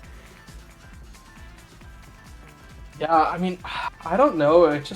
It feels like it's hard to really say if these eject button picks really work that well. Like, I can kind of see, like, the eject button Kai work, but that's because it's Kai. I honestly think even some of these eject button goalies, you may just want to play the momentum boots if you're going to Oni Village, right? Stuff like the momentum boots Luna, momentum boots Aimi, momentum boots Kai even. But genuinely speaking, you'd much rather just have those lockdown goalies, all things considered, on Oni Village. Yeah, I think I'm obviously conducive to the lockdown, so that's definitely what I'd lock in. In any case, teams looking to be deliberating for a while here. I don't think, has draft even started, or am I mistaken? I don't think draft has started. I think teams are still just kind of waiting to get themselves ready, and we'll see how things go from there. Yeah, I mean, lockdown, I think, even that, I mean, that was like a 20-something minute Demon Days game into a disgusting comp. So, I mean, I don't think you can use that game too much of a predictor as to who's going to win the second one. I think these are the top two teams in the league for a reason. Definitely can go pound for pound, band for band. So I think lockdown I think this is going to be another really long one. I think, especially because... So it looks like draft has already started. It is Demolitionist Tempo Swing. But I think they're still working through the draft on their end. We did have a bit of a hiccup on our production side, unfortunately. So we will have to wait for the results of that draft. But Demolitionist Tempo Swing on Oni Village. I'd like to imagine almost everyone just goes Demolitionist. Yeah, I mean, what was that? The alternative is Tempo Swing? Yeah, I mean, yeah. What do you, I don't know. Like, how do you make that work? It seems like that's always like the dregs of the draft. Like, whoever's in the caboose ends up with that thing. So, yeah, I think it probably is. What do I know? But I think it probably will be most emphasis on. I mean, look, we're already seeing Kazan and Rasmus come out. One big Clarion Corp size scaler apiece for both teams. That's pretty understandably. We do see the Drek get banned out here, meaning that I assume. Yeah. Wait. Hold on. That's gonna be Venom Yami on the Estelle. I think I was so used to like seeing Geo lock in the Estelle first pick. That's kind of the lockdown MO, but they're actually the red team here. So I had to correct myself. Yeah, I assume it's Venom on the Estelle playing into a Kazan forward. Yeah, and then we got Dubu in between the sticks. Pretty conventional comp. Yeah, and that is on the opposite side. Atlas Rasmus, very likely we're going to see like a Juno or maybe a Luna for Giovanni if he really wants to go that route. I think those are probably the two we're very likely to see. There is a world, it's like now, but I highly doubt it. It's almost certainly just going to be Juno or Luna. And yeah, that is a good point, right? This Dubu for Alex is not that common, right? Alex, I think, has been playing it a little more lately just because of how powerful it is. and it has been working. Now, in the end, we do see the Luna for Giovanni. Curious to see how that pans out. I'm really hoping that Giovanni can make do with this pick.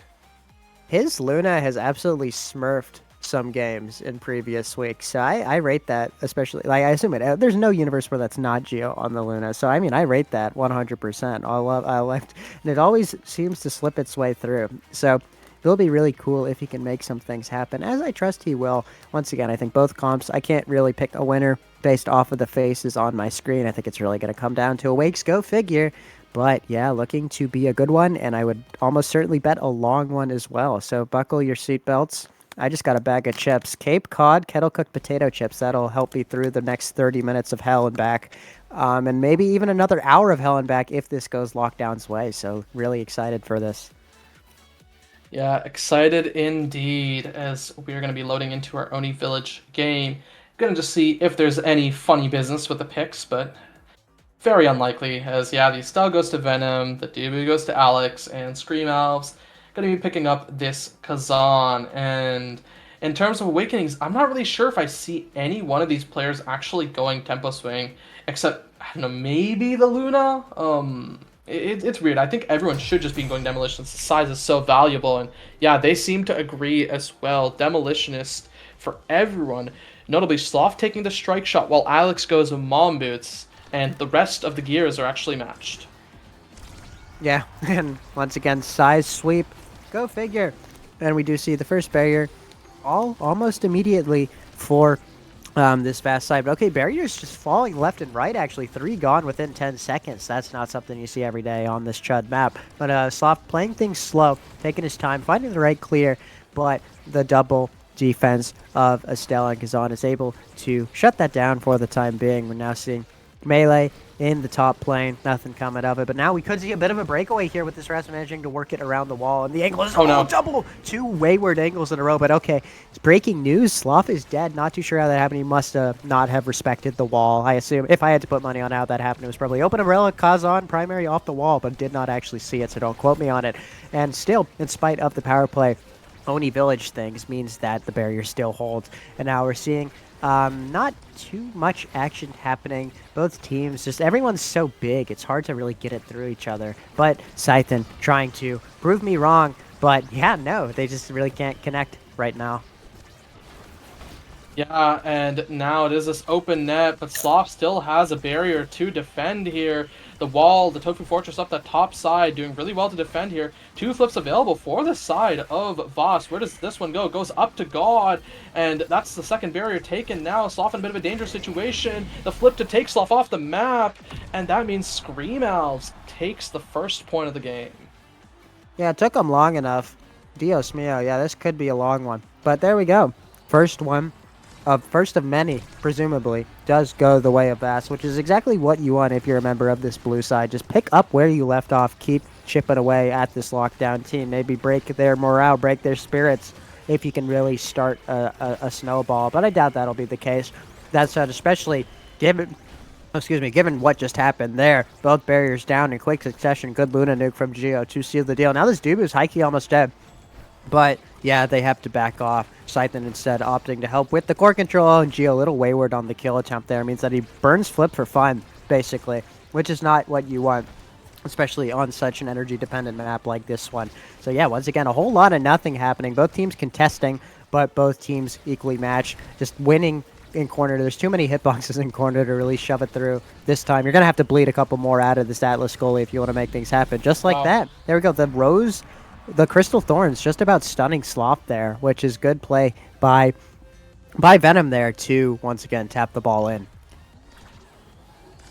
Yeah, very well played thus far by the members of Voss, taking 2 clean first points, despite the barriers actually kind of falling both times, right? Like, Lockdown is no slouch in this first set. They have been consistently taking barriers, it's just they've been unable to close things out. And we'll have to see if this third point follows the same pattern or not, as now Scythen's looking to get a breakaway on this top side. Celestial Intervention burned there, and now Geo gets that second barrier once again. We're seeing a repeat of this point 1, where Lockdown was in that 1 barrier advantage. Scythen with a pass to themselves. This time time, the Crater Maker giving Scython a sort of dribble for himself, and that means it can take to the top side while Alex is too slow to react. Yeah, I think the way I'm seeing this develop is I think that the lockdown, you're relying on a lot of like play better, win more out of Scython just by virtue of locking in Luna midfield, especially unscaled Luna midfield. It seems like this Rasmus is being forced to do a lot on his own, which I guess is not the end of the world, especially because it's Scython and Rasmus who's a strong brawler on this map. But it seems like if you can't begin to start causing positional breakdowns on the side of this vast team with those Luna abilities, you're kind of in a losing situation, especially when your Atlas gets absolutely murked there. Good conversion of the power play there from Voss, who takes the first set in some style. Yeah, very well played there. And once again, another funny set of awakenings here. This Kazan getting a chance to pick up even more size disturbing, but that might mean that Luna just gets access to the Deadeye if she wants, or Twin Drive if she wants more core control oriented playstyle. Now, curious to see. I guess she is waiting. She's pretty happy with a lot of things in this draft. Rasmus still waiting as well, denying the team player. Team player Twin Drive deny. They're just trying to deny the Dubu any sort of really good awakening and any sort of good way to core control and deal with the core control of Luna and Rasmus. Yeah, both goalies shrugging their shoulders and opting for sparks there, but a lot of really scary pickups. Granted from both teams here. No, more one team. I can't lie. But yeah, we're seeing Dubu things happening in the top lane as both barriers hold. Sloth finding Scython channeling it up into top lane there, but the button's too plentiful to hold on the first time of asking, but does manages to secure the second barrier once we bleed Dubu of a bit more of his kit. And now, oh, goodbye Scython. Sloth a little slow to react there on this res, meaning that it's once again a power play in favor of Voss, which is seemed to be the theme of the week here. Good reaction by Sloth, not called out by that primary though, but is called out by the endless slew of abilities coming out of this little Kazan fella. Big Kazan fella, rather. Oh, the nuke gets him! But crazy holds by Venom Yami. This is incredible stuff coming out of this Estelle midfielder. It looks like this power play is all for naught. It's all futile. Like, surely they hold for another 5 seconds. Yeah, there we go. Good stuff coming out of Voss here. We'll see if Scython can 1v9. There he goes. Yep, another 1v1. Geo there to confirm and cover the out clear up, though. So, yeah, good stuff. Good box being established by this Lockdown team to finally get a goal. Yeah, very well played by Lockdown. And hey, this set could be a bit of a different story here. The flip already shut down, pass back and forth by Venom and Alex. Really well played. And the flip shut down by Scython, and that's the name of the game. Scython is our win condition here, and a good bit of damage here onto Venom Yami. I'm not really sure if they can really afford the abilities to go for the kill, but hey, they might be proving me wrong there. And the Twin Drive showing itself in full force there. That's the first barrier. Second one also found on the opposite side, and now it's up to Scython and Geo to see if they can lock this point down.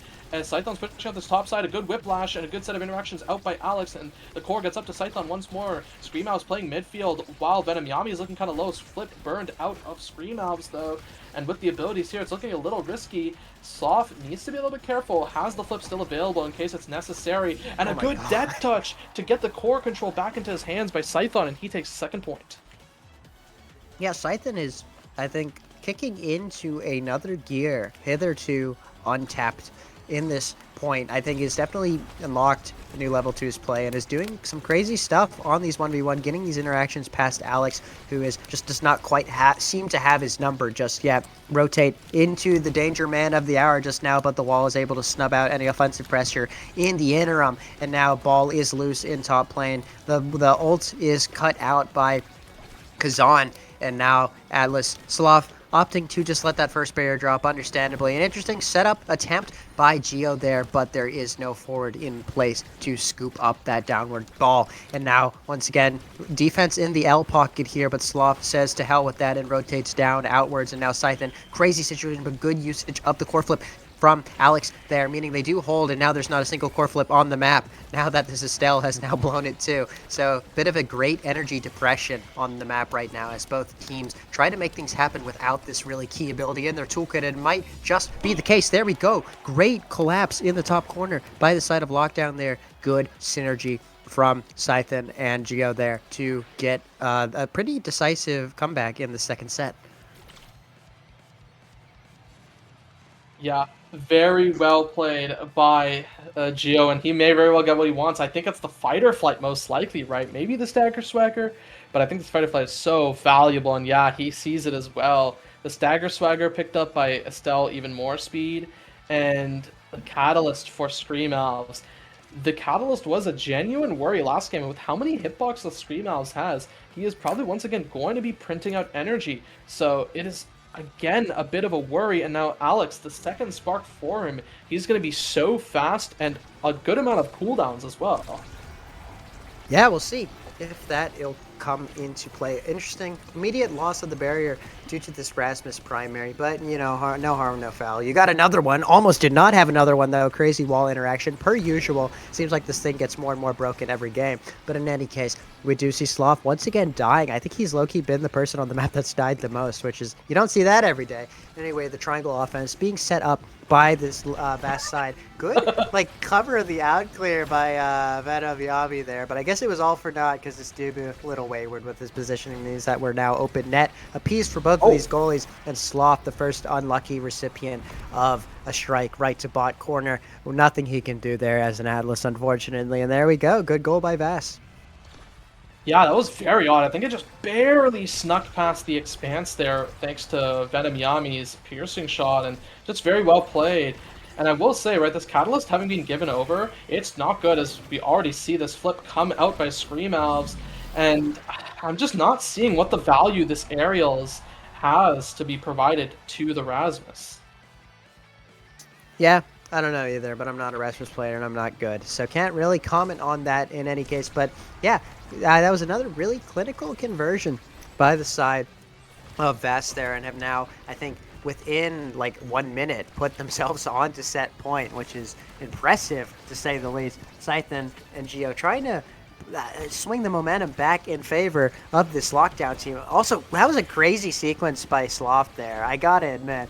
The upwards primary into the strike reset to somehow hold on to his top area. Very impressive stuff. I could never do that in a million years. In any case, here we go. Crazy situation in the bot lane. Does get Sloth to blink. Uses the secondary main. This Atlas should not have too much up his sleeve. I think also blew the primary, but doesn't seem to be too necessary. Geo is back. The cavalry have returned, and the defense is worked very effectively. Oh, but he does get called out by the hook on the second time of asking. Saw a very familiar situation where he was equal to it. Not so much in this case. Good play by Alves. Oh, the sword angle found. Oh, and it just about is steered around the Kazan secondary. That's insane. But in any case, yeah, back to an all too familiar situation where neither team is able to convert quickly. Great strike shot. Okay, I think there's a lull in the play. I think I can pass it now. Yeah, you may just very well be able to, but it might not be for very long, as the flip comes through out by Scream Elves. Now pass once again. Scython trying to intercept these passes, and it still stays on the offensive side as Where to Soft clear it down. Now down 2, and Scream Elves nearly picks it up once again. A good death touch, forcing out the flip out by Alex, and a strike shot this time not available for Sloth in this open net. It's a bit dangerous here as Scython tries to collect the core once again with this Whiplash. Whiplash up to the corner, and Giovanni tries to pass it up. This Crater Maker a little bit awkward. The pass down to Giovanni once again. The Tofu Fortress cutting off the bottom side, the long side offense, and another primary out by Sloth. He's doing a really good job on the open net. Has to bring the flip there. It's intercepted for just a moment. Venom Yami with the flip. Where does it go? It doesn't get struck yet, and now it's intercepted out by Giovanni. Giovanni up in this top corner trying to pass it down, and the awkward demon angle nearly hits as Venom Yami is getting hit stunned, and the damage now onto this Estelle. It's a little dangerous. The flip available for Giovanni, but when does he get a chance to use it here? It's in this open net once again. It's not passed, and this flip out by Giovanni finally down to this bottom side. It's intercepted, and this Crystal Thorn's a little dangerous. A good boost to buy some time, and so much damage coming up through onto the members of Voss. The barrier still available for Alex, and I just don't think he's under any threat. But as I say that, he loses that barrier, and now Giovanni, his health bar not looking great. A pass up by Scython. He's trying to go for the 1v9 play once again. A strike war 1 out by Venom Yami. A good interaction 1 out by Sloth, and now it's on this bottom side, a bit dangerous. Scream House has the flip, but he doesn't even need it. He just taps it on in. That's Voss upsets 2-1. That was such a long point. I feel like both of us are going to be out of breath after that one. That was probably like a 3-minute point. Really good holds by both goalies, but eventually, yeah, this Atlas was the first one to crack. We're seeing the hotshot go the way of Venom Yami. Understandably, you do not want Atlas with more buttons, or I guess more buttons more frequently. He's going to probably pick up Prime or M-Prop. In any case, probably has to take Prime to block the Kazan here. Yeah, there we go. Yeah, understandable. And now has 2 primaries, which you'll never complain about as Atlas. Oh no. Mayor. Oh, near Mayor at least. That's third spark onto the Dubu.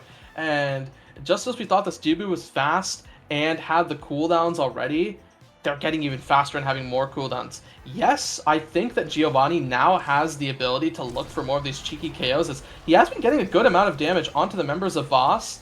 We'll have to see if that's really enough. And Scython having the second Dash Awakening, it's like he gets that big burst of speed that just allows him to go for these continual 1v9-esque plays that he has needed to go for to get these barriers and get these goals at times. So the win con is maybe online for the side of Lockdown. But I mean, online in theory and online in practice, 2 very different things. So they still definitely will need to lock in to actually execute, especially into such formidable opposition. But it looks like they're making things happen a little bit more effectively as of late. That said, Sloth is unfortunate to lose a second barrier there. Man, it's all falling apart. It's all falling apart in quick succession. The barrier lost. The Luna has exploded. This is not good. The corner is where Atlas wants it, admittedly, but I don't know how many more buttons he has. Has enough to hold for the time being, and great double defense, Scythe in right place, right time to be able to hold out there. Sloth going for a risky cross clear, but does force the flip out of Estelle. Sloth dies despite evading, question mark, and yeah, there we go. Final nail in the coffin. Good strike from Alves there to top corner, and it just looks like Voss has Lockdown's number right now. Yeah, really does look to be the case. 2 flips burned there, technically by both sides, I think, because Giovanni's energy situation really isn't looking great. But that's the first barrier already taken. But Alex is perfectly fine dealing with just the second barrier, and he gets an easy clear there as Giovanni tries to push it up in this corner offense. And with a 3-person defense, it's looking very hard for the side of Lockdown to really crack this offense. And that's the first barrier down, and nearly the second one if Sloth is not careful. The Whiplash popped, and now Scython is going to be slugging his way around the map for just a little bit. Good clears out by Sloth, though, and a good death touch, but really nothing to achieve from it. Yeah, I just feel like this Dubu is positioning very well. Alex is in positions where the hit stun doesn't necessarily affect him, is able to still kite back in, win the interaction with strike more often than not, meaning that he has a lot of abilities up his sleeve come the more dangerous situations like that. There you go, log for fun. Nothing Luna can do about that. That's a great trade too. Secondary for log, hell yeah, I'll take that any day of the week. So it just seems like Alex is getting the better lot in life of the 2 goalies currently in this game. That said, Sloth trying to change that situation, rotates the ball into Scythe, but he just can't get it through. This Kazan is so big, just so big that it's just hard. The tether seems to be continually interrupted between him and his forwards, and the pressure is just so hard to keep on. But a good nuke means that we do see the second barrier for Alex fall, and things could be on the up and up for Lockdown if they can get the right strike. There we go. Cash money. Great strike by Gio, and we have a goal on the set for both teams now. Yeah, it's as you said, just the right strike that's needed, and we'll have to see if Lockdown can find more of those, as Voss has looked really good thus far, and, well, we see it already threatening offense here out by Voss. They're just trying to play up this bottom side, and first barrier falling, but, you know, no harm, no foul. Nearly the second one there, and it is 1 barrier traded apiece as Screamhouse tries to keep the offense going. There's the Crater Maker, forces the flip out by Venom Yami, and Giovanni has a flip of his own, so he could use that flip, and I would actually recommend for him to use it to get that second barrier instead of for the goal. It's way more valuable against this dude. Oh, Sloth being forced to expend flip. Things could be getting dicey here. No dodge to his name. Yep, there we go. Still, we do have Gio fighting with flip. Might want to blow it sooner rather than later and just settle for the energy reset after we take a goal, but no goal is taken. Oh, unfortunate with this. Luna is not long for this Earth. Does still win an interaction, which is super impressive, but might not be long for this Earth. Oh, oh, sorry, I laughed at that one a lot. But now we do see, oh my god, the situation just gets worse and worse. Great reaction by Sloth, but the interaction is lost by Gio, meaning that Venom gets an easy tap in. It's a bot plane, and we're 1 point away from Voss running away with this series. Yeah, Voss looking really good. I saw the hero play Scython was trying to go for it. He flips, walks forward, that touches Alex away while hitting that flip, and unfortunately, it was just not meant to be in that situation. And once again, first barrier taken, but first barrier really does not seem to mean much in this game with how Alex has been defending with the 1 barrier. And now they're trying to rotate his bottom side. Where does this flip go? It just goes straight to Giovanni, who collects it. And now Scython pushing up this top side. Alex a little bit dangerous there in that position, nearly taken off by that Crater Maker. Pass up towards Scython, who's looking kind of low. A lot of damage jumped onto this Rasmus, so on a bit of a leash for life. Yeah, man, it's just Warren. I mean, it's just Alex is holding so well, and on the other end, Sloth unfortunately loses his barrier, meaning this could be the final stretch if they're able to get the ball up this other end of the field. Lockdown, playing the ball well, rotating downwards away from this Estelle, who does blow primary on air, which is what you love to see, but you don't love to see the flip getting blown on air too. Now this Luna's got functionally nothing except a dash, which is now gone too. This Luna absolutely has nothing. Just has to strike Warrior. Great save by Slav. Great find to maneuver it around the Kazan primary too, but there's just too many buttons, and there we go. Voss lands the plane. Good strike into bot plane. And as I said earlier, yep, they just seem to have Lockdown's number this series, and there we go. Clean 2-0 on the day to finally end Lockdown's unbeaten streak at 4. Yeah, they just, in fact, seemed to be locked down, and now that actually, in fact, means that there is a 3-way tie at the top of the leaderboard with all 3 teams sitting at 4-1 apiece, and that is going to be very interesting coming into the back half of the season. Yeah, still anyone's game. Obviously, at the end of the day, like regular season, you're kind of just competing for brownie points in terms of whether you finish first or second. Seeding's obviously important, but I mean, these are all known entities. But still, yeah, very interesting. I guess you want to call it a title race. Very interesting race for the top that is now developing. And it'll be great to see how that continues into the coming weeks. I think all the teams have played each other now. They all know what they're about. We'll see what adaptations, if any, are made heading into these reversed fixtures later down the line. I believe that was the last match of the day, though, so odds are we'll probably be sending you over to Bestian's slot with some Nassel action imminently, barring some final thoughts. Yeah, I mean, there is, not much else of, at least I have to say. I'm just excited for how the back half of the season goes. But with that in mind, thank you everyone for making on by, and we will see you guys next week. See ya.